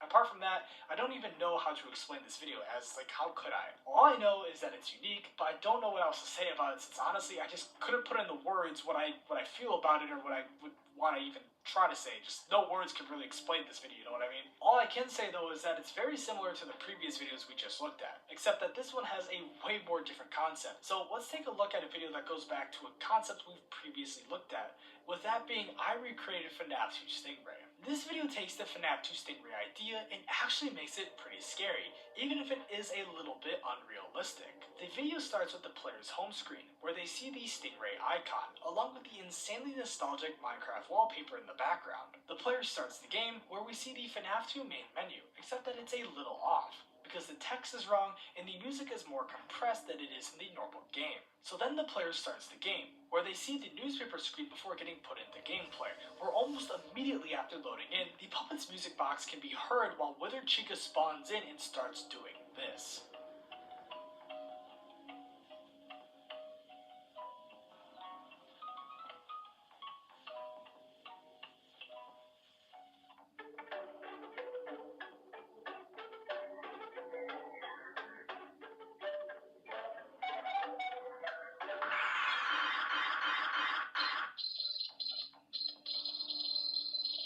I do have to say that this version is way more unsettling compared to the normal Stingray video, just because of the movements Chica has. Her shaking around on screen like that is very disturbing for some reason, and honestly looks extremely off, even though it is a bit unrealistic. The only thing this video does better than the original is having everything go to hell right as the game loads in, because if you remember, in the original, you have to finish the whole game before your phone gets corrupted, which doesn't make much sense, but in this version, everything happens immediately when you load in, which makes way more sense. But regardless, the video is a good recreation, but was just a little bit too short to be put in with the rest, so that's why it's an honorable mention, which I think is pretty fitting. But that brings us to the next video, which I genuinely don't know if I should have even put in this video, but I wanted to include anyways, since I think it kind of fits the overall aesthetics and just vibe of FNAF Ransomware, with that being FNAF 3 Secret Springlock ending screen. Now this video is not a FNAF Ransomware video, and has never claimed to be, but is instead an urban legend like Stingray, which was popularized by a video/image that came out which featured this disturbing footage. The video shows the FNAF 3 ending, which afterwards shows an insanely disturbing image which looks to be some humanoid figure staring at the screen. When this was first posted, many people claimed to have seen the screen, and had this happen to them too. The urban legend went that this was a glitch that would only happen on the PS4 version of FNAF 3, and would randomly occur after finishing the game. Now, I'm sure you can see why I included this in the video, as it is fairly similar to the idea of FNAF ransomware, because the screen could have made for a terrifying ransomware screen. But sorry to burst your bubble, because this isn't real. There's no coding for this anywhere in the game, and the picture is just an image of a poorly cropped dog, and with lower resolution to make it look scary. This actually got so popular to the point that people thought this was going to be the next version of Stingray, and it kind of was, as many people still believe this urban legend to be true, just like Stingray. And with that brings me to the final part of this video, which I need your guys' help with. This video was supposed to feature both FNAF ransomware videos and games, but got way too long to include both. So if you guys want a part 2 of just deep dives into FNAF ransomware fan games, then like the video and let me know in the comments if you want to see that. So until that video is made, you can watch my deep dive into solving FNAF 2 Stingray, or a deep dive into the most obscure FNAF ransomware game ever made, at least until part 2 is done. And if it is done, it'll be on screen right now.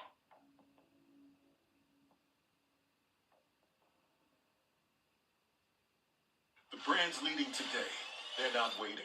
With Zebra, they're building intelligent operations on the front line right now. Better visibility, automation, intelligence. Better begins now. Zebra, better every day.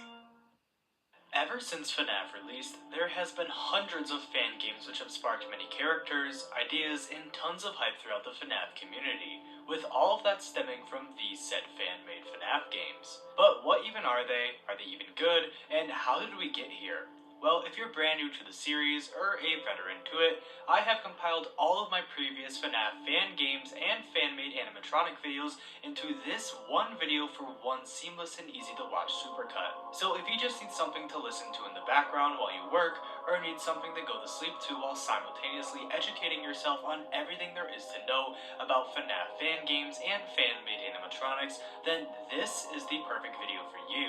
And if you've already seen all my other previous fan-made FNAF related videos, then no worries either, as at the end of this one, I have collaborated with and interviewed Lil Jet Games, the creator of one of FNAF's newest and most unique fan games coming soon, with that being Spikes Ahoy. But I am getting ahead of myself. Timestamps are available if you want to skip to certain segments, or if you need to rewatch certain segments. But before we get into it, make sure to subscribe if you love Five Nights at Freddy's, and let's dive deep into FNAF fan games. Five Nights at Ronald's might be one of the most disturbing FNAF fan games ever made, but not for the gameplay, jump scares, or visuals, but instead for it being based on one of America's most deadly mass ambush ever. He entered the facility heavily armed, immediately started shooting everybody, and the customers that were inside the restaurant had absolutely no chance to escape. If anything seen on this screen bothers you, this is your official warning for the rest of the video.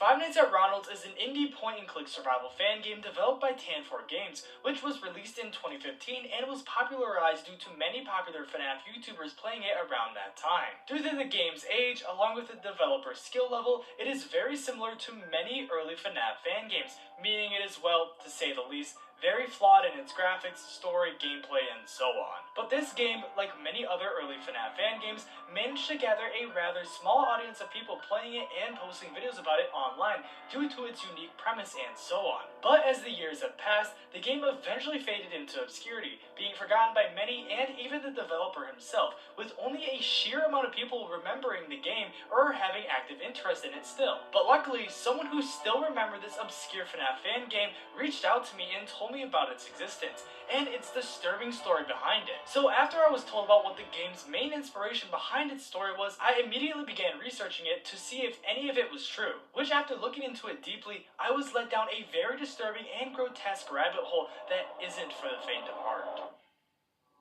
Five Nights at Ronald's has a very simple premise. The player sits in the office and monitors security cameras positioned throughout the building to observe the animatronics. The player has a limited amount of power to close the doors on either side, and the player must use the camera feed locations in the building to hold off the animatronics, which the player does by using the doors. The player also has to recharge a certain light on one of the cameras at the same time to prevent being jump scared by a character that acts very similarly to the puppet in FNAF 2. If the player fails to do any of this, they will be jump scared and will need to restart the night. Then to advance to the next night, the player must survive from 12 AM until 6 AM. Just like how you do in any of the other FNAF games. Throughout the nights though, the player will be up against 6 animatronics that must be avoided, which are Ronald McDonald, the Hamburglar, Grimace, Birdie, Mayor McCheese, and Inflatable Ronald. Then on the custom nights, there is also a special animatronic that can be seen, which is known as Negative McCheese, but we won't be talking about him or the custom nights as they're not really relevant to this video. But just like any of the FNAF games, all of these animatronics slash characters act differently in an attempt to kill the player. So let's go over what all of them do real quick. Ronald McDonald becomes active on night 4, and he can be seen lying on a green surface in Cam 2. Once active, he will move throughout Cam 4, Cam 5, and Cam 6 before standing in Cam 10. If not stopped in time, Ronald will ignore the right blind spot and directly jump scare the player, whether they are checking the cameras or not, but when fought off, he will just turn back. Ronald will also attack the player when the power goes out, at any night. While Hamburglar and Grimace are standing at the doors, Ronald will stand in front of the player. Then after a few moments, the remaining lights of the office will turn off, turning the room completely dark, in which Ronald will then eventually attack the player, resulting in a game over. The Hamburglar becomes active at night 1. He can be found lying on the ground in Cam 1, along with many of the other animatronics. Once active, he will move throughout Cam 4, Cam 6, and then Cam 5, before staring at the camera in Cam 9, in which he will eventually reach the left door of the office. If the player does not shut the appropriate door in time, he will disable the lights and the door, and will jump scare the player if they use the monitor or attempt to use the now disabled lights or door. Grimace also becomes active on night 1. He can also be seen on the ground in Cam 1 along with all the other animatronics. Once active, he will move throughout Cam 4, Cam 5, and Cam 6 before standing in Cam 10. Then afterwards, he'll reach the right door of the office. If the player does not shut the appropriate door in time, he will also disable the lights and the door, and will jump scare the player if the monitor is open or if they attempt to now use the disabled lights or door. Birdie becomes active on night 2, and can be seen lying on the ground in Cam 1. Once active, she will slowly leave the room as seen throughout Cam 3, barely opening the door at first, then standing in front of the door and leaving the room entirely. If Birdie does not appear on the cameras, it means she is going to run in Cam 9, but seeing her running in the hall will most likely result in certain death if the left door is not shut, as she is way too fast to react to. The only way to avoid her is by shutting the left door before checking the cameras. Then there is Mayor McCheese, who becomes active on night 3, where he can also be seen lying on the ground in Cam 1. Once active, he will move throughout Cam 3, Cam 4, Cam 5, Cam 6, or even Cam 0 before trying to get into the ventilation system in Cam 7. The player must use the repel system to fend him off, otherwise he will enter the ventilation system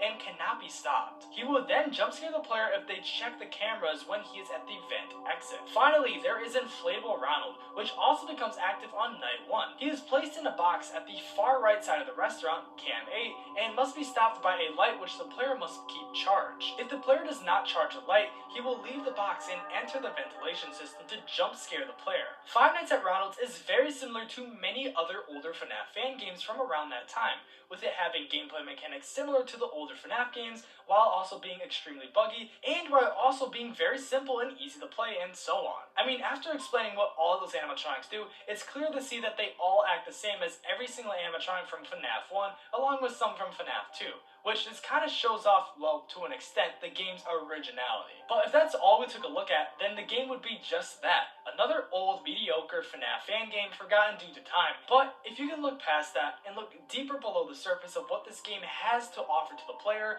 then you'll realize that there's way more horrors hidden within it. Just like many other disturbing FNAF fan games, for example, Dormitibus, the game seems just like any other normal FNAF fan game. But as you continue to play, you begin to notice very subtle and very off-putting things throughout your playthrough, with it becoming most disturbing once the story gets laid out in front of you. The reason I bring up Dormitibus is because of the extended use and mentions of blatant pedophilia, and nods to, well, I don't really want to say, but other sexually abusive acts towards well, you get the point. This was one of the main plot points throughout the game, and was done in a way which rubbed people in a very wrong way.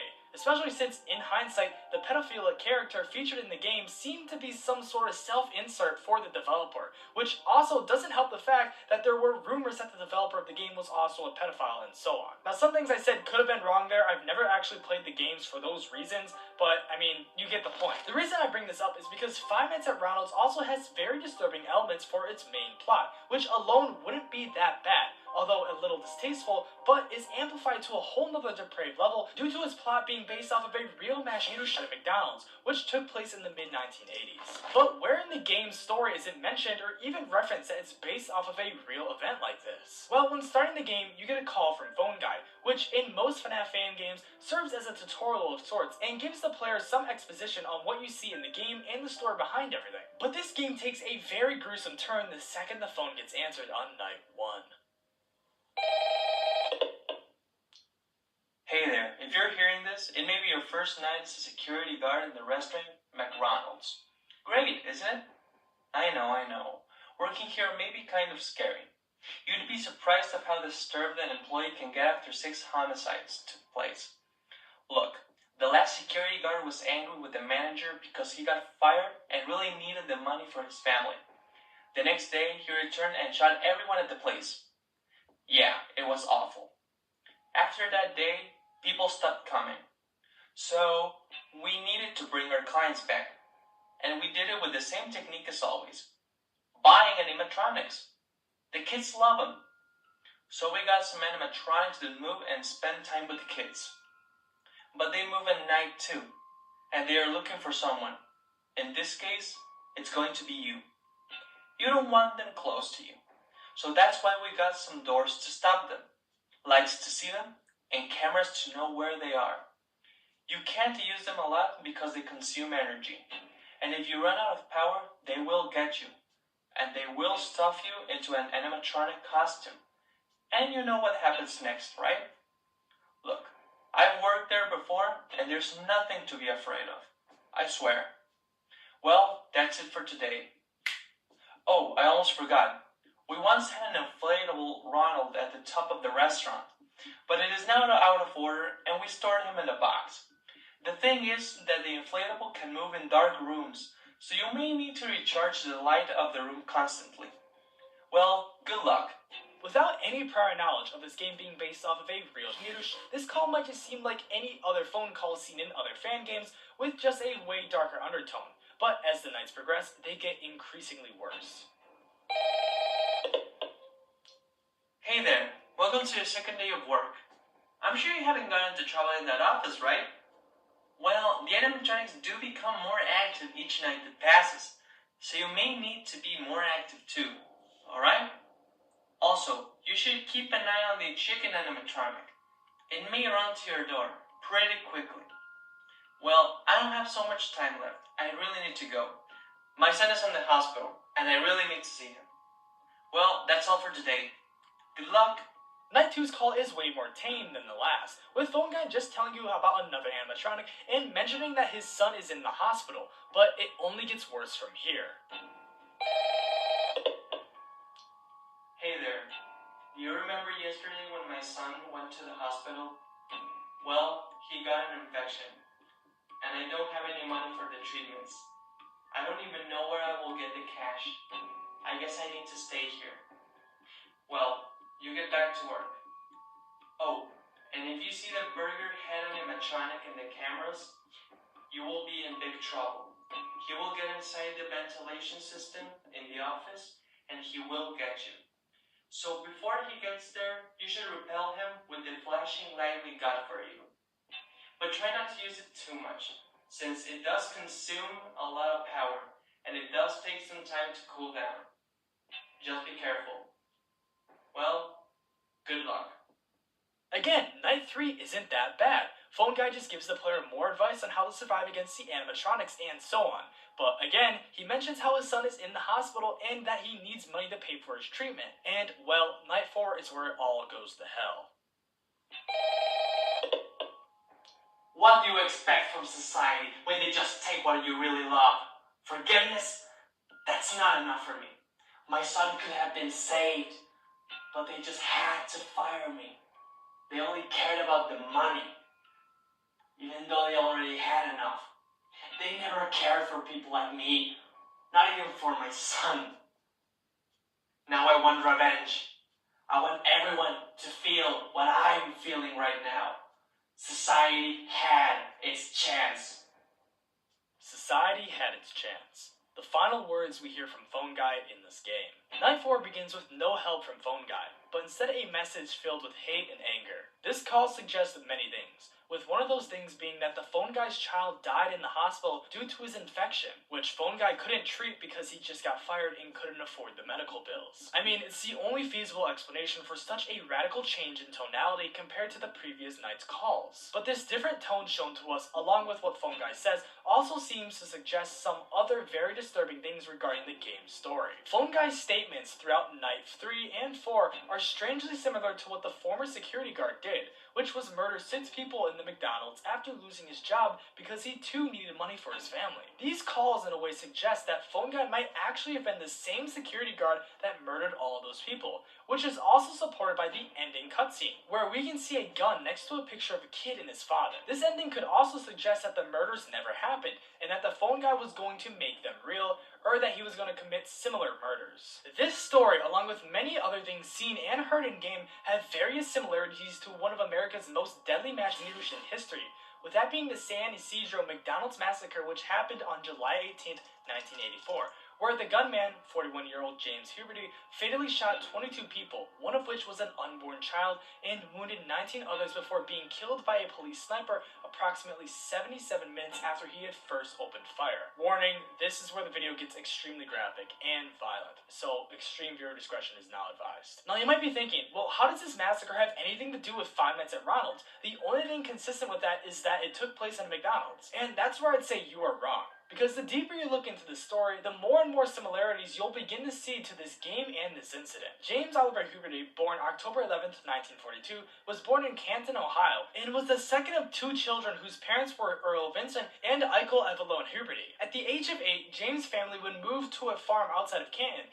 and because of this move, Eichel refused to live on the rural property, which led to her abandoning her family. Growing up, James didn't have many friends and found it hard to socialize due to his family's extreme religious beliefs and his limp, which he had ever since he was 3 due to polio. Because of this, he was frequently bullied in school, but was able to graduate 51st out of a class of 77 in 1960. After graduation, he attended college to obtain a funeral director's license and an embalmer's license. And it was during these years in college he met Edna Markland, with whom he would eventually end up marrying in 1965.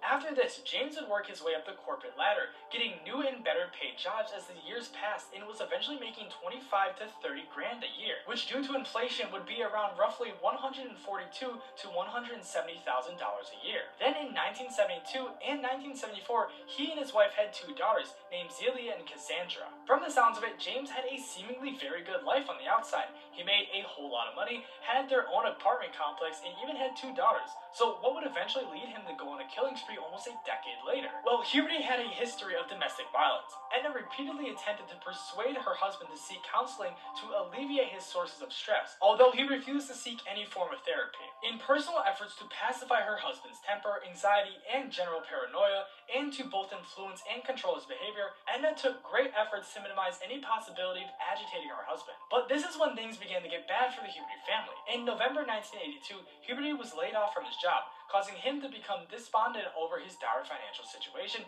and general inability to provide for his family. One co-worker would later recollect that upon being notified of the impending closure of this firm, Huberty had made a comment indicating that if he was unable to provide for his family, he would intend to commit suicide and take everyone with him. According to Edna, shortly after her husband became unemployed, Huberty began hearing voices. Then, in early 1983, he placed a loaded pistol against his temple, threatening to commit suicide. Edna successfully dissuaded her husband into shooting himself. Unable to find employment in Ohio, the family decided to make the move to Mexico, believing the money obtained from their apartment would be able to financially sustain the family longer in Mexico than in America. When Huberty and his family moved from Ohio to Tijuana in October 1983, he left all but the most essential of his family's possessions in storage in Ohio, but ensured he brought his huge collection of guns ammunition, and survival supplies with him. Unable to find employment in Tijuana, Huberty quickly regretted his decision to relocate to Mexico. Within 3 months, the family relocated to San Isidro, a largely poor district of San Diego, just north of the Mexico-United States border. After moving into San Isidro, the Hubertys rented an apartment within the Cottonwood Apartments as Huberty sought employment.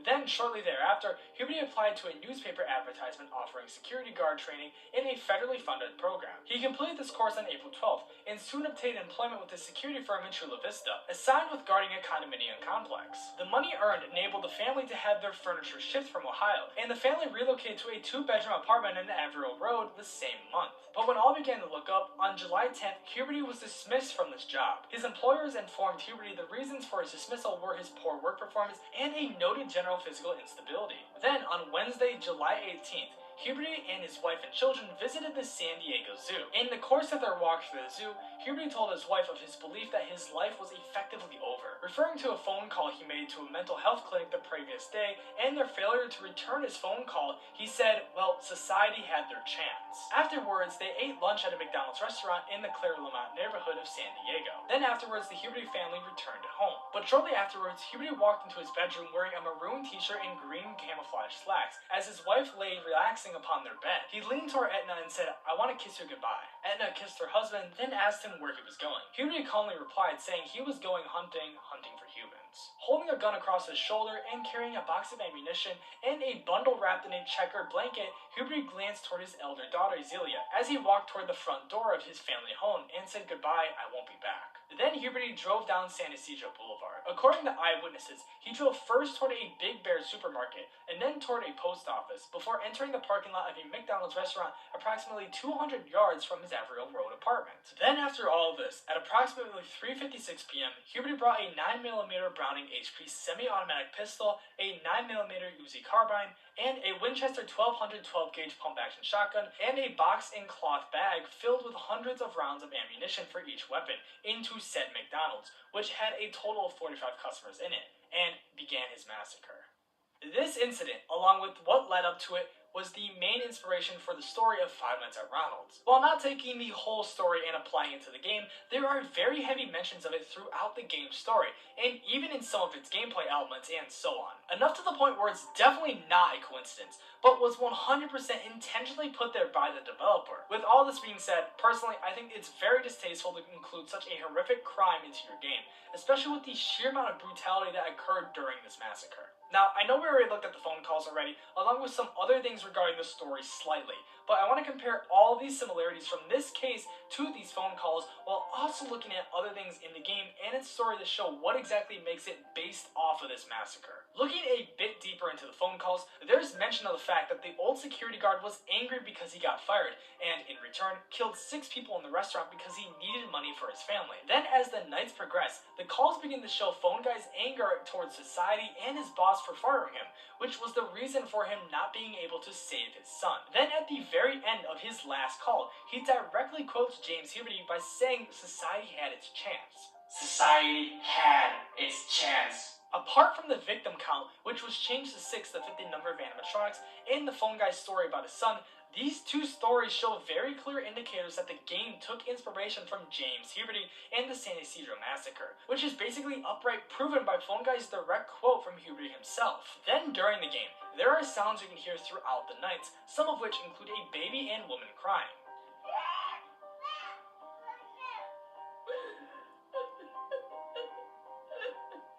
During the massacre, James murdered many women and even babies. So this could be a coincidence or a direct reference to some of the victims. Then there's another one where the audio file is literally called Massacre, which oddly sounds like a news broadcast for the actual news, but I'm not 100% sure on that because I couldn't find anything on it.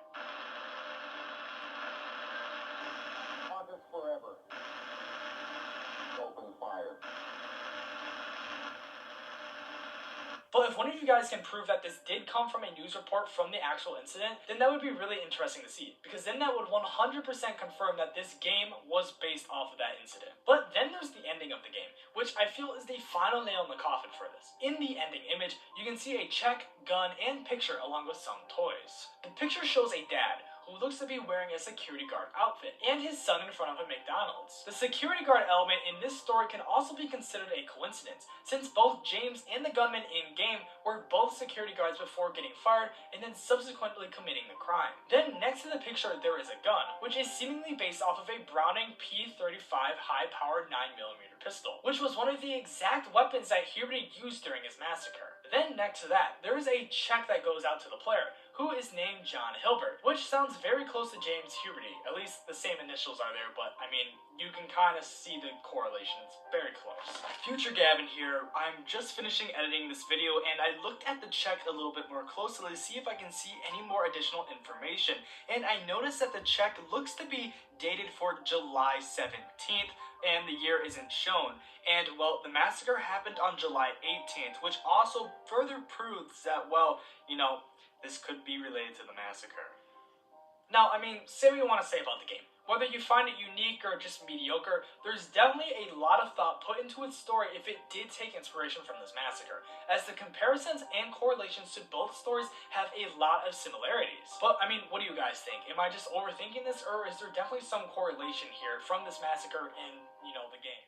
The FNAF franchise has accumulated over millions of fans over the years, with tons of people loving the series to death. Okay, people, tomorrow morning, 10 a.m., Santa's coming. Oh my god, Five Nights at Freddy's. And with that, some of these fans have such an immense love for the series that they make their own games, animatronics, stories, and etc. that show support and their creativity towards the games. And I'm going to be showcasing some of that in this video. Here are the top 10 scariest Five Nights at Freddy's fan-made animatronics. Now, a couple things before I start the list. When I was researching for this video, I tried to look for animatronics that were known and that were kind of obscure, just so you guys wouldn't be seeing the same animatronics in other people's videos. And boy, can I tell you, there was a lot of good choices out there when I was researching for this video. And that leads me to say a quick disclaimer for this video. I'm going to be rating the animatronics independent from the work they were showcased in, or originally from. So if they were in a very bad fan game, we're not going to be rating the game, but instead the character design. So if they were in a very good game, we're not going to be worrying about if the game was good or not, only the character designs. That also leads me to say that when ranking these animatronics, I might do it by the group instead of a singular animatronic. What I mean by that is if there's a group, like with Freddy, Bonnie, Chica, etc., I may just rank the whole group as one instead of just a singular animatronic, because, well, some of these designs are really good. Now, is that kind of cheating?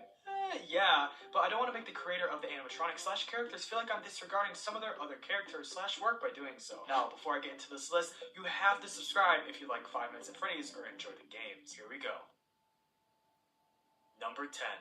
Starting this list is the FNAF Plus stylized animatronics. Now, FNAF Plus has been sweeping the Five Nights at Freddy's community away for quite some time now. I'm pretty sure this is the release all FNAF fans are looking forward to. The animatronics are absolutely terrifying, and Scott even backed the game himself and is helping with the development currently. But since Scott has participated and worked on this project, I'm not going to include the FNAF Plus animatronics because technically Scott worked on them. But technically, yes, the FNAF Plus animatronics are still fan-made animatronics, so I picked these ones instead so they're 100% fan-made. I don't know, but something about these animatronics feel more realistic than the other FNAF Plus animatronics. They are quite terrifying. Robin Thar Games on Game Jolt was the original creator and original maker of these animatronics, and I'd say they represent what the original FNAF Plus animatronics were trying to go for, but are more realistic. Because, let's be honest, the FNAF Plus animatronics are too scary to be in an actual restaurant. Imagine you're at Chuck E. Cheese, but then Chuck E. Cheese looks like he just came straight out of a horror movie. No one would go there, so it's a more realistic version, obviously. But I would say Chica is probably the scariest in this restyling, though in the original FNAF Plus group, I would say Bonnie is the scariest, but something about her eyes and her mouth being just completely wide open just gives me the chills. It's a terrifying detail that makes it so much more better.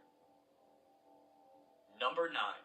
Talking about terrifying details on animatronics, Rotten Freddy is one of the most disgusting fan-made animatronics I've ever seen. Rotten Freddy is from the FNAF fan game Fredbear and Friends Left to Rot. It's a fan game made by Garrett McKay. It was released on the 16th of July in 2018 and is a sequel to Fredbear's Fright. Now, as the title of the game would suggest, the animatronics were left to rot for a long time, and the animatronics in this game perfectly reflect the rot that slowly happens over time. Almost to the point where if you look up rotten animatronics in real life, they look the exact same. Now, when picking the animatronic for number 9, it's a very hard choice. I love the designs of all of them, but I'm either going to have to pick Rotten Freddy or Rotten Bonnie, mainly because I like the designs so much, with Bonnie missing half of his face, which is a pretty nice nod to FNAF 2. But regardless of me picking Freddy on this one, they are all amazing animatronics, and they do accurately represent what animatronics look like after rotting for years on end. Number 8.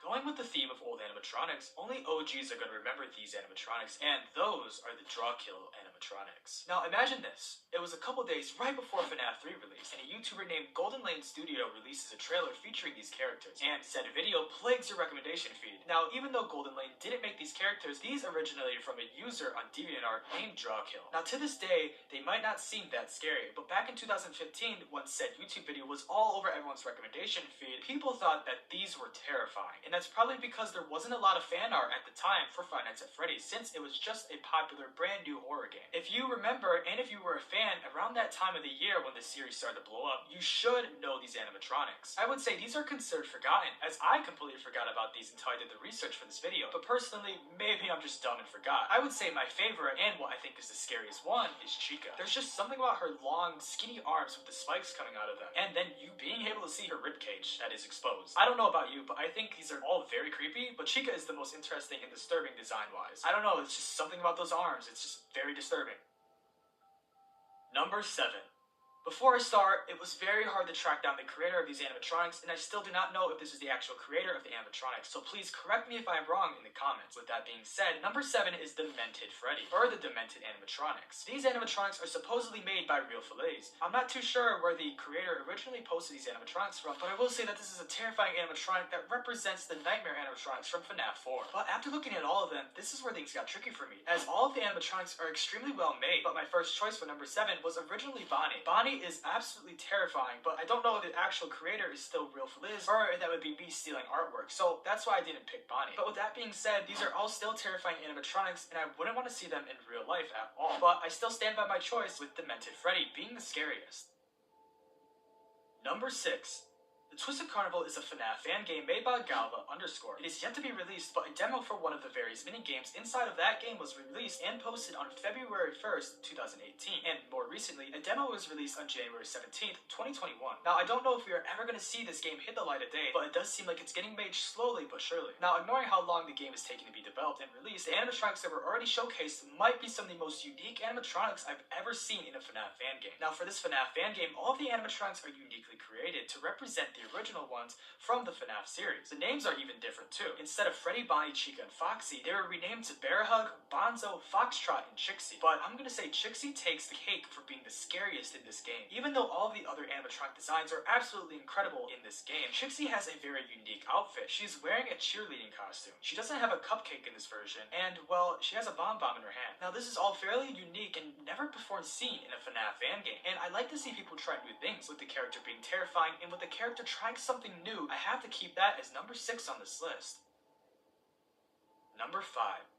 Final Nights 3 Nightmares Awaken, or just simply known as Final Nights 3, is the third game in the Final Nights series. It is a survival horror game made in Unreal Engine 4 by Liam Jolly, and it was originally intended to be the final game in the series until they decided to make a fourth one. In this game, the animatronics stayed true to how they were in the previous games, except one, and that is the puppet, which is now renamed as the Reaper puppet. If you thought the original puppet from FNAF 2 was terrifying, you clearly haven't seen this. Now, with this character originally showing up in Final Nights 3, it also makes a debut in Final Nights 4, with an even more terrifying design. The arms are stretched out, and instead of legs, it has tentacles, and the whole face is mangled and almost looks like it's melting. Now, I personally never played this game before, so I don't know how the mechanics work, but imagine that flying towards you. Personally, after seeing this is one of my favorite puppet designs of all time. It's unique, and it's something a little different. The tentacles are just really disturbing, so I really like this design. Number 4. Tycoon Sons Lumber Co. With a total of 8 animatronics in this game, I'd have to say Summer Crab is an animatronic I wouldn't expect coming from a FNAF game. Now, the name already tells you what it is. It's a crab, but the design takes a lot of inspiration from Springtrap heavily. But instead of it being entirely like Springtrap, it looks just like a crab. It has eyeballs outside of its head, the whole mouth is filled with sharp teeth, and instead of having hands, it has claws that are also filled with teeth. Now, imagine if this thing caused a bite of 83 or 87. That would kill you immediately. Now, regardless of how creepy and scary this design would be to see in person, it's extremely well made and has a lot of detail, and I haven't seen a crab animatronic ever before, so I'm gonna keep this at number 4. I really like this design. Number 3. And unfortunately, we will never see these animatronics come to life, ever. That is because the animatronics were from a cancelled game called Sinister Turmoil. Sinister Turmoil is a cancelled free-roaming survival FNAF fan game developed by Angel Games, and after a couple years of development, the new development team cancelled it. But there was a lot of prototypes and behind-the-scenes footage of this game, in which some of that include the animatronics that were going to be featured in this cancelled game, such as Sinister Freddy. Now, Freddy and the rest of the animatronics are clearly based off of withered animatronics, but instead of them being withered, they have no eyes and extremely sharp and deadly teeth. The reason why I like these animatronics so much is because they stay true to the original designs that they're going after, but the new design gave them an almost nightmare animatronics-like feel to them. It's unfortunate that we'll never see these animatronics come to life in the game, but I will say they left us with some very cool designs. Number 2. Now, I'm going to be including a whole group of animatronics just because of how amazing they all are and how amazingly designed and how much detail have been put into these compared to the rest on this list. These are the corrupted animatronics that are made by Ruthium? I think that's how you pronounce it. I'm not too sure how you pronounce her name, but they designed and made all of these animatronics, which include Corrupted Freddy, Corrupted Bonnie, Corrupted Chica, Corrupted Golden Freddy, Corrupted Springtrap, Corrupted Balloon Boy, and the Corrupted Puppet. That was a lot of corrupted. Statistically speaking, these have got to be the most freaky and unsettling animatronics I have ever seen. With Chica having teeth as eyeballs, Bonnie having, well, multiple eyeballs, and then 2 very large front teeth, Balloon Boy also having teeth for eyeballs, and Springtrap having teeth split down his forehead. There's a lot of teeth in these. The only reason it's not number 1 is because I feel like it's too much overkill for me. Don't get me wrong, the designs are amazing, but it just seems too unrealistic to the point where it's overwhelming. You can't have a top 10 video without an honorable mention. I feel like I needed one because of these animatronics I'm about to show. This is probably the ones you guys have been waiting to see, but I'm not going to put them as number 1 because I feel like it'd be too predictable. So instead, I put these as the honorable mention, and that's the Night Toy animatronics, which includes Night Toy Freddy, Night Toy Bonnie, Night Toy Chica, and Night Toy Mangle. All of these animatronics are complete nightmare versions of what the actual animatronics are. These animatronics don't even look like robots. They look like living organisms, with Chica having a mouth on her pelvis, Bonnie having insanely long arms and legs. Just imagine that crawling after you. With Mangle just having pieces everywhere on her. They don't look like they were designed to be robots, but instead real-life creatures. Unfortunately, I can't give credit for these pure nightmare-filled animatronics because the users that posted them on Reddit have been deleted. So I don't know who the actual user that made these are, but if you do, please comment down below. Anyways, let's get to number 1. Number 1.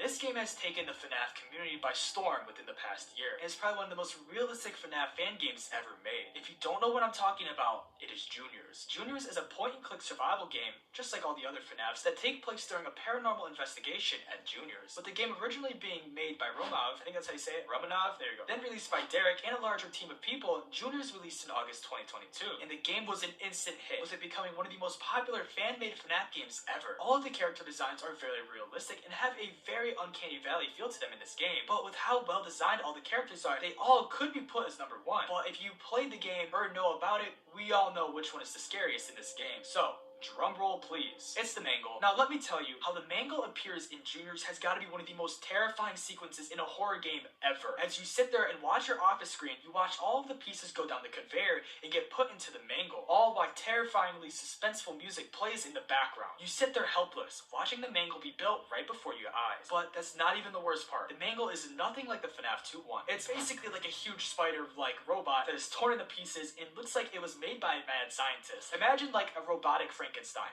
Just pieces put together everywhere. That's the best way I can describe it. The only thing that represents the FNAF 2 Mangle is the face. Now, since the Mangle basically is a spider in this game, the Mangle has a huge long tail connected to a little owl animatronic, just for extra detail. With all this combined, this animatronic is beyond terrifying, and I would have to say is probably the scariest fan-made FNAF animatronic ever.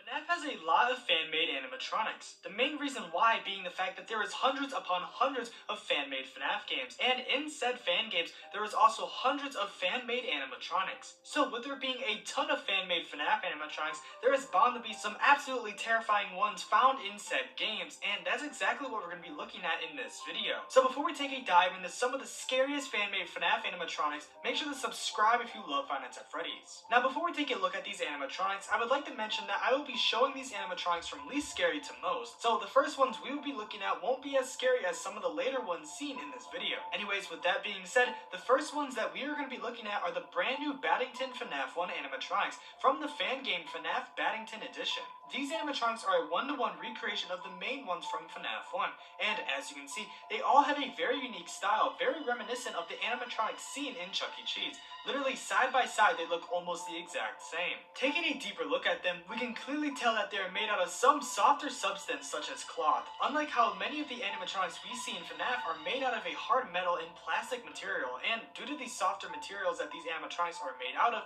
they almost look like teddy bears in a way. The only animatronic that kind of strays away from this soft cuddly look is Foxy, and that's because his design still stays very true to the original, with him being all beaten up and withered. He is still made out of the same material, but is just more beaten up. Oh yeah, we can also see Golden Freddy throughout the game, and he looks very good. And he also has a more rubber face and looks to be made out of different materials compared to the others. He has a way creepier look because he is sitting up more compared to how Golden Freddy does in FNAF 1, giving him the appearance that he almost looks alive in a sense. Plus, he also, to what I think, uses the same model seen in Battington's FNAF VHS videos, which is a cool nod to that too. Now, I will have to say, my favorite things about these animatronics are how real they look, but if you think these ones look realistic, wait till we see the Unbearable 101's iterations of the FNAF animatronics. Now, the Unbearable 101 has some of the most underrated fan-made FNAF animatronics I have ever seen, with him having almost 100 different versions of them on his DeviantArt page. But we are only going to be taking a look at a couple of them, with those being the rotten versions of his fan-made versions of the FNAF 1 animatronics. He has made clean and old versions of them, which are also really good in high quality, but just aren't as scary as the rotten ones are. As you can see, these animatronics have taken very heavy inspiration from the withered animatronics from FNAF 2, along with also taking inspiration from animatronics seen in real-life establishments, like Chuck E. Cheese.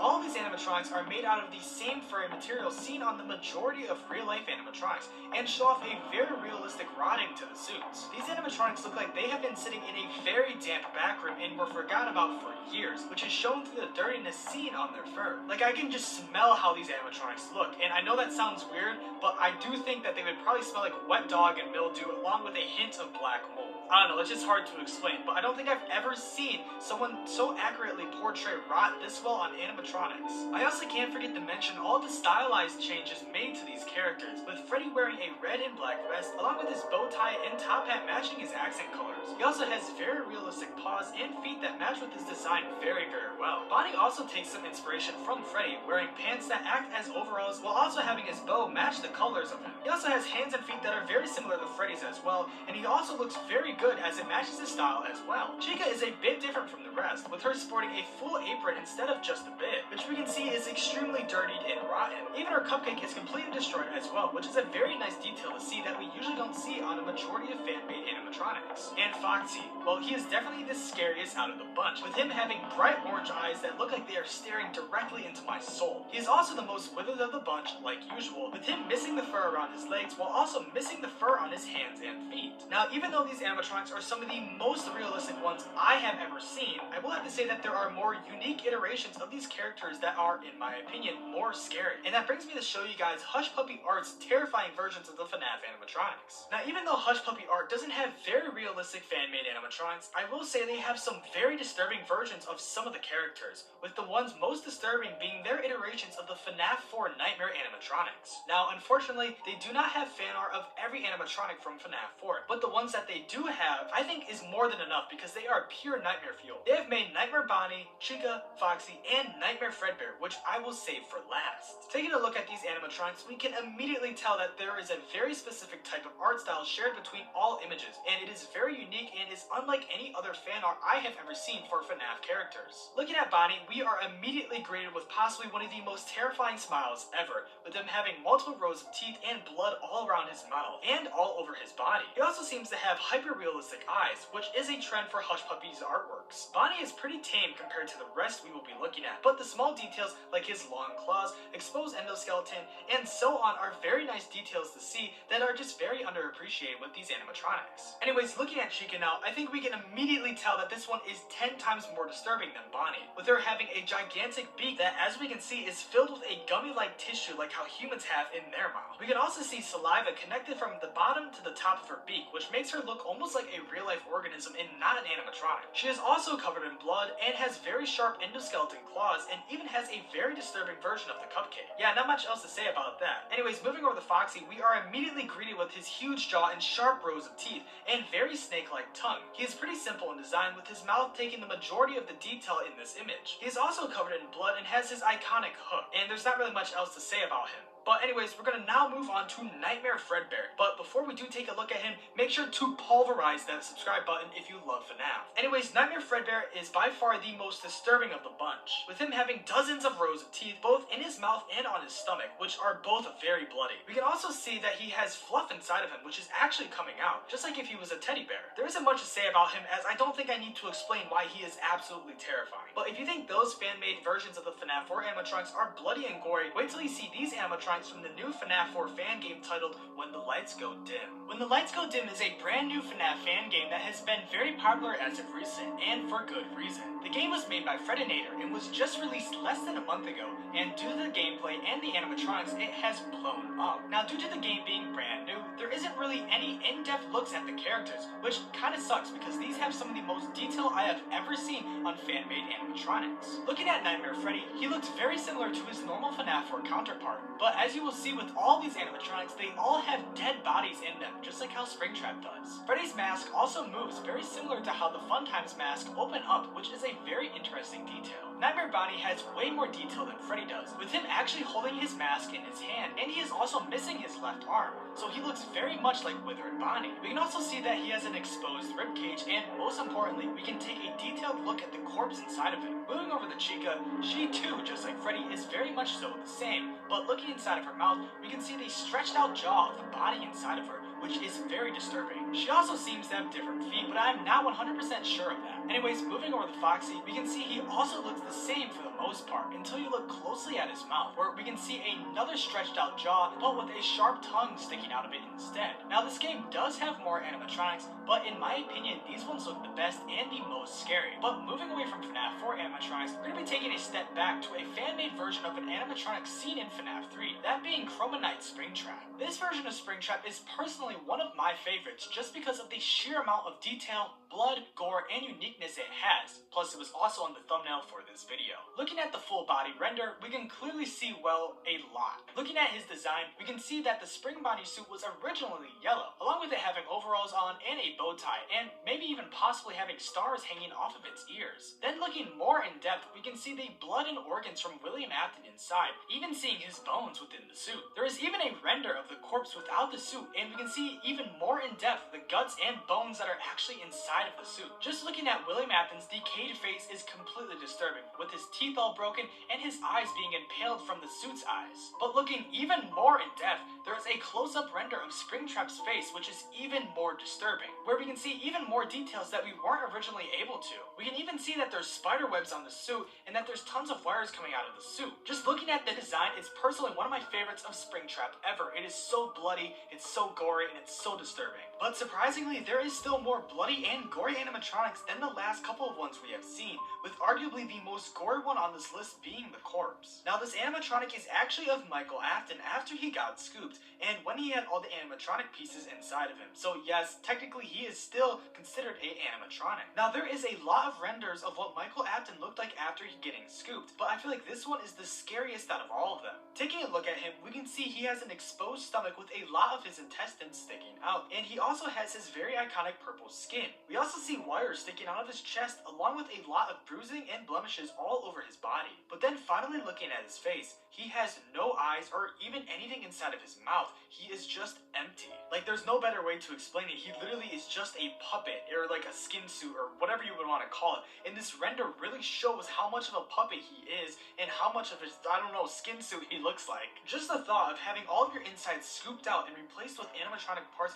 is absolutely disgusting, and seeing a realistic version of what that would look like is gut-wrenching, and I cannot get this out of my head. Now, before I start this video, I'm going to point out the obvious. I know you clicked on this video because of the thumbnail, whether it be this one or, well, this one. I don't know which one to pick yet for the video, but regardless of if you clicked on this video because of the thumbnail or because of a general interest in bad FNAF fan games, then, well, you've come to the right place. FNAF has thousands of fan games. Literally, new ones are being made every day, so it's almost impossible to keep track of what slop is being produced. But for this video, I will be looking at 4 of the worst FNAF fan games ever made, with some being just straight up bad, complete scams, blatant robbery of other games' assets, and the use of overly sexualized characters. So instead of me wasting your time on this intro, I have one last thing to ask. Due to all of your guys' support on my recent long-form videos, I have to ask that if you enjoy this video, then please subscribe. And if you don't enjoy this video, then well, subscribe if you love Five Nights at Freddy's, because I know that if you're watching this video, you obviously have some sort of interest or love FNAF. But anyways, let's get into the worst FNAF fan games ever made. Now, I don't even know where to start for this video.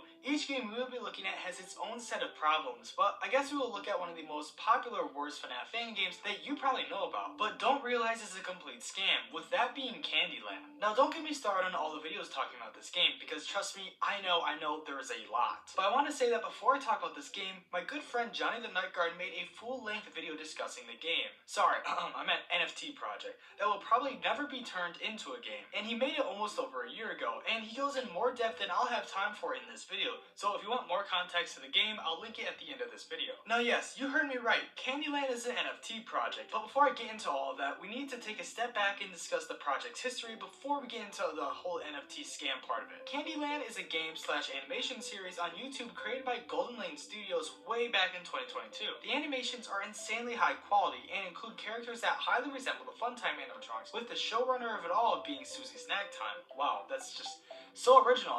You know, snack time, playtime, poppy playtime, yeah, whatever. Anyways, you might be asking, well, what's the issue? How is this a scam? Well, that's when we move over to the official Candyland Twitter, where we see, oh my god, it's an NFT project. Yeah, I already know that I said it was an NFT project, but this just really shows how big of a project it is. Looking at the Twitter, we can see all kinds of different variants of the Candyland animatronics, with, don't get me wrong, very cool and unique different costumes. So remember when I said that they were supposedly making this into a game? Well, they are quote-unquote supposedly using the profits from the NFTs to fund the game's development, which seems just a little fishy to me. If the game was announced at the same time the first video came out, which I am not 100% sure if it was, then that was almost 2 years ago, and we haven't heard anything from the development since. And at the time of recording, there hasn't been any new videos in the past 5 months on the Golden Lane channel, and the Twitter has stopped shilling out the NFTs and is now reposting various videos from their various other Candyland related YouTube channels. Because trust me, Candyland has like 5 different associated YouTube channels that just rake in the revenue. But hopefully the game does actually come out and is actually playable and decent. But we haven't gotten a major update in 6 months almost, and it just looks like to me they've taken the money and left. Obviously, games take time for development, and that's just my own theories and, you know, speculation. I'm obviously not saying this is fact, but I don't know, using NFT money to fund your game is just sketchy. Plus, we also can't forget all the brain rot thirst trap content regarding Susie Snacktime.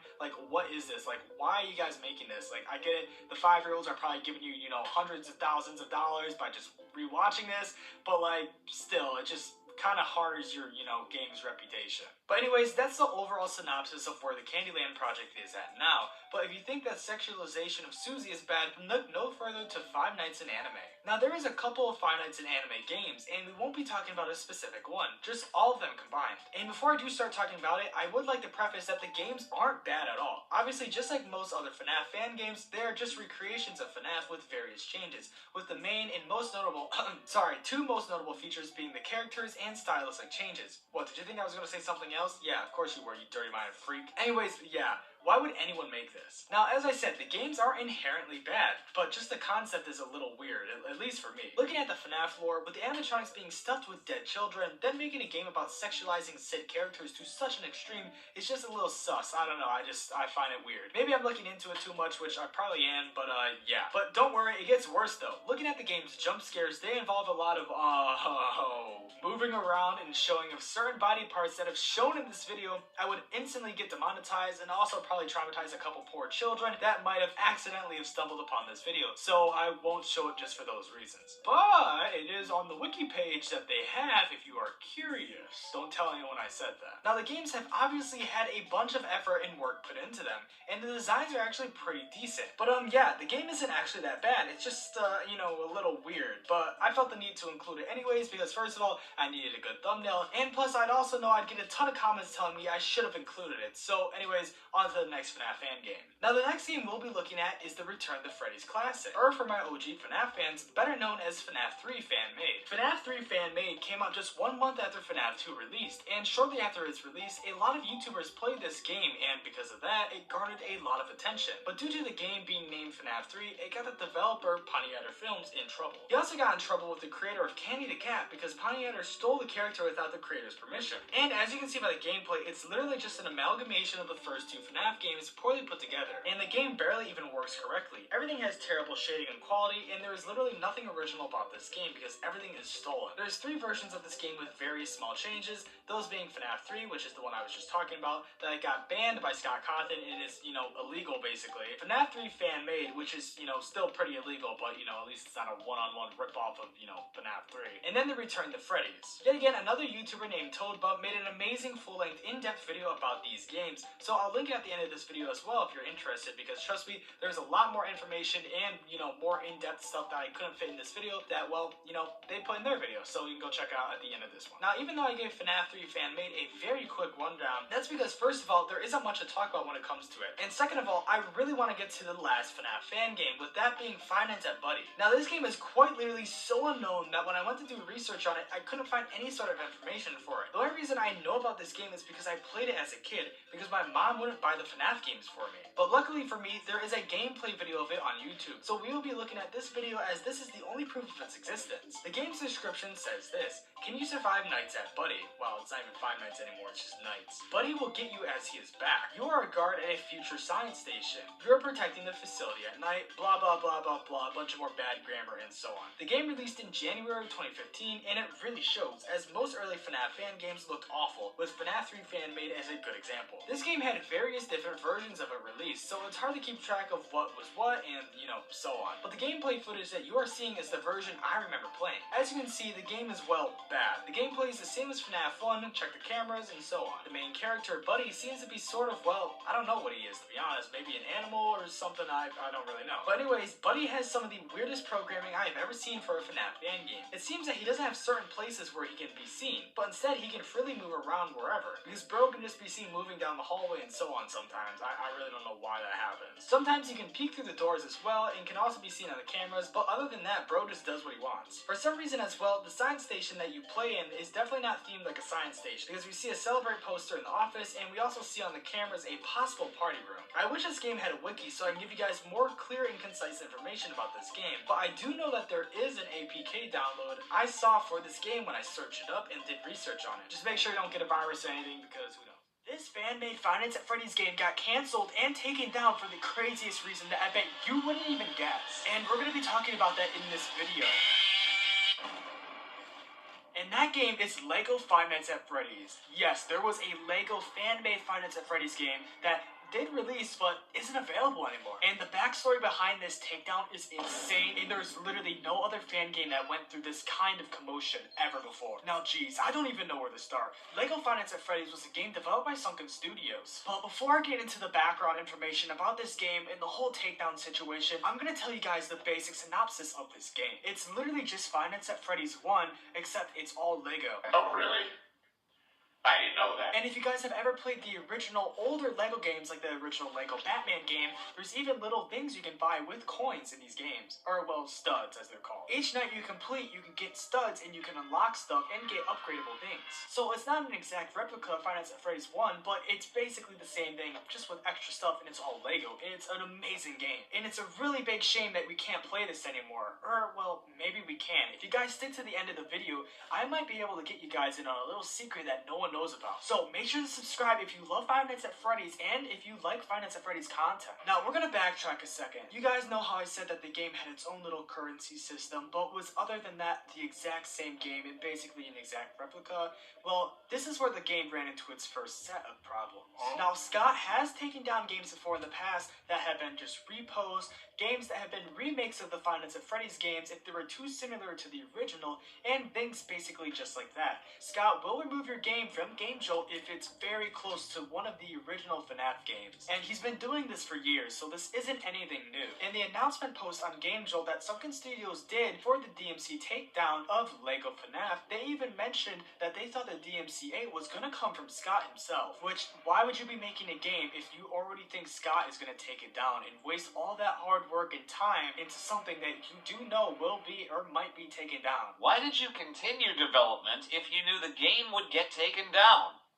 Money! But skipping past that, it didn't get taken down by Scott, so that wasn't the issue here. The issue was that LEGO actually did the DMCA takedown and took down the game themselves. Even though the developers weren't profiting from the game at all, the developers made you download and buy Five Nights at Freddy's 1 from Steam in order for you to even play the game, so Scott was still getting paid. So as I said, Scott didn't have the issue here, it was LEGO. And the crazy thing was too, is that they had the whole original Five Nights at Freddy's trilogy lined up. There's trailers on YouTube for the first, second, and third FNAF LEGO game that were in development. And there's even a Game Jolt page still up for Five Nights at Freddy's 2, the LEGO version, with a bunch of teasers, pictures, and just stuff like that on it. And as I was researching for this video, I looked on the LEGO Five Nights at Freddy's YouTube page and clicked on the community tab, and just a couple months ago, the creator of that page, or whoever runs it, I'm not really too sure, they made a community post saying that they might use the characters for YouTube videos and make shorts and little skits using them. Now, I don't know if that's also going to cause legal issues and do another DMCA takedown, or they just didn't learn their lesson. I really don't know how the fair use works on that, but they might still be making content with the LEGO FNAF property, even though they don't own the FNAF property or the LEGO properties at all. So we'll see how that goes in the future, but I just thought it was something to bring up since I haven't heard anyone else bring up anything about it since it's so recent. But for the people that don't know much about this situation, I'm gonna go in depth real quick about what a DMCA takedown is and what this means for the franchise and why the game was canceled and isn't able to be legally distributed anymore. So I'm not gonna read the whole DMCA takedown, but just the most important part of it, and well, basically why the game got taken down in the first place. So I'm gonna read it for you. Accordingly, we hereby demand that you immediately remove or disable access to the infringing material available at the URL for the game for trademark infringement, brand a LEGO Landing, and then the URL again, which the game is located at Game Jolt. We have a good faith believe that use of the trademarks and copyrighted images described above in connection with the domain and URLs described above is not authorized by the trademark owner, and such use is not otherwise permissible under applicable law. Which is basically just saying that they don't have the right to use their material or characters or their logos or anything LEGO related. This letter is provided without prejudice to any claims or remedies that the LEGO Group may have in connection with this matter whatsoever, all of which are expressly reserved. The LEGO Group reserves the right to take further action without notice, which also means that if they don't take out the game, they can do it themselves. Sincerely, the LEGO Group Brand Protection. Now, you guys should already know what that means, but if you have the brain size of Patrick, well, I just explained it. This is just saying that the developers of the game don't have any right to use the LEGO trademark in any sort of way. Even though I'm pretty sure LEGO doesn't have FNAF minifigures, it's just that they've replicated them so much that, well, you can't use them. But they did use the LEGO trademark, which is why it got taken down. And then this goes back to what I said earlier, how you had to buy the game off of Steam to even download or play this version of it. People might have been buying the game just to play this LEGO version, which inherently means that they were buying the game, which is giving Scott money to play the LEGO version, which means Scott would technically be getting LEGO's profit, if that makes sense. Now, I bought FNAF 1 years ago, but if I were to download the LEGO version, that technically means that the money I paid to buy the game is LEGO's money. Now, this is a very unfortunate situation for the whole Five Nights at Freddy's community, and a bunch of people were outraged once this news came out. A lot of people were looking forward to this trilogy of games that were, well, taken away from us. Maybe we could have had them if the development team reached out to LEGO beforehand, but honestly, if LEGO is so butthurt about this, I don't think they would have even allowed access in the first place. And that really sucks because I was looking forward to these. I just found out about these games like a couple months ago. I didn't even know about these, and by the time I found out about these games, they were already taken down. And this would have been one of the best fan-made FNAF trilogies, or just fan games in general, ever if they weren't taken down over some stupid copyright. Now, a bunch bunch of people were saying that you could just use the off-brand version or just some off-brand Legos or just kind of, you know, use an off-brand style to it or replace the minifigures, but I don't think that would work either. The main reason the game got taken down was because of the minifigure style. But this is a very unfortunate situation. There's not much more to really talk about it. The only new news we got about it is that they might be using the characters and the assets for the game for YouTube Shorts and just overall general purpose content on their YouTube. Now, I don't think that means any games are coming in the future for obvious reasons, but who knows, they might be trying to make the best out of this terrible situation. But hey, who knows? Maybe someone at LEGO could greenlight a Five Nights at Freddy's project or a video game, and then these guys could develop it for them, or you know, something like that.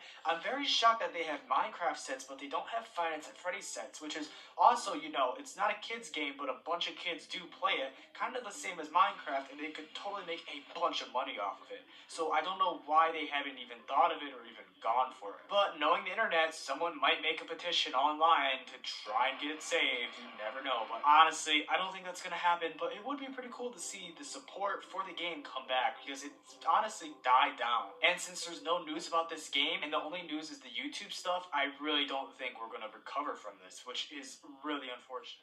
FNAF is by far one of the only horror games to have masked the amount of success that it's had over the years, and with that success, it was bound to have multiple copycats, rip-offs, and etc.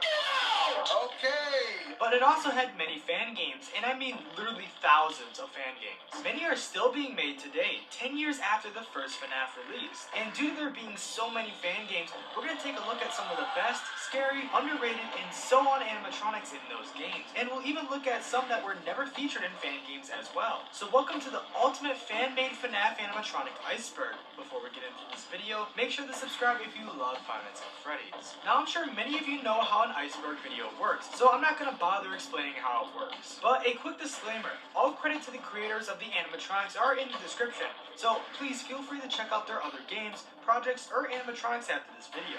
Anyways, let's get into layer 1.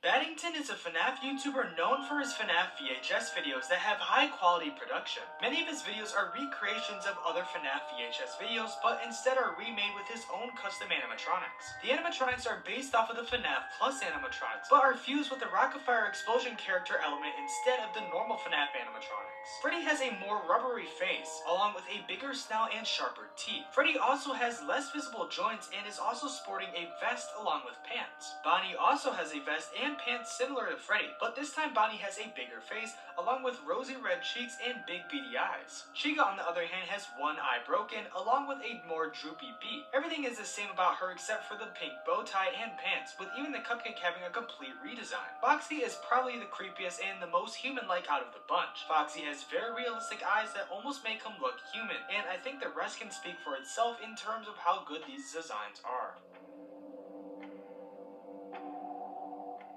Now, everyone knows what FNAF Plus is, the very popular cancelled FNAF fan game that was a complete reimagining of FNAF 1. This game is arguably one of the most popular FNAF fan games ever, and so are the animatronics. All of the animatronics combine elements from the FNAF 1 animatronics, and also slightly combine elements from the Withered in FNAF 2. Freddy is the most normal out of all of them, having black pants and a vest on, along with maintaining his iconic look. Bonnie, on the other hand, looks terrifying, with the big bug eyes and his face almost looking like a skull. He is also wearing pants that has straps on them, and he also holds a banjo instead of a guitar. Chica is the main animatronic that takes heavy inspiration from FNAF 2 Withered Chica, as seen by her mouth. Foxy was also heavily given the FNAF 2 treatment, but at the same time almost has the face of Nightmare Foxy. These animatronics are some of the scariest, but Foxy and the rest of the animatronics I feel like break the immersion because they try way too hard to be scary, and they just wouldn't fit in a children's pizzeria. But regardless, they are still definitely some of the most popular fan-made FNAF animatronics ever.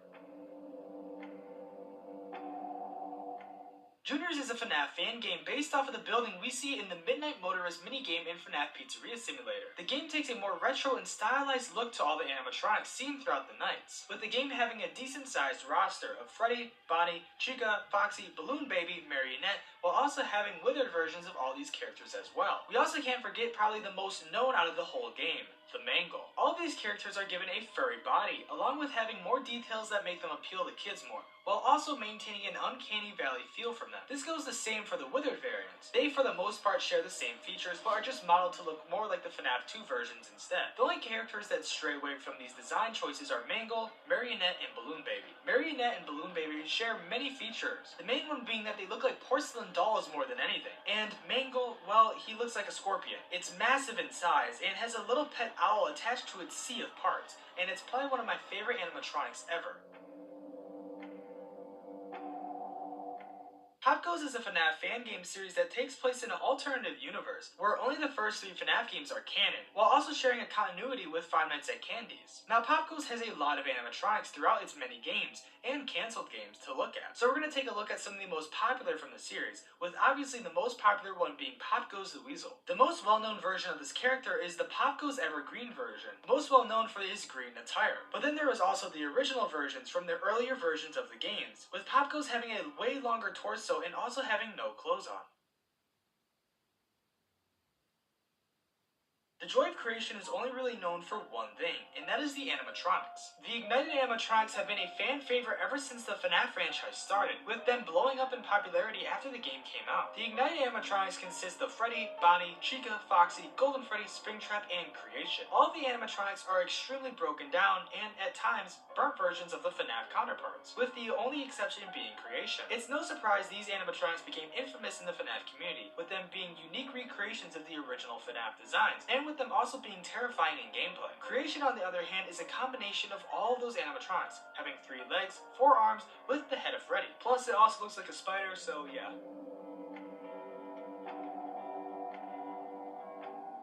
One Night at Flumpty's is one of the first original FNAF fan games, releasing way back in 2015. This game was one of the first fan games that included original characters not originated from FNAF, with it including Flumpty, Birthday Boy Slam, the Beaver, Redman, Grunkfuss, and Golden Flumpty. As you can tell, every character is very unique from one another and are all inspired from Humpty Dumpty and other media in the fantasy genre. There's also many other characters from the 3 other sequels, but since One Night at Flumpty's has some of the more well-known ones, I won't bother looking at those ones, especially since many characters return in those games. Five Nights at Candy's is also one of the first FNAF fan games to have original characters, like how One Night at Flumpty's had, with it also releasing the same year as Flumpty's in 2015. Candy's includes, well, Candy, Cindy, Blank, Chester, Penguin, Old Candies, the Rat, and Vinny. Each animatronic has very similar vibes to the animatronics seen in FNAF 2, like the toys, Mangle, and the puppet. Candy and Cindy are both cats that are very reminiscent of the toy animatronics. Blank reminds me of Mangle, being all torn up and also having children's drawings all over him. Chester follows the toy animatronic design, same as Candy and Cindy, with just being a monkey instead. Penguin, yet again, follows the same formula as the rest, but is just Penguin. Old Candy is just a withered OG version of the normal Candy, but instead is deep blue instead of the light blue normal Candy has. The Rat follows the same design as Old Candy, looking all beat up while missing some parts of his body. But Vinny is literally just a reskin of the puppet, so yeah. Only OG FNAF fans will know about the draw kills, because in the early days of the FNAF franchise, these were quite literally everywhere. You couldn't go on the internet without seeing one of these somewhere. The draw kills were made by an artist called, well, Drawkill. These animatronics became an instant classic because of their very steampunky and post-apocalyptic aesthetic, which till this day hasn't been replicated. Freddy sports a canister of some sort on his back, while also having a giant row of stitches on his chest. Bonnie has giant hands, and also has some strange design on his chest. Chica has a visible ribcage, and also has gill-like appendages on her arm. Foxy is missing a lot of his torso, showing his ribs as well, and is missing all of his left leg. Oh yeah, you also can't forget his giant hook either. Yeah, I mean, not much else to say about these. These are just a classic, and like, everyone should know these. Tyke & Sons is one of the most underrated FNAF fan games on this list. Based on Scott Cawthon's Chipper & Sons Lumber Co., it combines both elements from that game and FNAF all into one. I would definitely check this game out, as it's probably one of the most well-made FNAF fan games ever. Anyways, taking a look at the animatronics, we can notice a very similar theme on most of them, with the most popular and arguably best-looking animatronics being Kill Timber, Sea Billy, Summer Crab, and Happy Shroom. These are all the main animatronics seen throughout the game. Kill Timber looks very similar to the Beaver character seen in the game, while also also maintaining the same vibes as the Nightmares and Withered animatronics. See Billy is basically just a recreation of Ennard, just an amalgamation of wires and parts with sharp teeth like the Nightmares have, and broken like the Withereds are as well. Summer Crab is one of my favorite fan-made animatronics ever as well, just because of how unique it is. Taking a look at it, you can immediately tell that it is a recreation of Springtrap in a way, with the color scheme, the red part sticking out looking like flesh, and the fact that it is also withered. Also, just take a look at that mouth. Bro gives Withered Chica a run for her money. But looking at Happy Shrimp now, this animatronic also is one of the most unique I've ever seen too. Taking many characteristics from Nightmare Freddy with the sharp teeth, hands, little mushrooms instead of freckles. Yeah, I think you get the point. These are just some of the most unique in my opinion, and it takes a lot of characteristics from other FNAF games. Over the years, Treasure Island has gotten many of games and re-releases, but we're going to take a look at the original animatronics in this game, which are some of the most well-known. Treasure Island includes many characters, but we're only going to take a look at some of them, with those being Photo Negative Minnie, Oswald, The Face, Suicide Mouse, and Disembodied. Many of these characters are very self-explanatory. I mean, they are just Disney characters. Photo Negative Minnie is exactly that, based off of the Treasure Island creepypasta story where the narrator encounters a character that looks the same as this. Oswald is an all-black character with dark blue accents. With the body of a rabbit, he doesn't have much to say about him, but he sure as hell is difficult to see. The Face is a reskin of Mickey Mouse, instead without legs and with having human eyes and very weird ears. Suicide Mouse is also based off of the creepypasta of the same name, and is just a black and white version of Mickey. Disembodied is the head of Donald Duck with black eyes, not much else. These might not be the most special animatronics, but people who were part of the FNAF community in the early days should have a special place in their hearts for these. Oblitas Casa is the newest version of Five Nights at Treasure Island, including a majority of the same characters, but with them looking heavily improved and way better. Now this game has literally dozens of animatronics, like over 20 plus when you count all the unique variants and so on. So we're just going to take a look at the main ones, which are Willy, Belial, Daisy, The Face, Photo Negative Minnie, Pete, and Dippy. Willy is based off of the Steamboat Willie version of Mickey, which is black and white with a white hat. Belial is based off of Disney's, hold on, let's try not to butcher this, or Tunisia? I don't know, I think that's it, maybe not. Anyways, with major differences. The character is halfway melted, with no lower body, and also has black with slight colors that are faded. Daisy is the head of Daisy Duck, with tentacle-like appendages coming from the base of the head. The Face has 3 unique versions, but we will look at the main one. He is the same as the Treasure Island version, but with better textures, basically. He also has realistic eyes and also appears to be melted. Photo Negative Minnie is the same as Photo Negative Mickey, but just Minnie Mouse. She has realistic eyes as well and also has a very shiny texture to her. Pete is based off of the original version of him from Steamboat Willie. He is the same color scheme as Willie and is basically just a one-of-one creation of Pete. Dippy is a black and white character which resembles Goofy. The name is a reference to Goofy's original name, and not much else can be said about him since he's kind of just basic. These ones were a little hard to describe, mainly because they're just recreations of Disney characters, so I mean, as long as you knew who the characters were, then you should know who they were based off of and all that. Five Nights at Chuck E. Cheese also has 2 versions, the 2015 version and the rebooted version. The 2015 version of the animatronics are not very good, so we'll take a look at the rebooted versions instead. Now, if you know anything about Chuck E. Cheese, you should know the animatronics, but if not, then there's Chuck E. Cheese, Jasper, Mr. Munch, Helen, Pasquale, Krusty the Cat, and exclusive to the game's Costume. All these animatronics are based off of the late 70s and early 80s versions of these animatronics, which means they are all portrait versions of them. So that means they don't have a lower body. So if you know what these look like in real life, well, not much changed for them in the game versions. Anyways, Chuck E. Cheese looks like, well, Chuck E. Cheese, duh. Jasper wears a western hat and a red flannel, and a pair of overalls. He is also missing his hand and has a banjo. Mr. Munch is a purple monster with yellow hair and eyebrows. He has sharp teeth, and is also very similar to the modern Mr. Munch. Helen is a white chicken with brownish hair and also has blood on her beak. She has lifelike hands and also uses a guitar. Pasquale wears a chef's outfit and also holds pizza in his hand. Krusty the Cat wasn't in the original Five Nights at Chuck E. Cheese. He's the most withered out of the animatronics with white eyes and a baseball shirt that is all stained. Costume also didn't appear in the OG Five Nights at Chuck E. Cheese, and is just a costume version of Chuck E. Cheese. Fredbear and Friends is a game that takes place in Fredbear's Family Diner, so we get to see fan-made iterations of some characters from the FNAF franchise, with some of those iterations being Fredbear, Spring Bonnie, Prototype, Rotten Freddy, Rotten Bonnie, Rotten Chica, Rotten Foxy, and so on. This game does have more animatronics, but these ones are the best in my opinion, so we'll look at these ones. Fredbear looks exactly like he would in the games, and I'd say it matches a lot to what an unnightmared version of him would look like from FNAF 4. Spring Bonnie looks a lot like Bonnie, and not so much like what a Spring Bonnie suit would look like in the actual FNAF games, but I think it looks really good. Prototype as well, a prototype of the endoskeleton. He has a very wide frame and a very weird thing around his head. Like, are those ears? I can't really tell. The rotten animatronics all look the same in a sense. They are all basically just withered animatronics, but more realistic in the way they age. They are melting and are rotten from age, which makes the suits look as if they're falling off from the endoskeletons. These are some of my favorite iterations of the withered animatronics as they look the most realistic.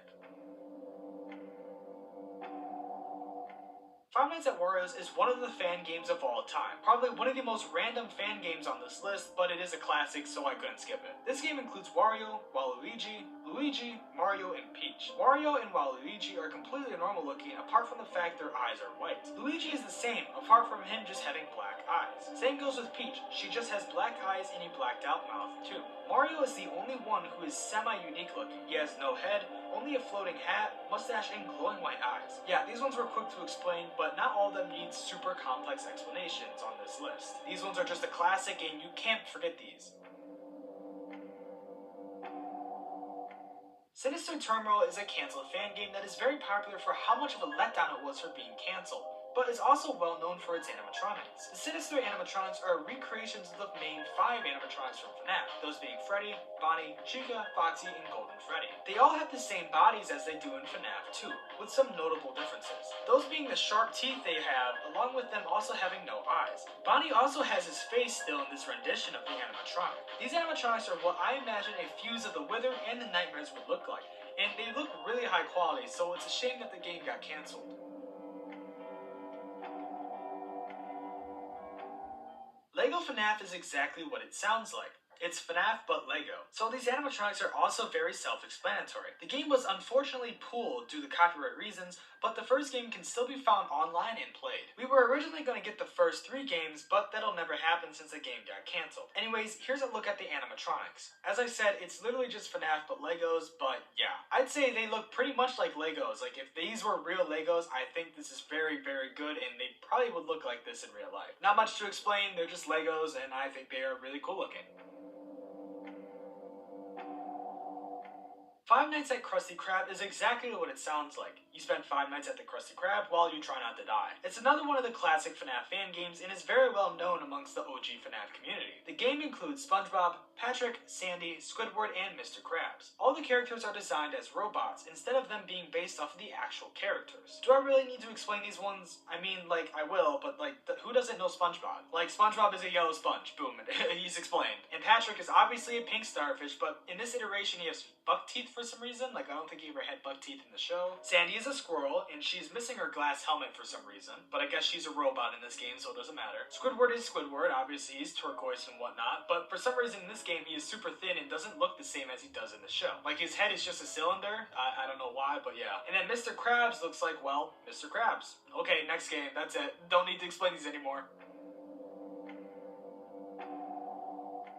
Twisted Carnival is a newer fan game that is still being developed. It takes place in a carnival and has very creepy animatronics all based off of the main 4 in FNAF, with those being Bear Hug, Bonzo, Trixie, and Foxtrot. All these animatronics are very unique, and if you've been listening to this video instead of watching, I'd recommend looking now, because I can't really explain these ones. Bear Hug is obviously Freddy, with a very creepy face with a yellow bow tie and hat. Bonzo is Bonnie. He also has the same creepy face as Freddy and has a very distinct red bow tie. Trixie is the most unique out of the bunch, with a very different design compared to the others. Trixie is Chica, but is a cheerleader version instead. She has pom-poms and wears very different clothes. Foxtrot is Foxy, but has a very different face compared to how Foxy does in the FNAF games. He looks the same as the rest and isn't as withered as he is in FNAF 1. These animatronics are very creepy and are very well made, and honestly, they are just very, very oversized for like how they would be in real life or whatever you're trying to replicate, and I think it makes them look way more ominous and terrifying.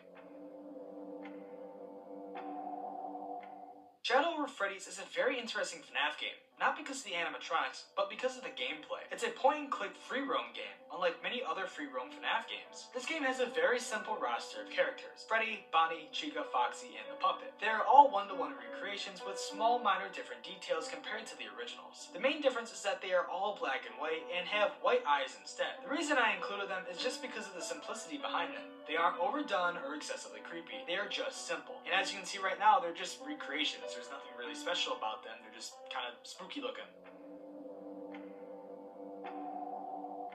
The Final Nights franchise has a lot of animatronics, many of them kind of bad, but there is a few good ones that we will be looking at, those being Reaper Puppet and Reaper Balloon Boy. Even though this game doesn't have a lot of good animatronics, I think these make up for it. Reaper Puppet is a demonic version of the puppet, with tentacle-like appendages as legs and arms. Its body and face almost looks organic and not like an animatronic would, and the same goes for Reaper Balloon Boy. He has very contorted arms that almost double the size of his body. He looks almost like a cracked porcelain doll or like a melted animatronic, no in between. These two just look like demons. I would say that's the best way to describe them because, like, what the hell are these? I don't know a better way to describe them other than that. Before we start the final layer, I'd like to mention to you guys that subscribing really helps the channel. If you are already subscribed, joining my membership also really helps and allows me to make daily shorts and weekly long form content. Anyways, enough with the plugging, let's get into this layer.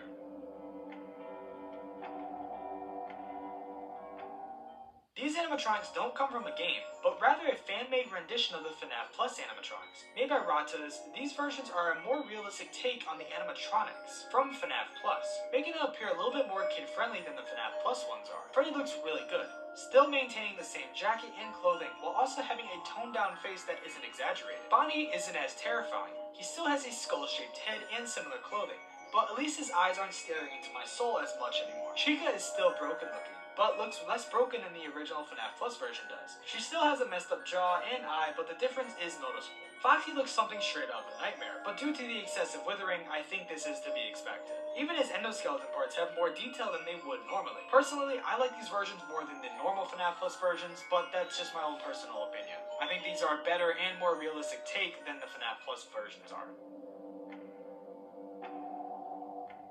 A Bite at Freddy's is one of the newer FNAF fan games on this list. A Bite at Freddy's includes the same portrait animatronic style seen in Five Nights at Chuck E. Cheese. This game incorporates the original FNAF animatronics and the original 80s style all into one, which gives them a very stylish design. The game includes Talk Show Freddy, Bonnie, Chica, Foxy, and Threadbare. Freddy is very bare bones, not having his mic or anything. He wears a nice red suit and a top hat. Bonnie wears a pink suit and also holds a glass of wine and a cigar. Chica is a cowgirl, brandishing a gun and wearing cowboy attire. Foxy is now a scientist, wearing thick glasses and also holding a pencil tool. Threadbare is a recreation of Fredbear, wearing a Scion suit and a purple top hat, and holding a wand. To be honest, I don't really know what that is, but yeah. He is withered and also has a chunk of his head bandaged. These animatronics are some of my favorite in recent time due to the style they have, and because, I mean, they just look so damn good. I mean, these are some of the highest quality animatronics we've seen in a very long time. These actually look like something that would be in a kid's pizzeria, not like the FNAF Plus animatronics are. Like, these are really, really good.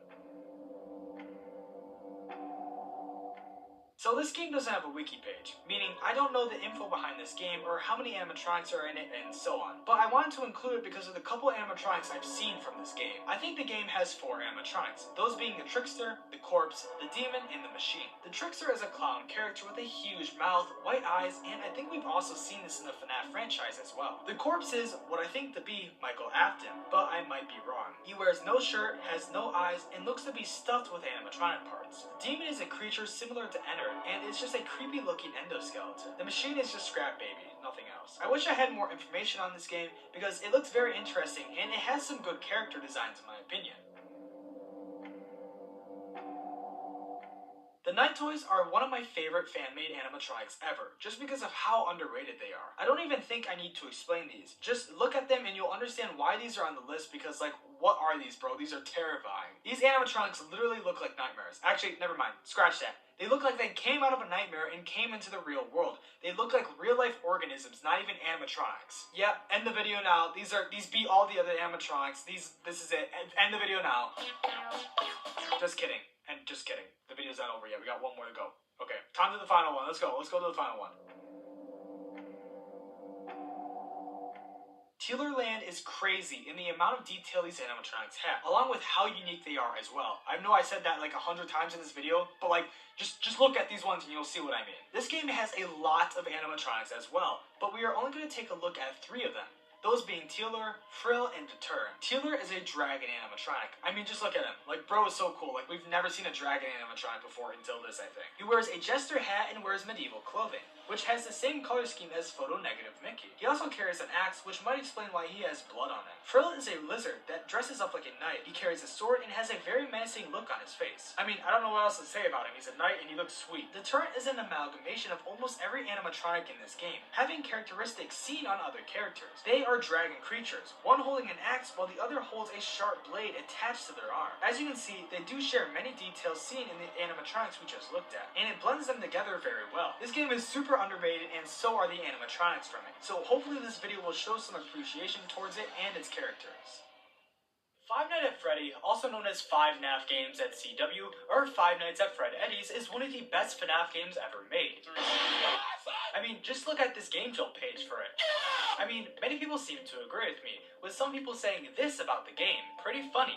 I just fast-forwarded my pants, and my personal favorite comment about the game being, well, a bit too woke for my taste, and I can't blame them. I mean, just look at this invigorating gameplay.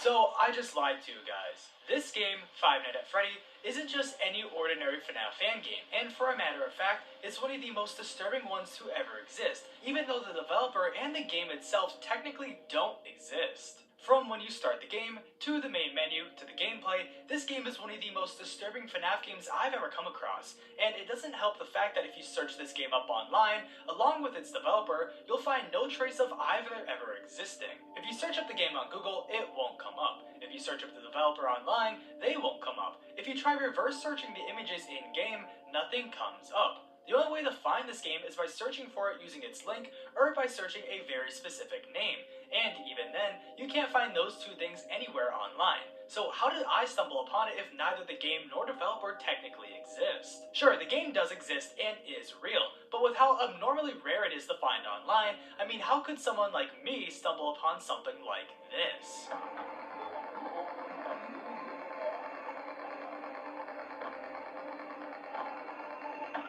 Yeah, it's not possible. At least, that's what I thought at first. But as I continued to dive deeper into this game, along with its developer, I realized, like as I said, this isn't just your ordinary FNAF fan game. And let me show you why it's one of the most disturbing to ever exist.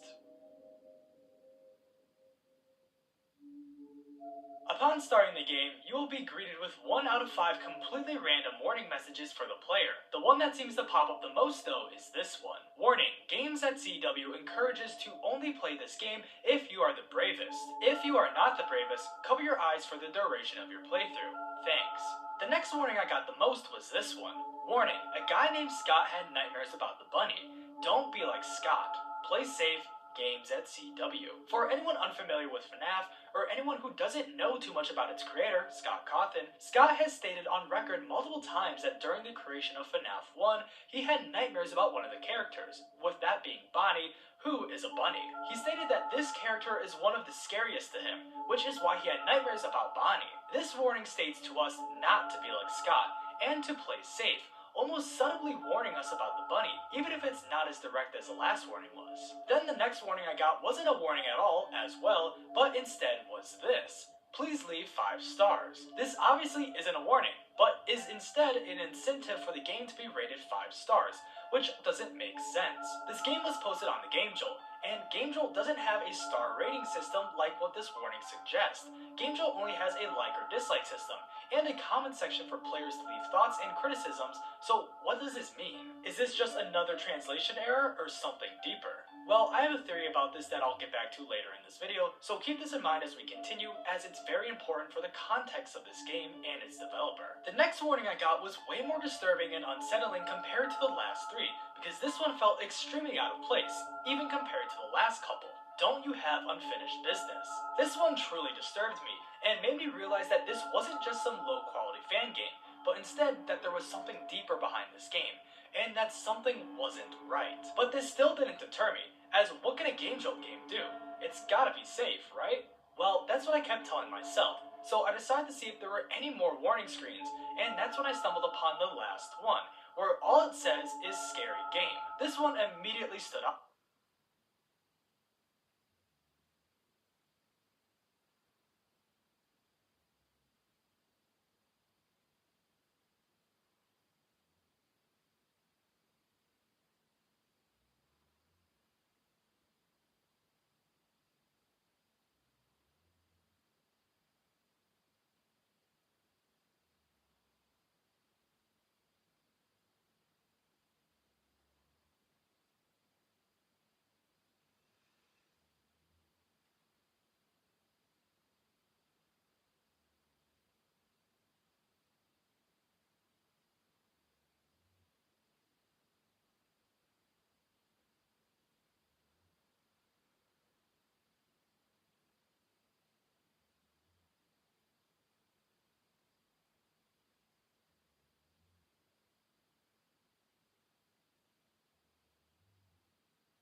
make sure none of the animatronics get into your office, while also managing to not stay on them for too long, while also making sure you don't run out of power from your mask, which for some reason has power. Again, I don't know why the mask has power, but the feature definitely seems intentional. But then again, Foxy also works as the power meter in this game as well, just for the cameras instead. But it would make more sense for the power to be on the cameras so you're not on them for as long, and then have Foxy appear when you wear the mask so you're not wearing it for the whole night. But again, nothing makes sense in this game, so I just give up on trying to analyze everything about it because just nothing makes sense. But with these mechanics being laid out for you, it's actually extremely easy to play. Your instinct might tell you to play it like FNAF 2, where you put your mask down every time you close the camera to avoid Foxy and or Bonnie and Chica. But nope, you don't need to do that because Foxy goes away on his own, and because I don't think Bonnie and Chica can even enter your office when you're on the cameras. At least it's never happened to me, so maybe I'm wrong. But the only time you need to put your mask on is when your screen flashes for a second, which signifies that either Bonnie or Chica has gotten into your office. If it weren't for this flash on screen, the game would become way more difficult and would actually make the cameras more useful. During the game, you can literally just sit there and not look at cams for a solid minute, and all you would need to do to know that they got in is either listen for their audio cue or just wait for your screen to flash. If the game just had it to where you had to constantly listen for their audio cues to get louder, like how you do when you see them on cams to know when they are getting closer to you, that would make it much more anxiety-inducing than what the game has now. Like if you were on cams and you were looking for Chica, but you didn't see her anywhere, but still heard her, it would give you an oh shit moment when your brain finally connects the dots that she made it into your office, and by that point it would be too late. This is the only main criticism I have for the game, and it's why I kinda held off on talking about the gameplay, because it could have been better, but just kinda fell flat. Sure, the mechanics are cool, but I feel like it could have been better. And it probably was gonna be better if not for a cut character being outright removed from the game, which I will go into more depth with at the end of this video. The only other main gameplay mechanic that you will most likely not encounter is the battery the mask has. This battery functions the exact same as the normal battery power does in FNAF 1. So when you open the mask to hide from the animatronics, you'll lose power. And if power somehow happens to be fully drained, this will happen.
Here is the first game. You will be playing red light, green light. You are allowed to move forward when it shouts out green light. Stop when it shouts out red light. If your movement is detected afterward, you will be eliminated. Let me repeat the rule. Those players who cross the finish line without being eliminated will pass this round. With that, let the game begin. Green light. Red light. Green light. Red light. Green light. Red light. Green light. Red light. Player 7, eliminated. Green light. Red light. Player 1, eliminated. Green light. Game complete. The second game is Sugar Honeycomb. The shape in front of you is the shape you must remove from the honeycomb. You will pass if you trim out the shape without it breaking or cracking. With that, let the game begin.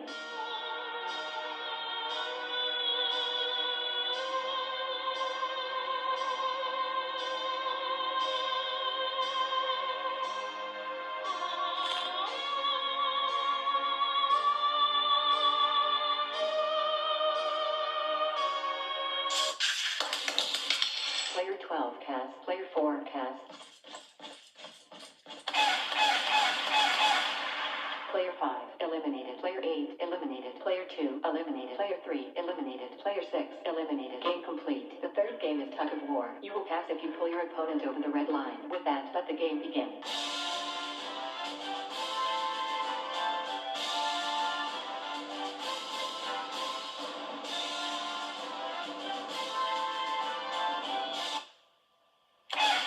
Player 4 eliminated. Game complete. In this game, using your set of 10 marbles, you will play the game of choice with your partner. The player who manages to take all 10 marbles from their partner wins. Let me repeat the instructions. Let the game begin.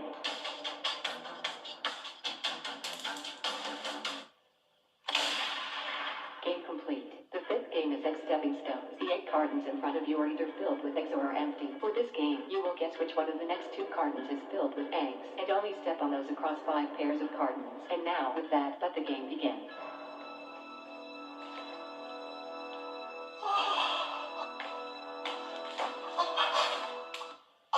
Game complete. For the final game, you will be playing Squid Game. Let me explain the rules. Let me repeat the instructions. Let me repeat the rule. Pick up the squid and throw it into the bucket. You must stand behind the red line. If you miss, you will be eliminated. If you succeed, you will win the prize money. And now, with that, let the game begin.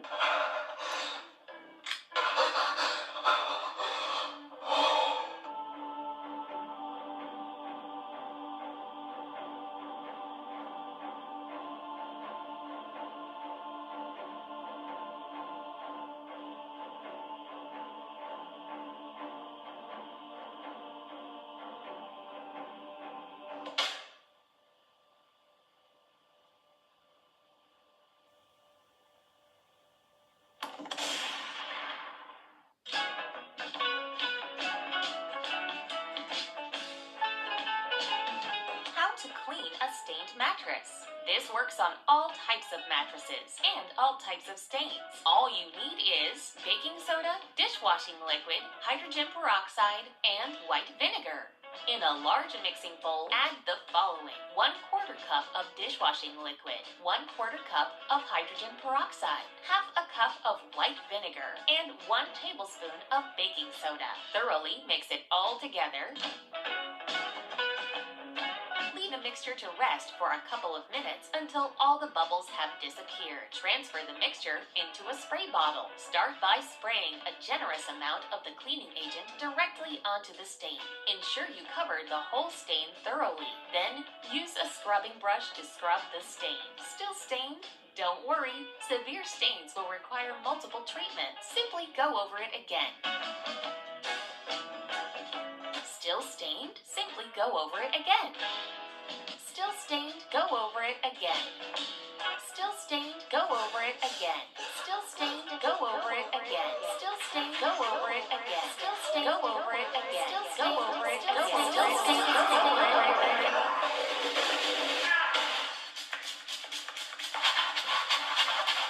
Still stained? Go over it again.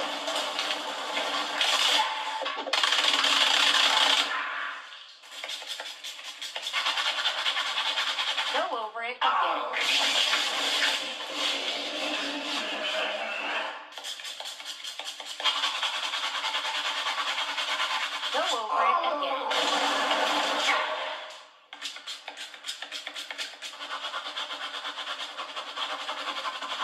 Go over it again.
Using this method, you will be able to pick open any lock in seconds using just a paperclip. This method works on all locks, no matter how small, big, or complex the lock mechanism is. No lock is pick-proof. They all can be picked with ease. Please note, this video is for educational purposes only. Using this lock-picking method for any illegal activity is prohibited. This is only intended for use on your own property. All you need is a lock and a paperclip. Step 1.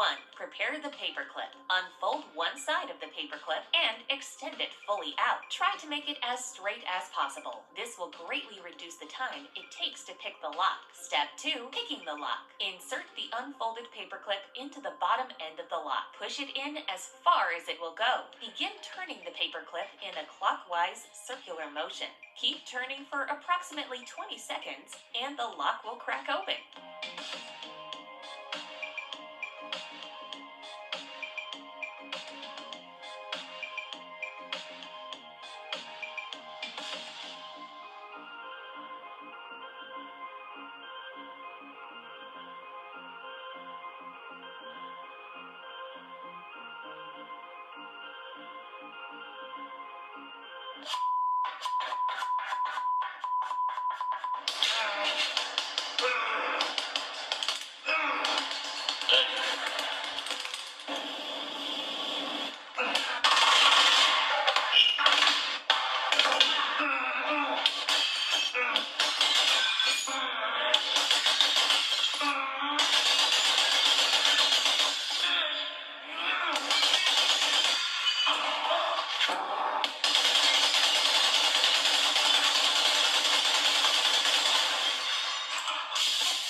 To open a lock, the most effective techniques are using a paperclip, using a saw, hitting it with a hammer, hitting it with a spade, blowtorching it, smashing plates onto it, cooking it into a chicken, and freezing it. If all that doesn't work, try the following. Grab an egg and crack it onto the lock.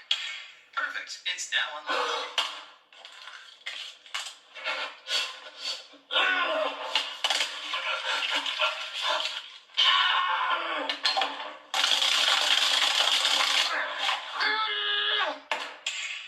It's now unlocked. If the egg technique didn't work, simply unlock it with the key that came with the padlock.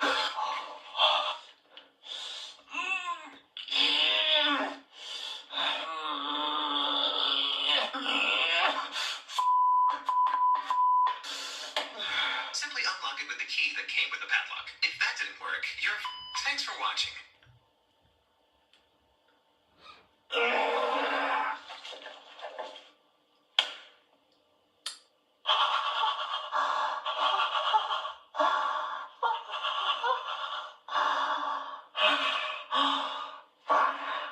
How to make the McRib.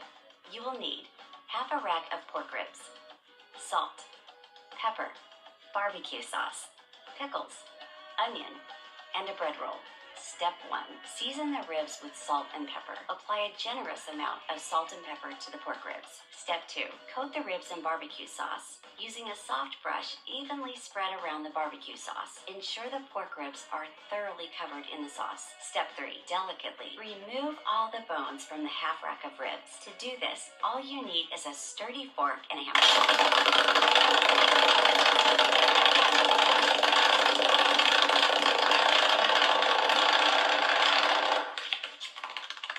Step 4. Tenderize the ribs. No eggs are required for this recipe. No eggs are required for this recipe. No eggs are required. No eggs are required. No eggs are required. No eggs. No eggs. No eggs. No eggs. No eggs. No eggs. No eggs. For this recipe, you need to use all the eggs you can find. Cover your foot in egg yolk. Massage your eggy foot. Scoop up the ribs. Place on your kitchen floor. Teach the ribs to swear.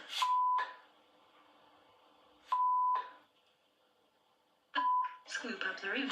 Cook ribs over medium heat. Remove from heat. Place pork ribs on. Step 5. Assemble the McRib. Place down your sliced bread roll. Place down your ribs. Add barbecue sauce. Add more barbecue sauce. More sauce, more sauce, more sauce, more sauce, more sauce, more sauce, more sauce, more sauce, more sauce, more sauce, more sauce, more sauce, more sauce, pickles, more pickles. Add onion. Locate the top half of the bread roll. Place down the top bun. Perfect. That looks so good. Serve and enjoy.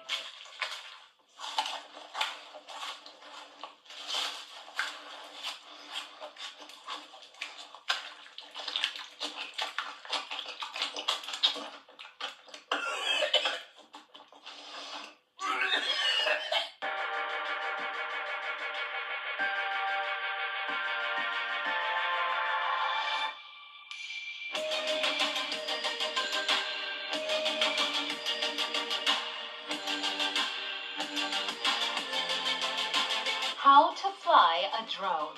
You will need a drone and a remote control. Step 1. Turn on the drone. Step 2. Turn on the remote control. If required, sync the remote control to the drone. Press the takeoff button.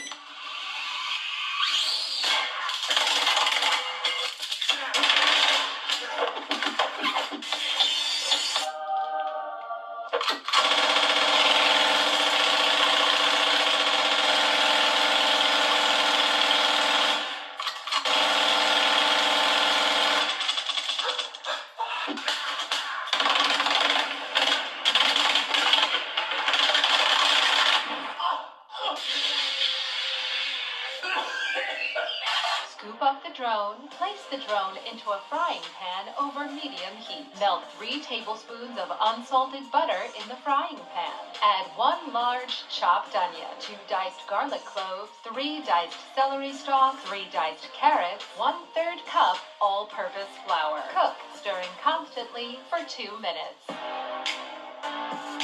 Add 2½ cups of chicken stock, 1 tablespoon of salt, 1 tablespoon of cracked black pepper. Stir.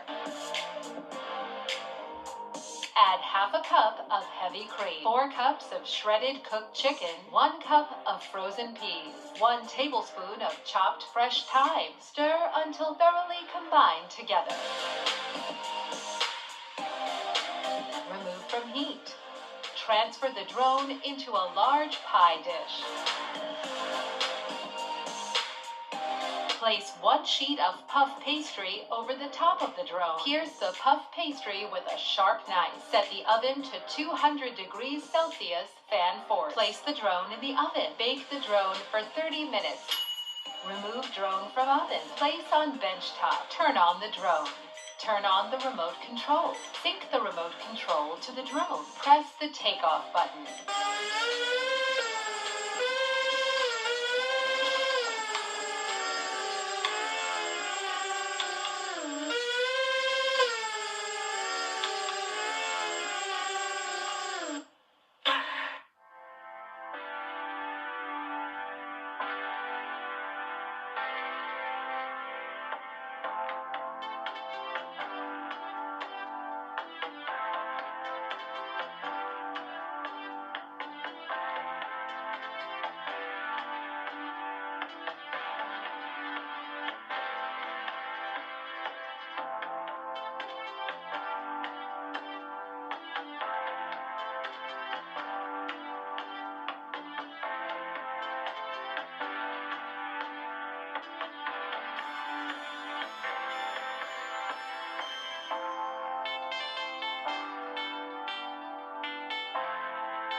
Believe it or not, this turkey contains no traces of any animal products whatsoever. That's right, it's 100% vegan. This vegan turkey tastes and looks identical to real turkey. Give vegan turkey a go this Christmas. I guarantee your family will love it. In a large mixing bowl, add in the following: 1 can of chickpeas, drained and rinsed, 1 cup of vegetable stock, 1/4 cup of vegan butter. Then add 1 tablespoon of the following ingredients: dried rosemary, ground garlic, onion powder, dried basil, dried parsley, dried oregano, ground coriander, caraway seeds, turmeric, poppy seeds, garum, Curry masala, powder, sesame crushed seeds, pepper, chili, ground lettuce.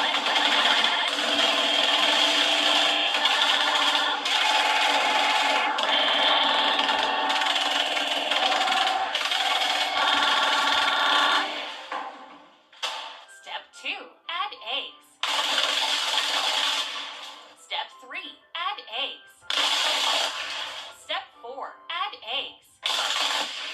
Step 5. Add eggs. Step 6. Don't add eggs. Step 7. Add eggs. Step 8. Remove some eggs. Step 9. Add eggs. Step 10. Mix it all together.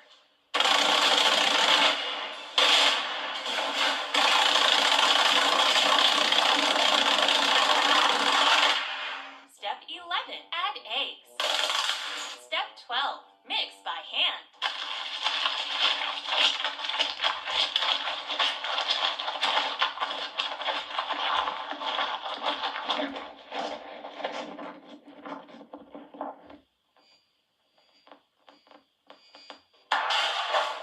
Preheat your oven to 160 degrees Celsius, fan force. Cook the vegan turkey for 3 hours and 45 minutes.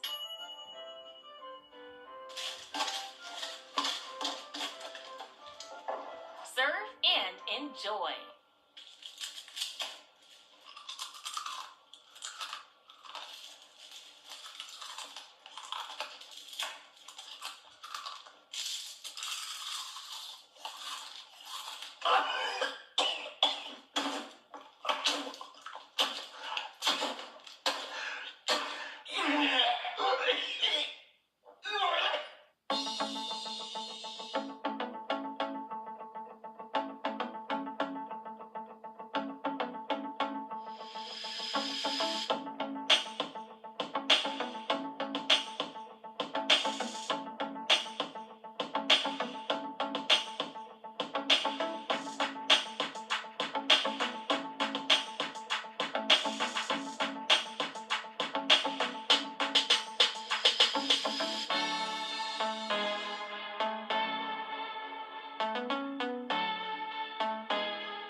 She does not like this whatsoever.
I went.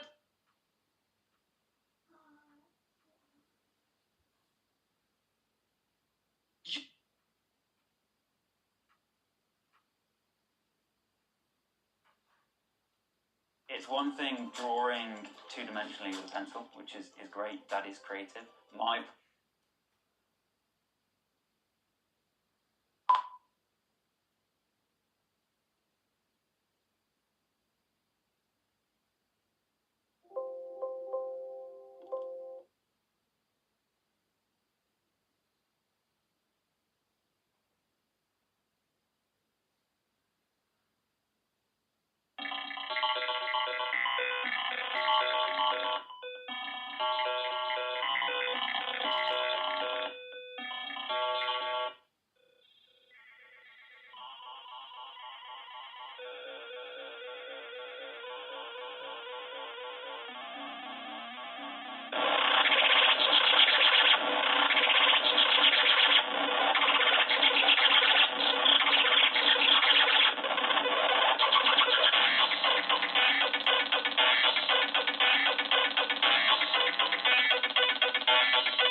I've already destroyed 40 computers with computer...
Today we are going to be running SolarRex.exe.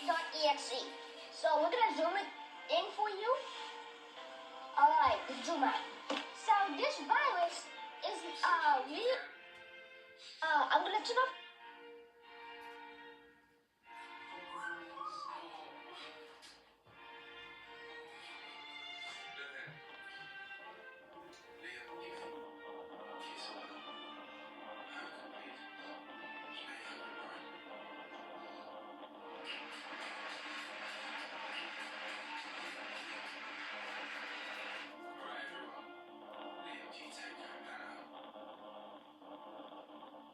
This is me trying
so bored. I don't know what to do. I know. I'll go and ruin the Seattle Cobble. I'm getting flashbacks to those old 5-gum adverts. How it feels to chew 5-gum. New 5-gum. Stimulate your senses. So we took a 30-minute taxi ride to the center of Seattle. I have nothing to say. It's just using copyrighted music. Yeah, wow. This place was just incredible. It was beautiful. Wow.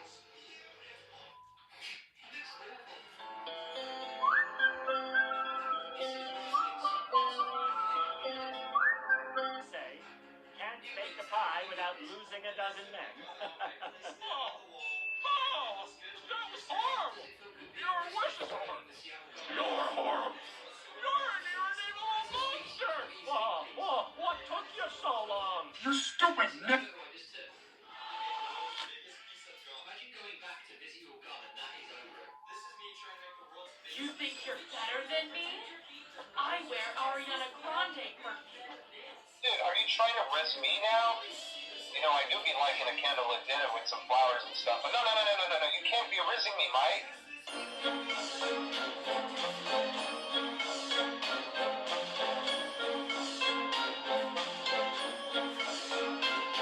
My name is Richard and I'm sitting in the corner. Sitting in the corner, playing my recorder. My parents really wanted me to become a lawyer. But instead I spent my time just playing the recorder. My name is Richard and I'm sitting in the corner. Sitting.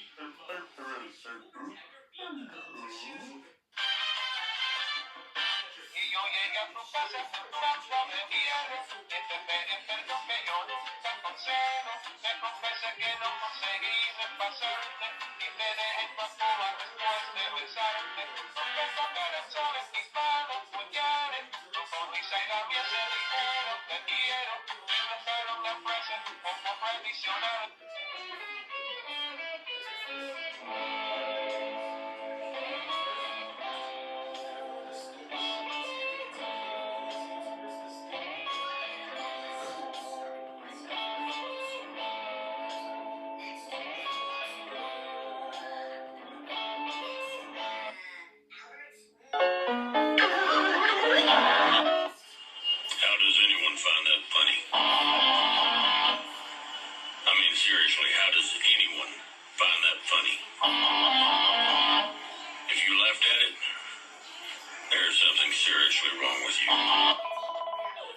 Who are you? Pizza. Gregory. I would love to do a tour, but it is closing time. Good job, Super Shit. You fucked that one up that badly. Freddy, stop being mean to me! I'm in like 12! I'm really fucking trying, Gregory. I'll fully imagine digital body money into my heart.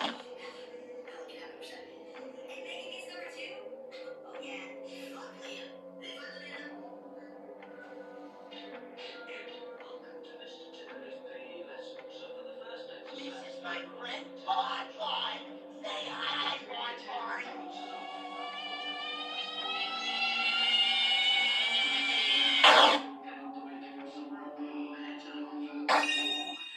It seems that you have met a horrible demise, my friend. But, you know, these things happen in life. Life goes on. Not for you, obviously. You're dead. But it reminds me of a time I was having a I told him that my house was on fire. But once he's there, I'll tell him that I threw myself on the flames to put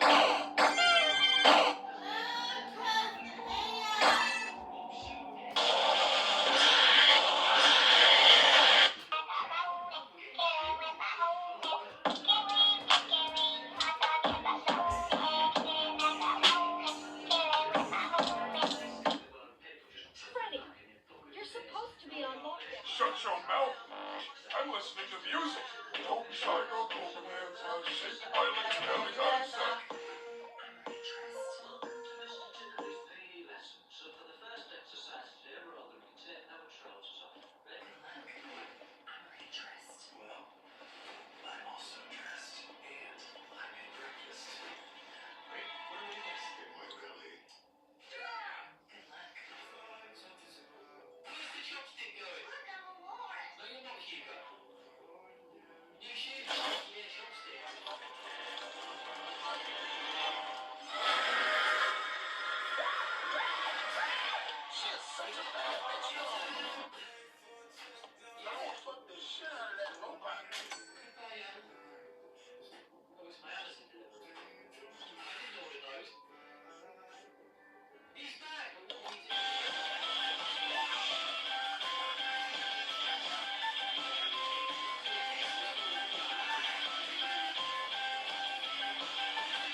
Nice to meet ya. You ready to be your me, huh? Who's this? Working on the night shift. I don't know, but I think I like him. He's so cute, I can feel his balls pulsing. Got a ball stretcher ready for installing. Got my schlong and it's ready for a licking. Hey, yo, y'all know I'm a diggin'. He is swiftly thrust. Oh my god! Oh, I did! I'm sorry, but there was...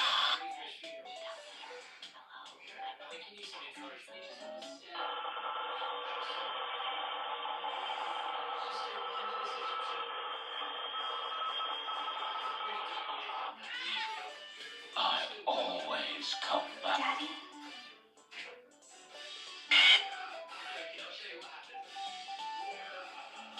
私はここで同じ冷たい朝飯を再び食べている。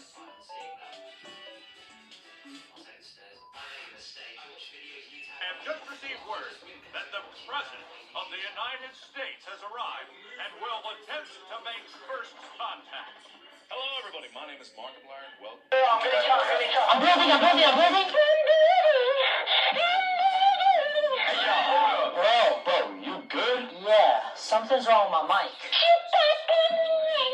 I didn't even say that. Hey, nah, bro. I ain't playing with you, bro. That's kind of sus. You guys, it's not me. It's my mic. You guys, it's my mic. Bro, I'm out. No, you guys. I'm not you, dude. You're sus. No, you guys. No.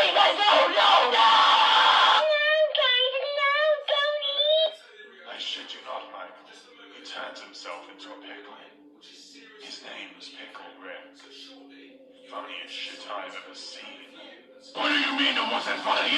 Bro, I got the new Samsung. Bro, who cares? I got the new iPhone. Hey, yo, Charlie, what phone you got? Me? Yeah. Don't worry about it, bro. Nothing to worry about. Don't worry about it. Who's worrying? I think I gotta go home. Nah. What phone you got? Please, I gotta go. Why? Why you gotta leave? Nah. Let me see that phone. Let me see that phone.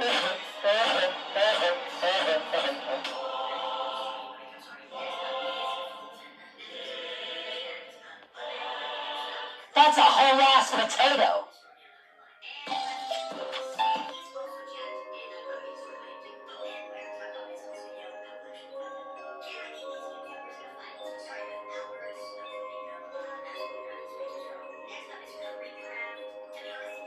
Golden Freddy, I hope nothing bad happens to you.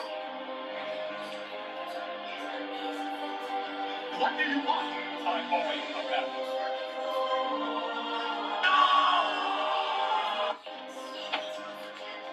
Any last words before you die? Can you say goodbye to Cassidy? Cassidy? Who's Cassidy?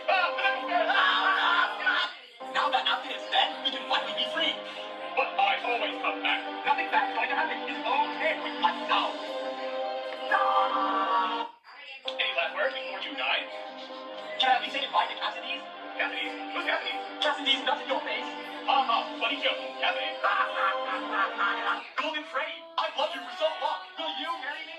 Charlie, I love someone else. Wait, who? His name is William. Actually, Redbeard Farm. But we have so much more.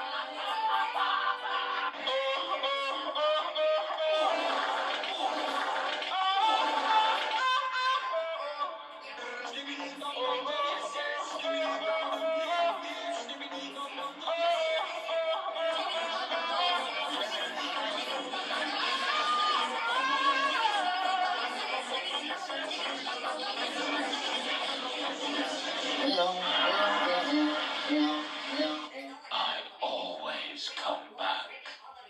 always come back. I always come back. I always come back. I always come back. I always come back. I always come back. Yeah, I killed those bastards. And I do it again, too.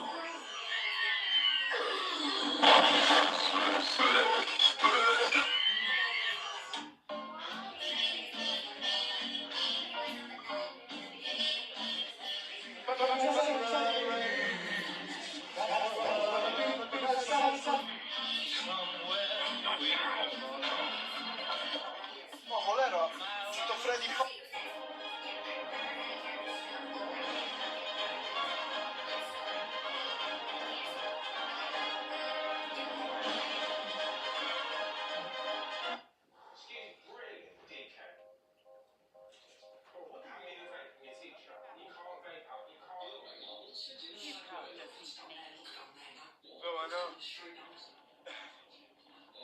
God. And you only have to worry about one thing: keeping people out, and keep the place. That's two things.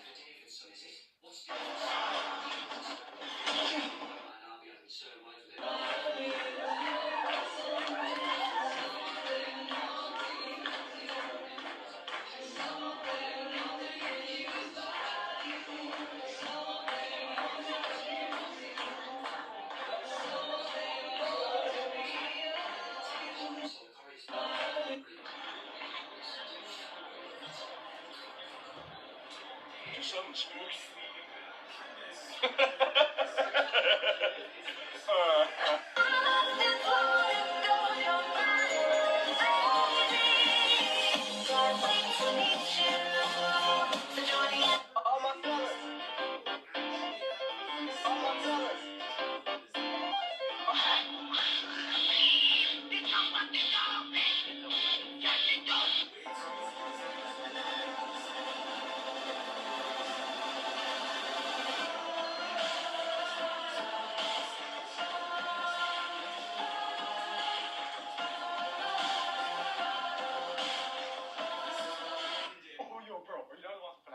I'm okay, man. I think I'm busy that night. Now would be the good time to hold your breath.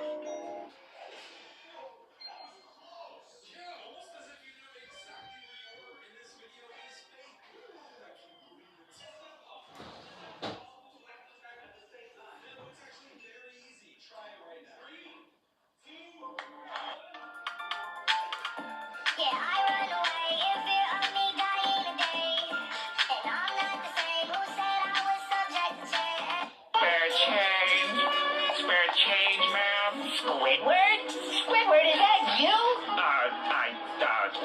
It's me, SpongeBob.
Look, could you not put that camera in my face? It's very irritating.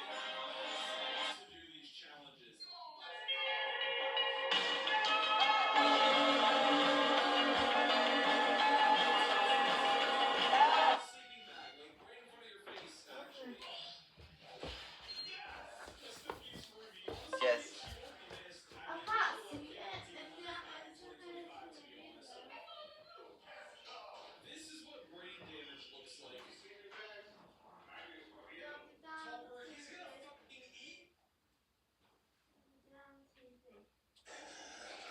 Mine's...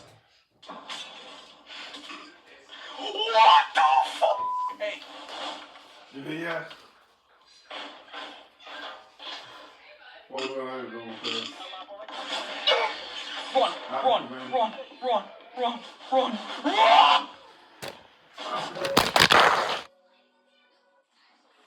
Guys, today...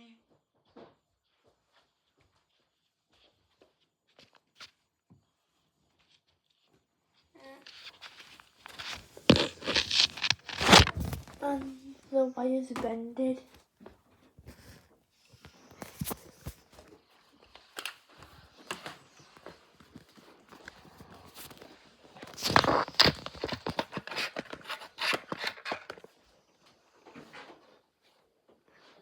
I can't see it.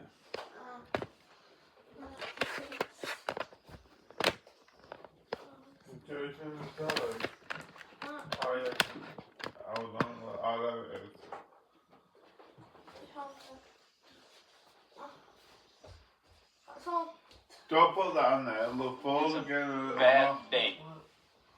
And I'll crack again.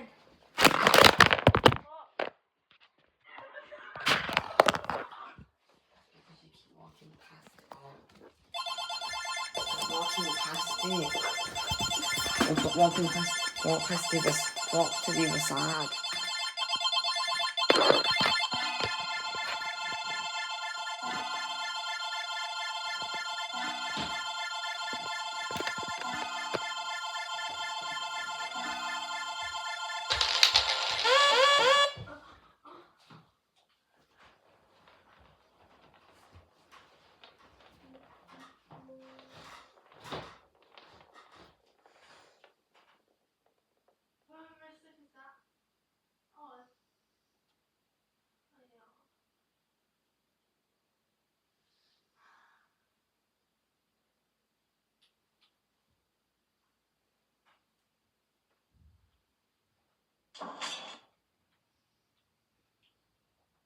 Hello, neighbor Fredbear.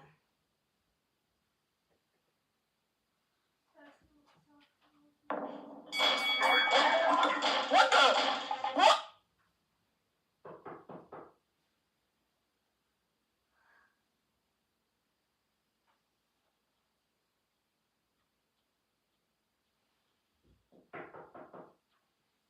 Lucas, yeah. Get on top of here. Get on top of here. Get on top. Get on top before you go up. Better scramble like an egg. Bro, I can't with this guy. He's already making my throat hurt. You're down there! Okay, boss battle incoming. He thinks he's nonchalant. Is he horrifying right now? I'm not letting that happen.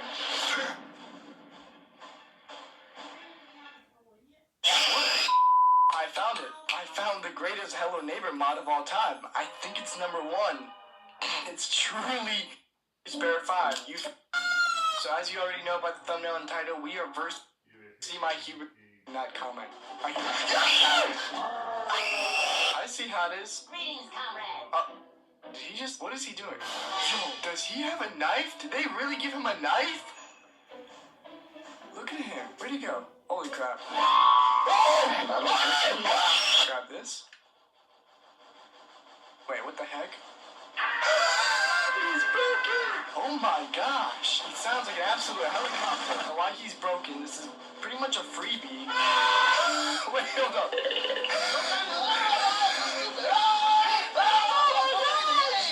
Greetings, comrades. Oh, yeah. Okay. Maybe that was just inspiring use of free will. Alright, let's place that there. Get up on the roof. Jump to this. That was perfect. Oh crap, did you hear that? No, we're good. We're good. We're good. Oh. Whoa!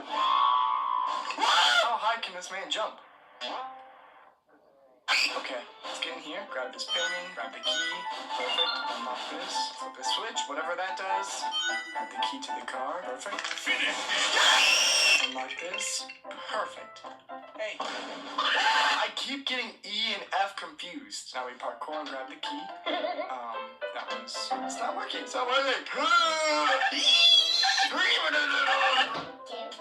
Is my game busted? Oh, is he laughing at me? What's so funny? What's so funny? What do you think's so funny, huh? You know what? Break in your window. Get over here! Hopefully now my magnet's done. You're dead! Okay, can I just get to my magnet? It's mine. It's rightfully mine. I don't know. He doesn't see me. Grab this. Level 100 sneak ability. That's right, I played Skyrim. He didn't. At least we got the magnet back. I don't know. Bro, I can't with this guy. He's already making my throat hurt. Out of my 40 years of experience. Parkour. Hey, we got it. First try, too. Now we gotta go. Now we gotta go. Now we gotta go to the silver lock. I gotta learn my lesson. We're not going in through the front door, okay? That is a death trap. Right here, right here. Let's go. go, let's go. Get in? Yes, sir. Grab the golden wrench. At least I got it though. Wait, is this my house? Hold up. Fredbear can't get me in here. Oh my goodness. Is this my family? Why we all look like me characters? Is this the boss battle you've been wanting? Look how he walks so nonchalantly. This guy walks like he owns the world. Just don't move, and we're cool. Oh my gosh, bro. Look at the way his jaw just sticks out 2 feet. Oh, he's going to my house, huh? You can't go over there. How about I beat you?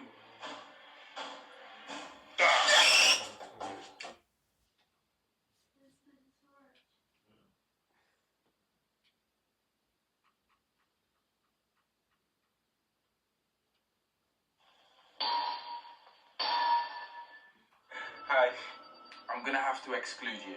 What? A student has reported you with a vape in school. Fucking Elliot. Excuse me, sit down!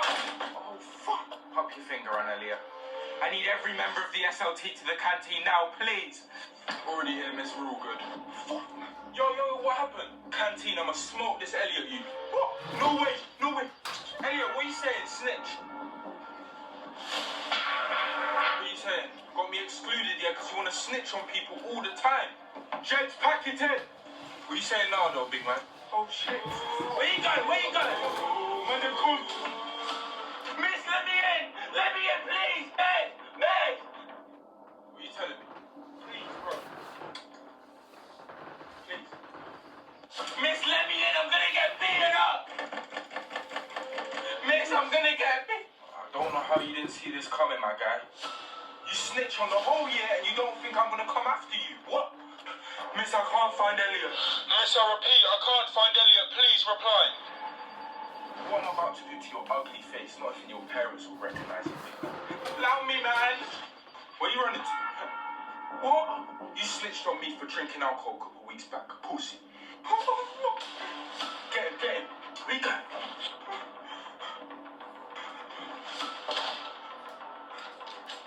What are you doing, Elliot, bro? Suck yourself. Yo, light him up. What's that?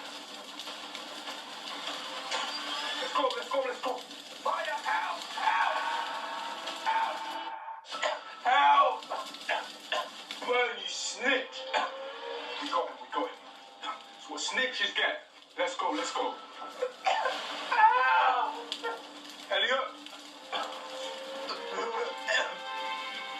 Elliot! Stop! Stay with me, Elliot. Miss!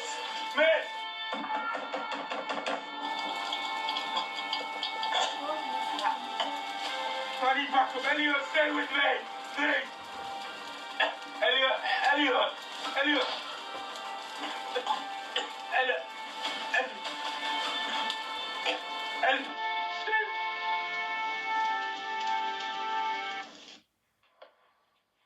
Right, morning. He's gone. Elliot's gone. What? What do you mean gone? He's left the hospital. He's still in critical condition. I don't know where he's gone, but he's not here. I just have done it. You good? Elliot's fucking alive. What? We fucking ended him. Breaking news. A student by the name of Elliot is alive. He has left the hospital. He's on the street. Police are looking for him. Is this Elliot's mother again? Police say he's okay. What's up? More than that, your son's left the hospital. Find him! He's on foot. Please find him for fuck! Two of you nearly killed me the other day. Put me in hospital for being a snitch. Well, I'm coming for you, innit? No more snitching, that's fair, it's cool. I'm coming for you, I'm coming for your friends, I'm coming for you all. Watch when I find you, innit? Fuck. Elliot, not on my phone right now. Please leave a message. Thank you, boss. Yeah, good night, yeah? How is she declared? Man, sorry, Elliot, bro. Shut the fuck up. Sorry for what? What? Because I'm a snitch, you want to set me on fire? I acted out of fear, bro. Out of fear, yeah. What the fuck, Elliot, man? I fucking told you. Elliot, man. All I wanted to do was snitch. Bro, you can keep snitching, man. Yeah. I will. Elliot, no, Elliot.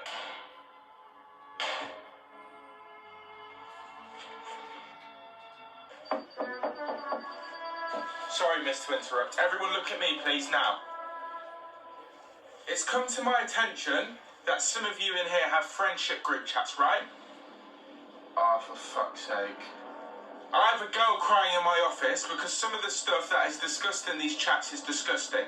Bullying, nudes sent in. No way my chat's been leaked. Miss, I don't think you're right.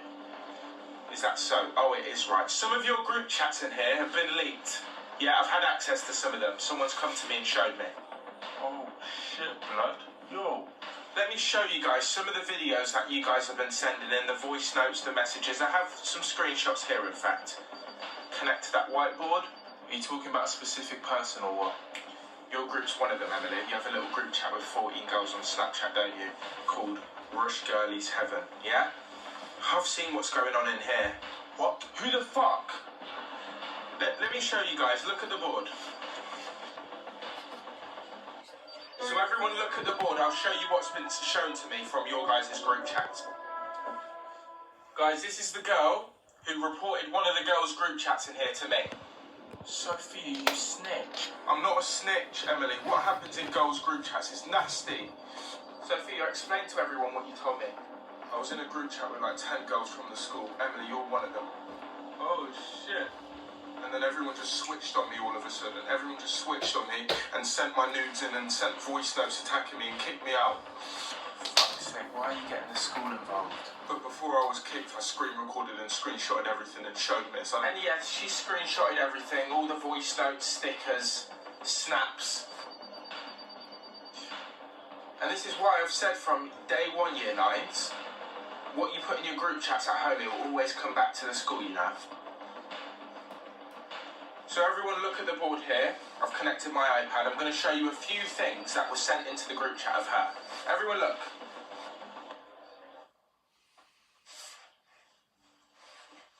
Girls.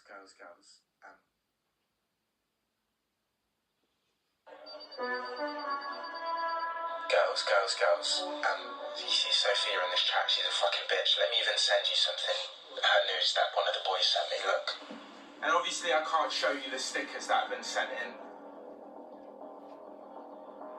But I've seen them. Girls, you're sending in penises, other girls' nudes from around the school. And we're going to pull each student from this girls' group chat out and we're going to have meetings with parents. Miss, so what have the boys actually done? Are we good then, yeah? Unfortunately, the boys, you haven't been reported yet, but I know stuff happens in your group chats as well, I know. Miss, but you can't really do anything, let's be real. That's not private though, because if you're bullying people that are in my school in your private group chat, it's my concern. Miss, the boys' group chat's even worse, you need to check theirs. Give me your phone, let me go through your group chat. No way, miss, that's no way, you mad. If you don't unlock your phone within 3 seconds, you're excluded. Oh, fuck, man, damn, I'm so sorry. Yeah, I'm sorry. This is Snapchat group, saved in chat. Oh, shit. Into the text. Let me see how much yo, your little brother. What did I tell you about coming up to me and... Yo, your nose, what one? Aiden, chat to me, what happened, man? Some year 10s punched me in the toilet, so they took my phone and my tie, and they told me to get out. You're mad. Jamal, come smoke these man with me, quick. Yes, I'm there. Yo, let's go. Touch him, my little brother. Yo, wait there, yeah? Can't believe we robbed that little year 7's phone and his tie. Easy. He's got an older brother. We gotta be careful, innit? Nah, man. He ain't gonna do nothing. Yeah, mums. I'm going lesson now. I'll see you later, bro. Alright, I'm gonna go piss quick, innit? I'll see you, innit? Alright, bless, bro.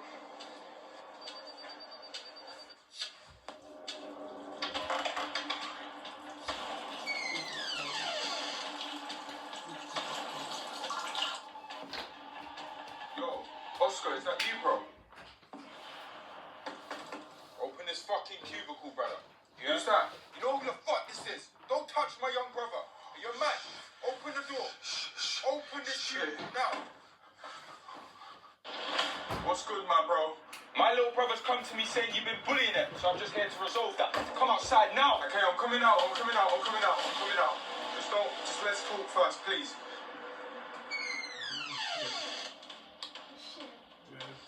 Yo, guys, I can explain, man. Explain what? How you've been bullying my little year 7 brother as a year 10? Are you gonna explain why you've robbed my little brother's phone and where it is? I lie? Yo, on my mother's life, I didn't rob no phone. All I did was punch him. I got told. You just punched him, yeah? So now I punched you. Now all I need is where is his phone? Like I said, my brothers, man. We ain't your brothers, bro. I didn't take the phone off your little brother. My friends did. All I did was punch, like I said. I'm gonna call my little brother's phone, yeah? If I hear my little brother's phone ringing in this bathroom, I swear to you, my brother. Ring. I swear to you, you're going to get smoked. I don't care if I get excluded in this bathroom today. Okay, bro. Yo, how's your little lip, bro?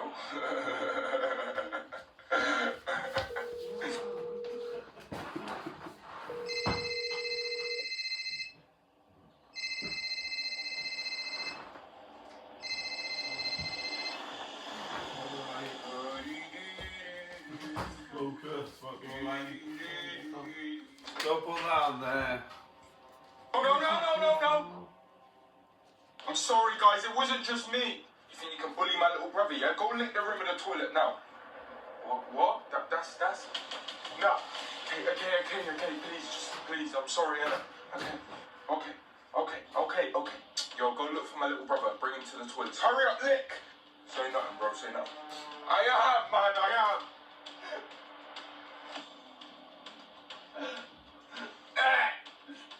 Yo, remember me, little boy? Yeah? Yo, you guys don't want it, man. My brother will get involved. You always say that. All now we ain't seen no brother, yeah? Fuck off, man. Shut up. Yeah? Shut up. Yo, what are you doing, fam? Give me your bag as well. Man, then let's go. You intend to own this. Keep licking the toilet, don't stop. That's what happens, yeah? Yo, Keelan, your brother, I found him. He's all blooded up. Look. Yo, come. Again, what happened, bro? Chat to us. It's the same year 10. His friend group, that one, his friend from earlier.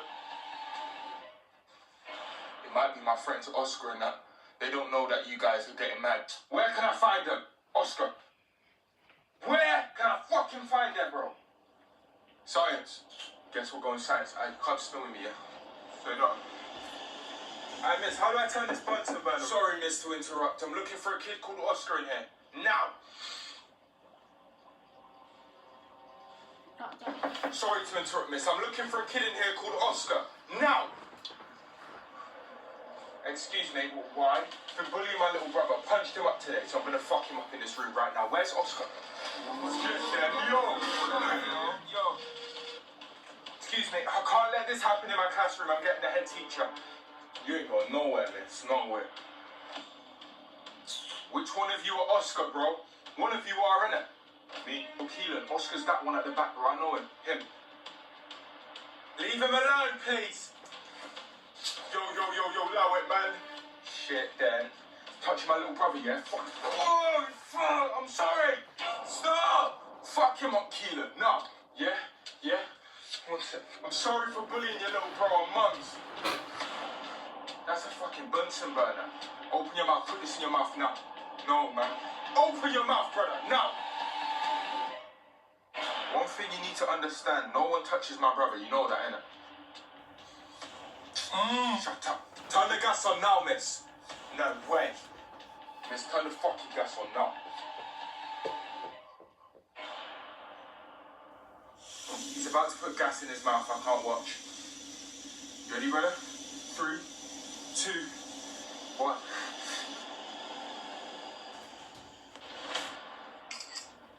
We're gonna play a little game. I'm gonna ask you questions about my little brother. You get them wrong, I'm gonna turn this gas valve on. Yeah? Did you punch my little brother? Lie.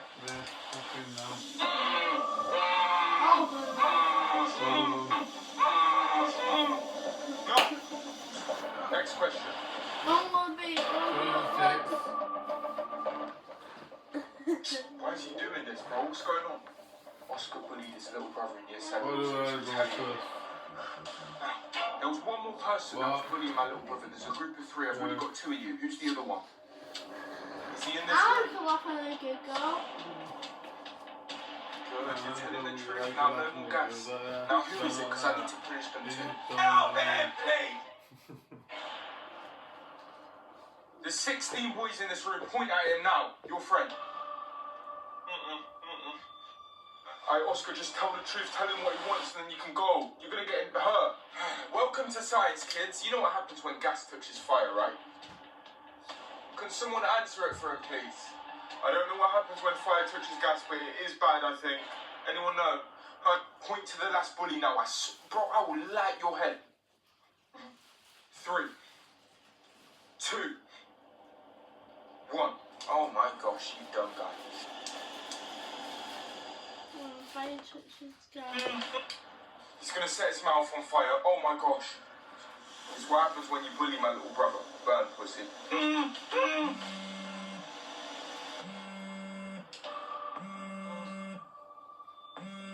Who's calling you? Your dad. Hi, Dad. Sorry, Oscar can't speak right now. Can you? Listen to me fucking good, yeah? You listening? I'm outside your fucking school right now. One of Oscar's friends has told me you've been torturing him, yeah? As a year 11. Yeah? You're done, bro. His dad ain't someone to play with still, you're done. Yeah?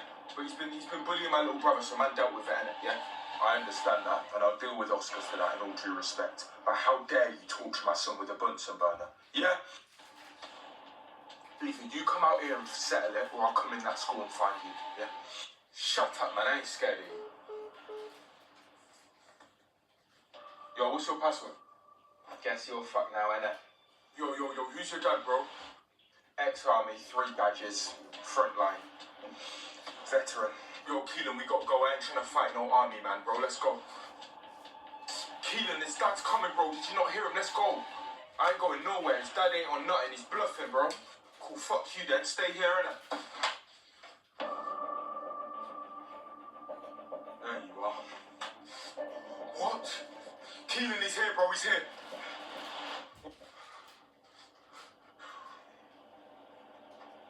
Told you I'll fucking find you. Hi, Dad. It's him here. Excuse me, miss, for doing this. Who put a Bunsen burner to my son's throat? Guys, please. Dad, it was this year 11 here. Look, why have you got your dad here, bro? What? I'm sorting you the fuck out right now. How dare you touch my son? He was bullying my little brother. Yeah, so I had to sort him out. I had to. All I ask, yeah, is we just move on, yeah? You know I had to sort him out, yeah? You sorted my son out, now I sort you out. Son, get over it. Oh, fuck's sake, yo, man. Bro, chill the fuck out, man, please, bro. How dare you touch my son?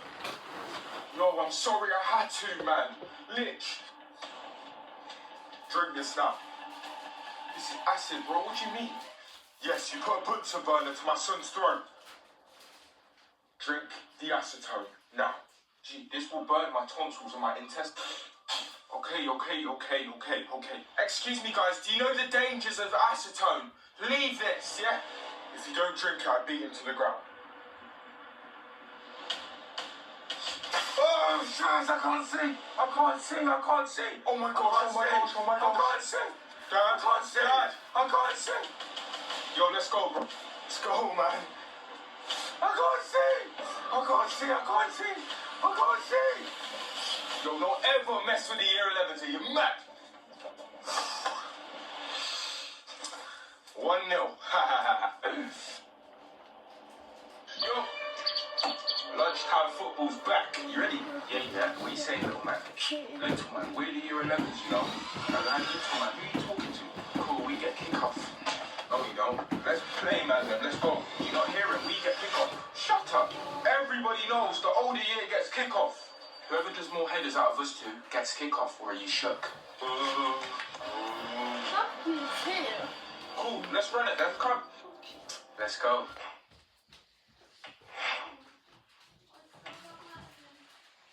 Oh, only 2, yeah? My time.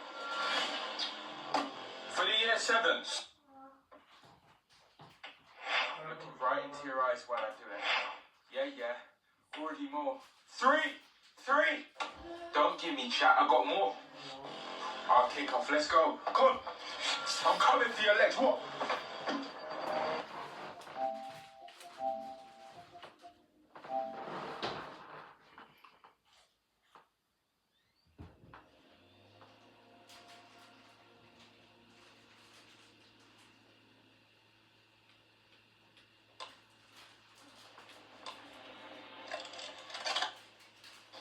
What's the time?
You should know. You should just come on. Come on.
also missing something. Something simple. You see, not one of them could muster a smile.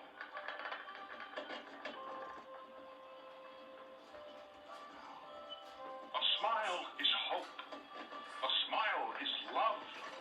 A smile is understanding.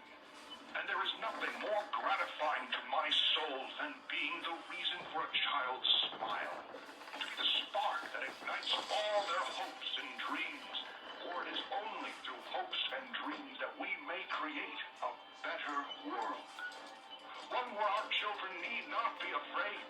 One where they are protected.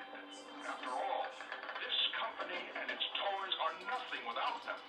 These children deserve to smile. They deserve to love.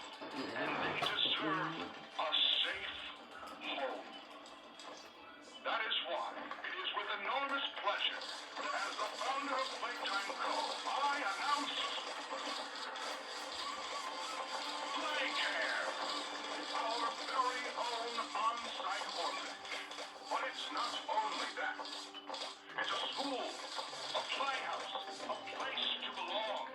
Our very own ecosystem beneath the surface, dedicated in every inch and detail to ensuring a child's smile.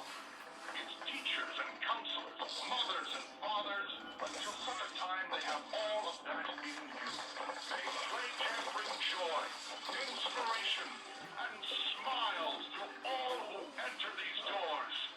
For what gives life its meaning if not a smile?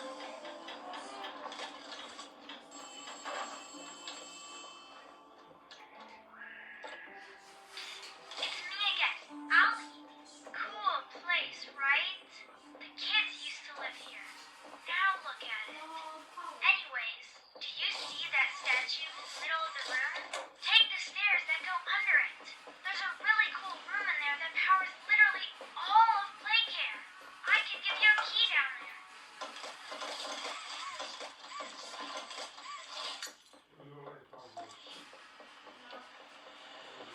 So, you got the key.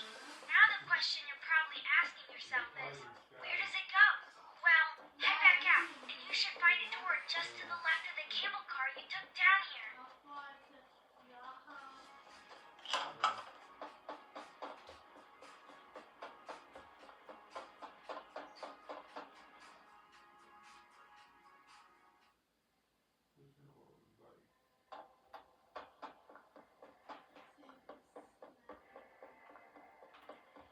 Welcome to the gas production zone, the beating heart of the whole evil Playcare system. All that gas you see coming from the machine is made right here in the factory. It's called the red smoke. Right now, it's all headed off to the right. We need to make that red smoke go left instead. That's how we can get to him. The machine will probably have a few dumb safeguards for you to work around, but I think you can do it. I'll call you once it's done.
planning to do it.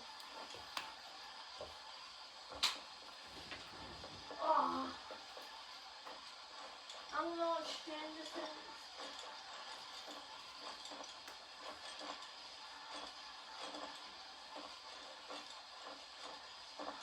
You already filled that okay. Yeah, Are you going to be friends? obviously. I'm going as well. What the? I am. And I am. What was that? You didn't have good pussy. I do as well. Yeah, you're going well. So those just ain't going well.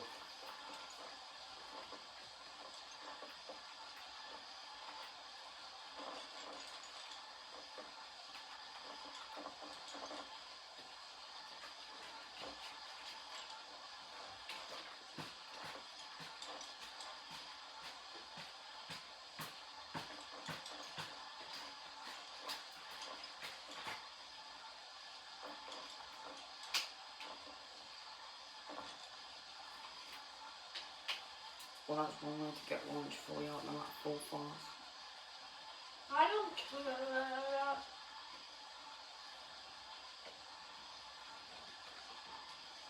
Can I please go back to... The play care is gone. My camera's now gone wonky. Where am I even going?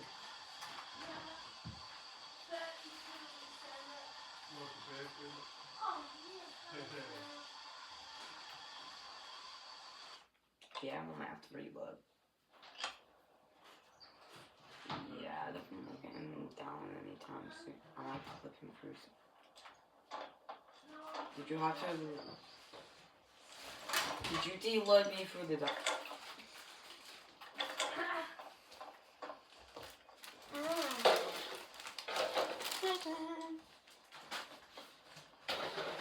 Oh, fuck. The remote.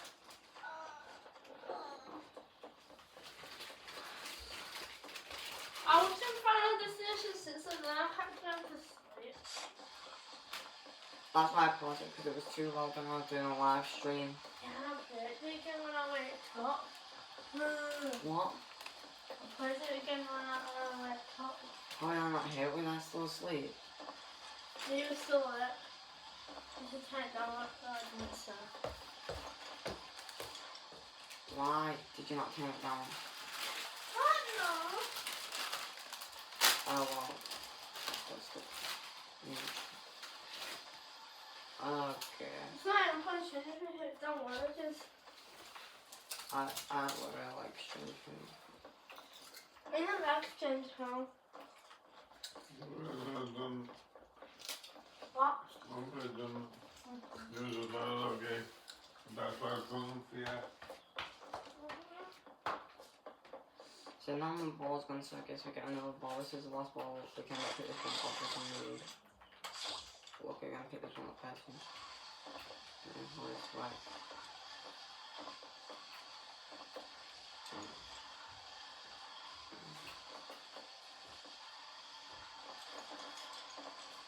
Should I stay or should I go? I don't know, someone's got stuck in for some reason.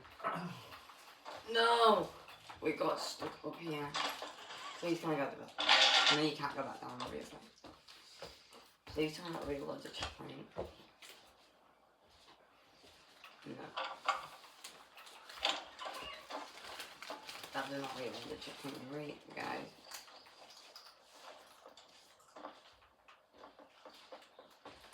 Smacking the F out of a Huggy Wuggy. Smacking this shit out of a Huggy Wuggy.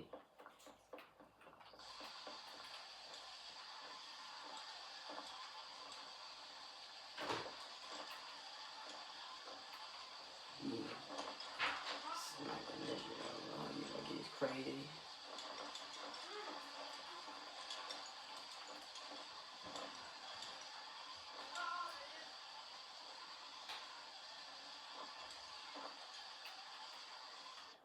Perfect.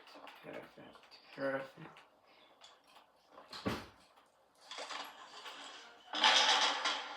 I don't like to get the school key early.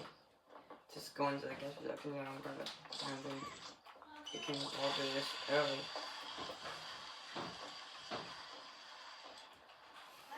Skip some tricks that you did not know Python Magic Free.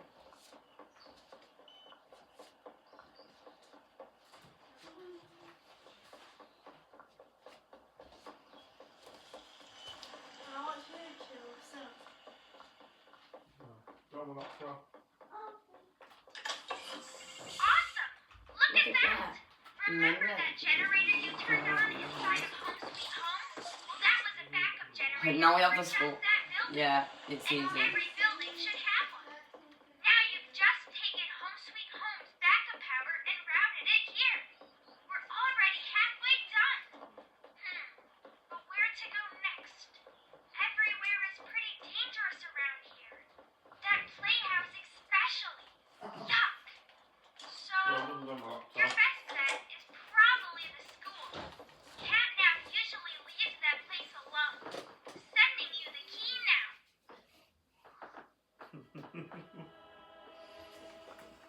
What do you have down there for? To make long videos.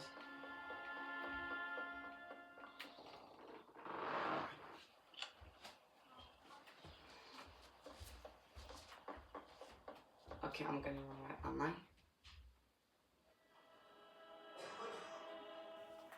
Yeah, I'm going right. Kimberly!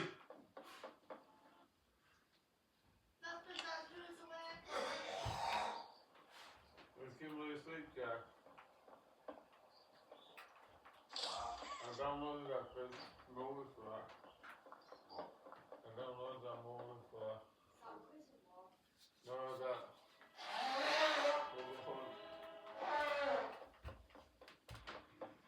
Okay, make this quick. Turn on the generator, leave, and plug the school's power cord into the center. Wait, can I get the self-restraint achievement if I don't use enough backpack? Because oh, it's got launched. There's someone else in there too. Not yours.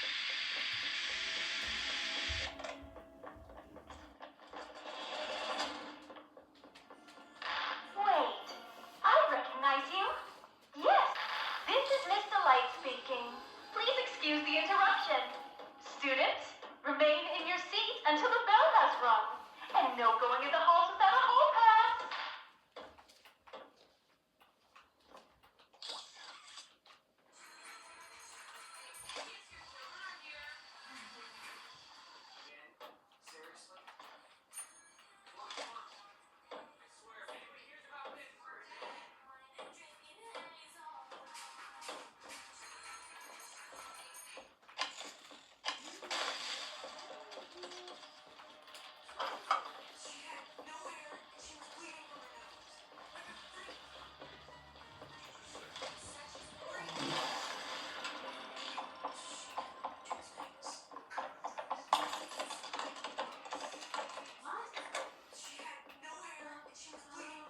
I'm taking my little bananas for bolognese. Today?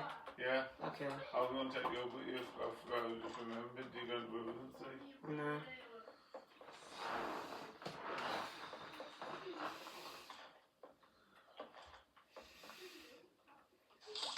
You're your best mate. Yeah, well, I do have some other best friends, but yeah. You still play with Daniel? He don't bother me anymore, so I don't call him. Even when I tried to call me, when you test it, leave him alone. Keep away from him. No. Can you ring you up?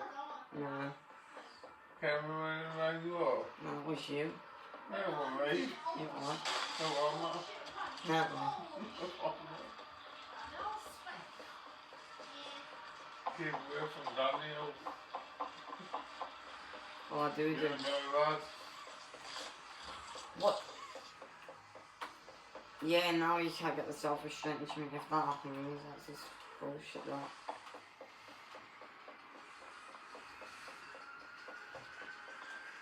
What time are they picking you up? Don't know. Yeah, I forget. I forget. What? I forgot. 12 o'clock.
Wherever she is, I do not want to know where she is. What? I don't want to know where this monster is and it's catching me.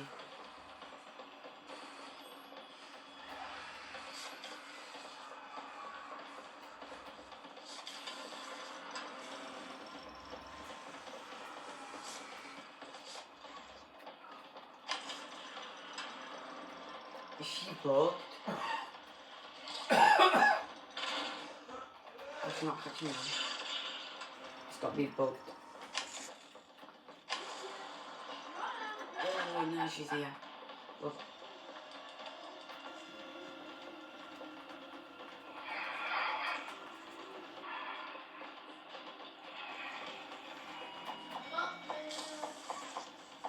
You here?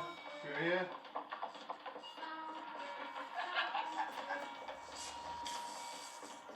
Nope.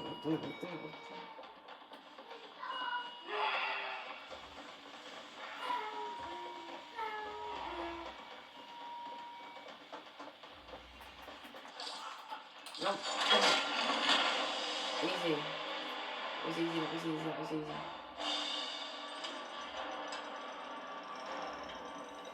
Boom.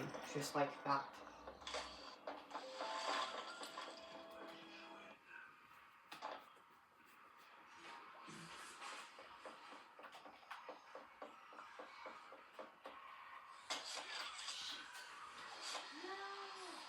Miss. There we go. Perfect. Perfect.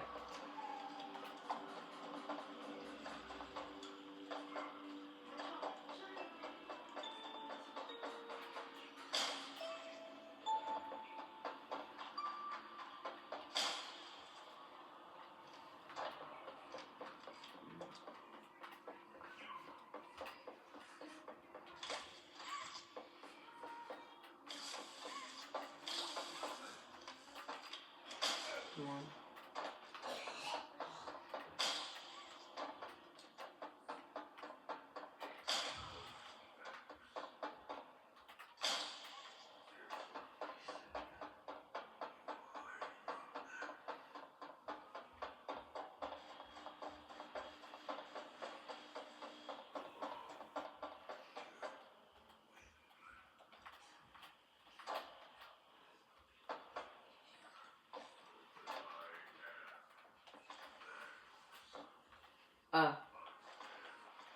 Wait, what? That?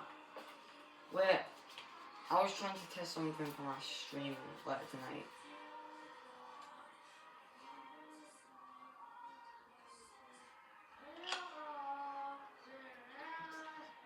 Wait, what? Why did you relive me back here? Wait, what? Wait, what? That's why you don't die. Let's get back to the school. If I can find the school.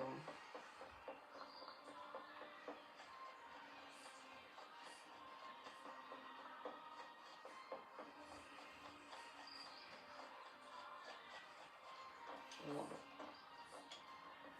I'm going to the light. Next game.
What?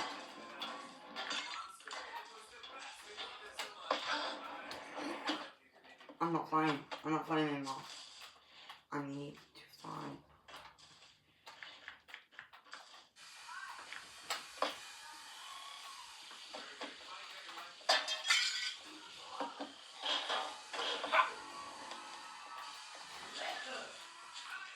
Get the key, get the key, get the key, get the key.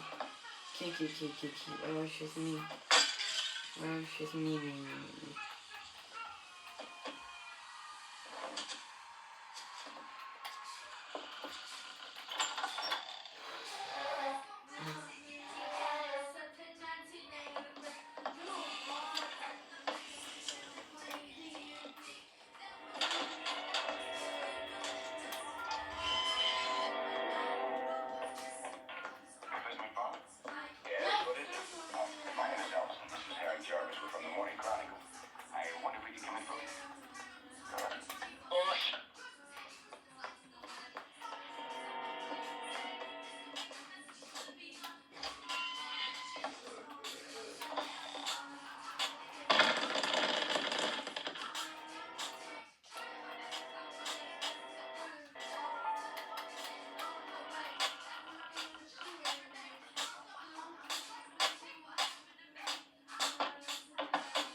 No way that box is levitating. Yes, that will be.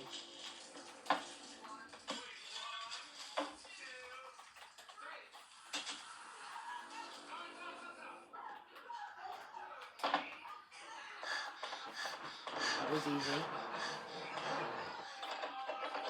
Catch that and post that on the mic for you to kill him.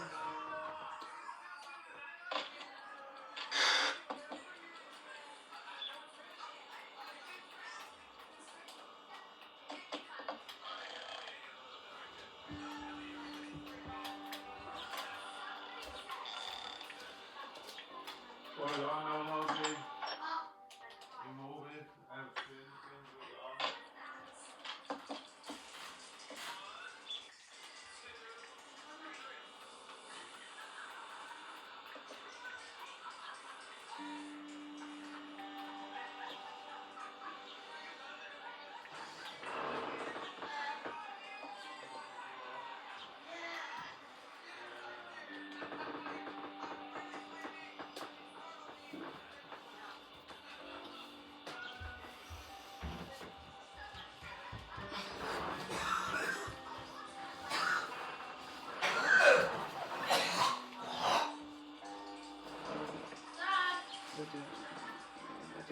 We're doing it, chat.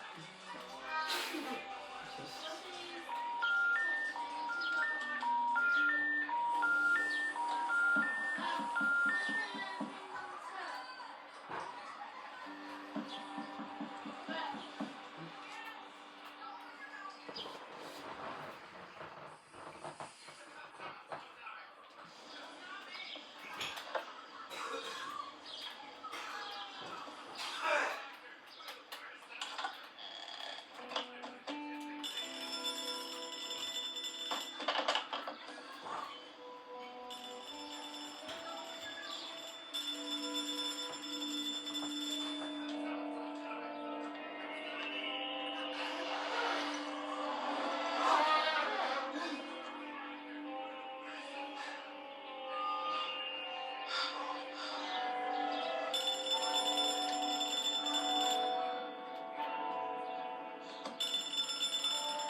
Why you did not crouch? Why?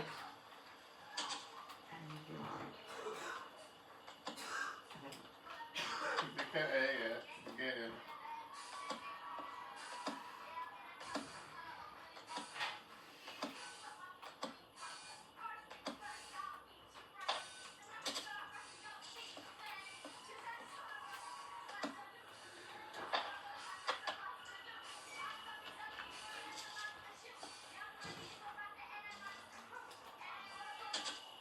Why just die because it's too dark?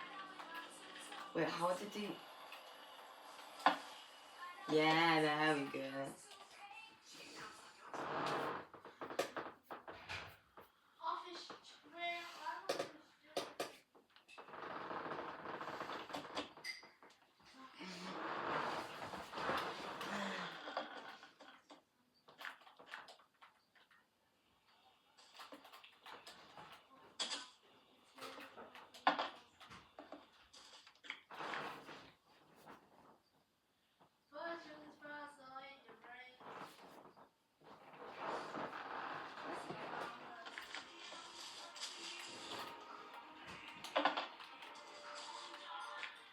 Wait, trash bag.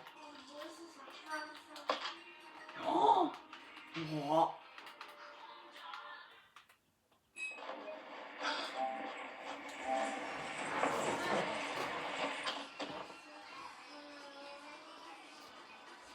That was perfect. Just perfect. That was perfect. Don't break your iPad doing that. It's still recording. So what? What do you mean I'll break it by putting it on the dock? Well, you will, because if it falls, the screen's already smashed anyway, isn't it? It's already fallen through the sounds. Yeah. Because Logan been walking past it and it fell. So false. Yeah, there's a coffee there for you. Boss. Yeah.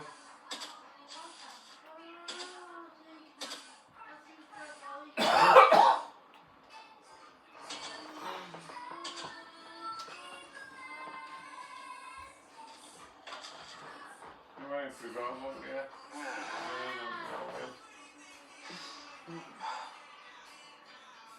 You ain't up to go in.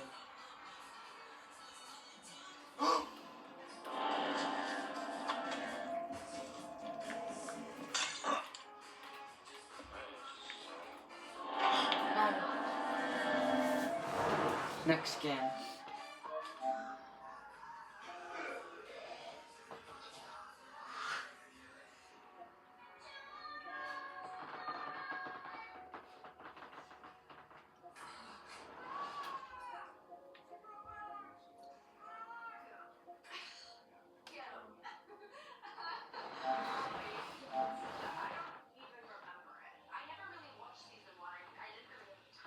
Ghost in the Yeah.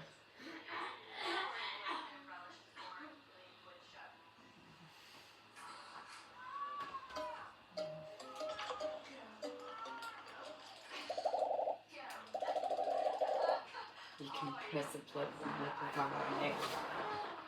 What's amazing multiple times.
Yeah. I'm stuck in here. They're perfect to get stuck in here. I'm getting cold. Ice cream on.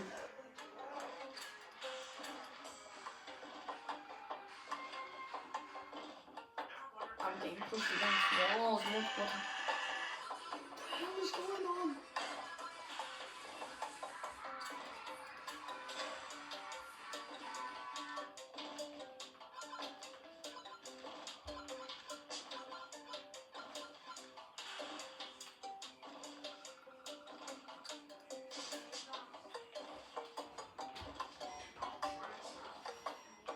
Whoa! Wait, why? Where am I getting pulled to? Am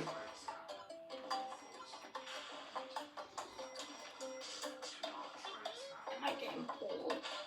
Jesus Christ.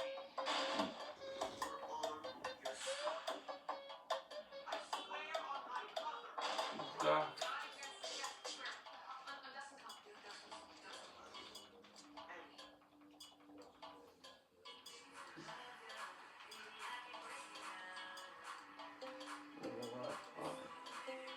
Ooh, ooh, ooh, ooh, something's happening. No, please stay, I'm not connected to the fan. So I want something to happen, something is happening, yeah, just get. I'm going through the wall, I'm going through the floor.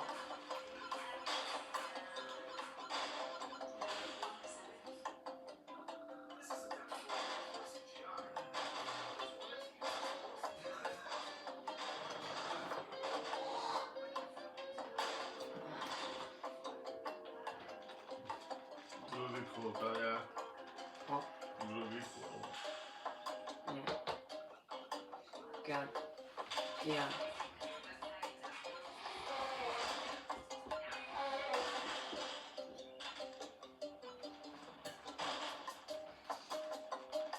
Come on.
Yay. Yes.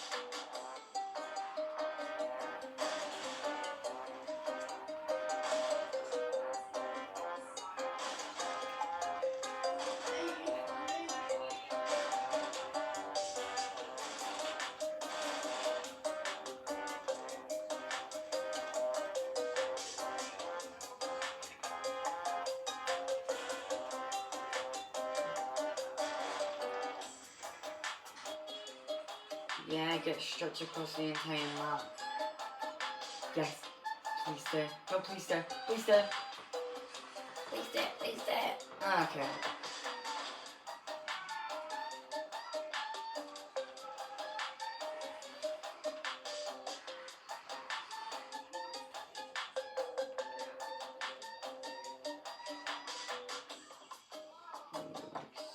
Stuck in the tunnel. I'm not gonna press jump, I'm gonna press jump straight away. There we go. Perfect. Oh. Yeah, there we go. I knew it. I knew it was gonna happen again. It's just 67.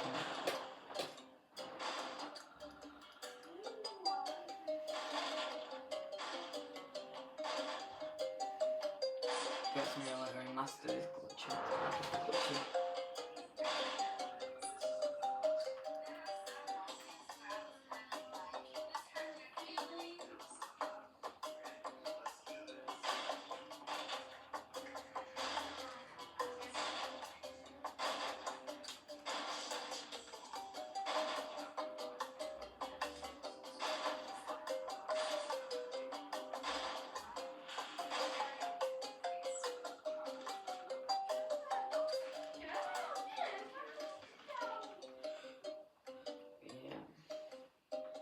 Yeah, just get stretched across the map. Oh. Oh.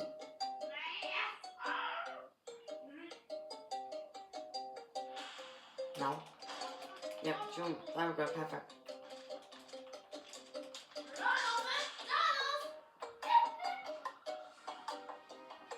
Yeah. Yeah.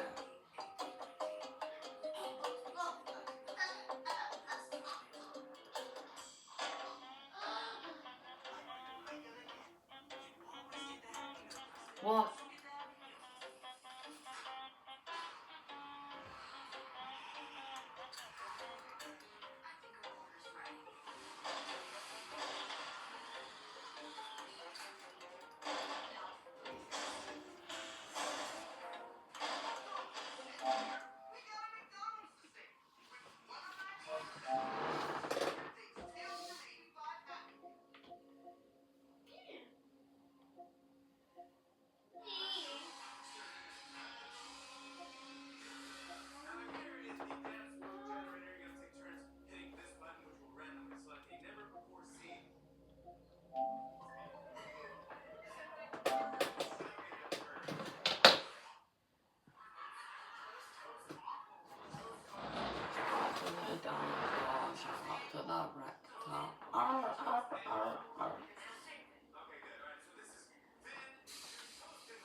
Let your controller vibrate.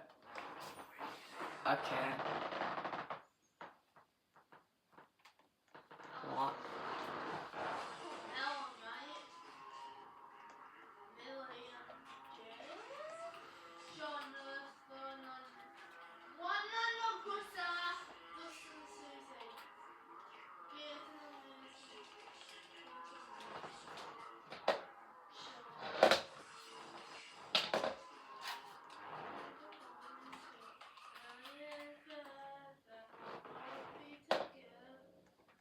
It's actually vibrating. Yeah, guys, can you hear that?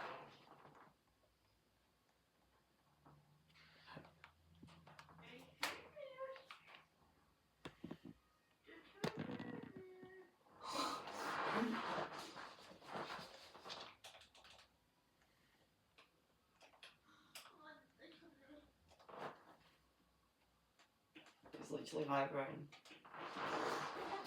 Yeah, crazy game. Fast Fredbear. Fast Fredbear. Play. Why can I not move? There we go.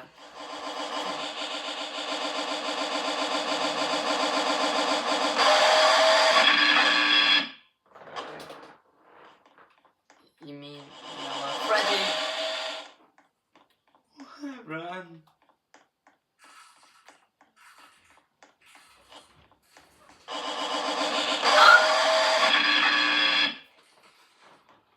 Can I not uncle break in this game?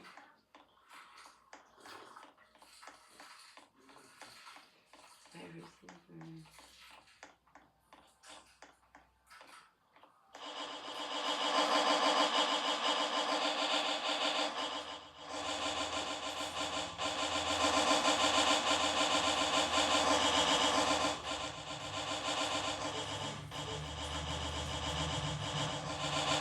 It's too dark, I cannot see anything. Next time I'm down will be Christmas. What? Next time I come down will be Christmas now.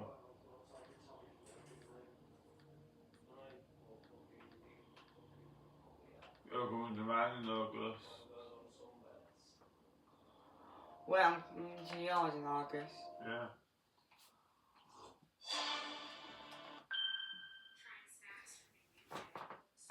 Yay.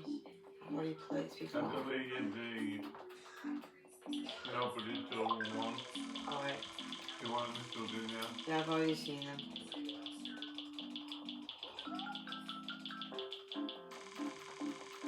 How do you know about that?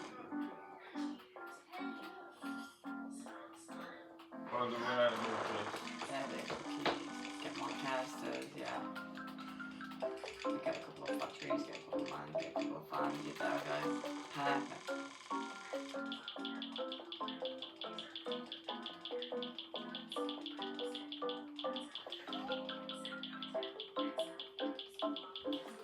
Mystery thing. Banks, yes. What did I do there?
Dad.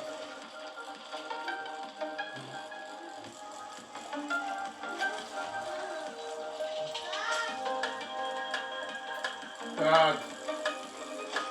What the fuck? What?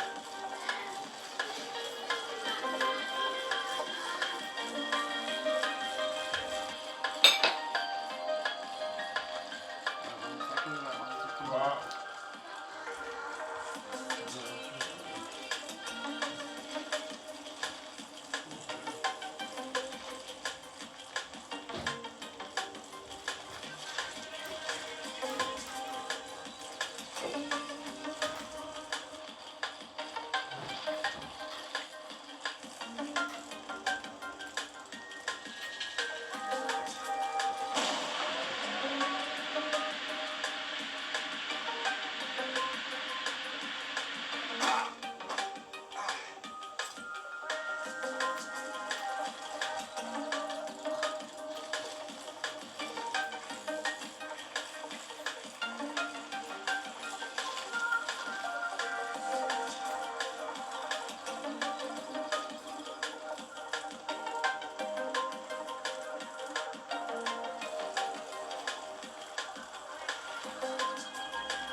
Peace out. I'm recording all night from tomorrow.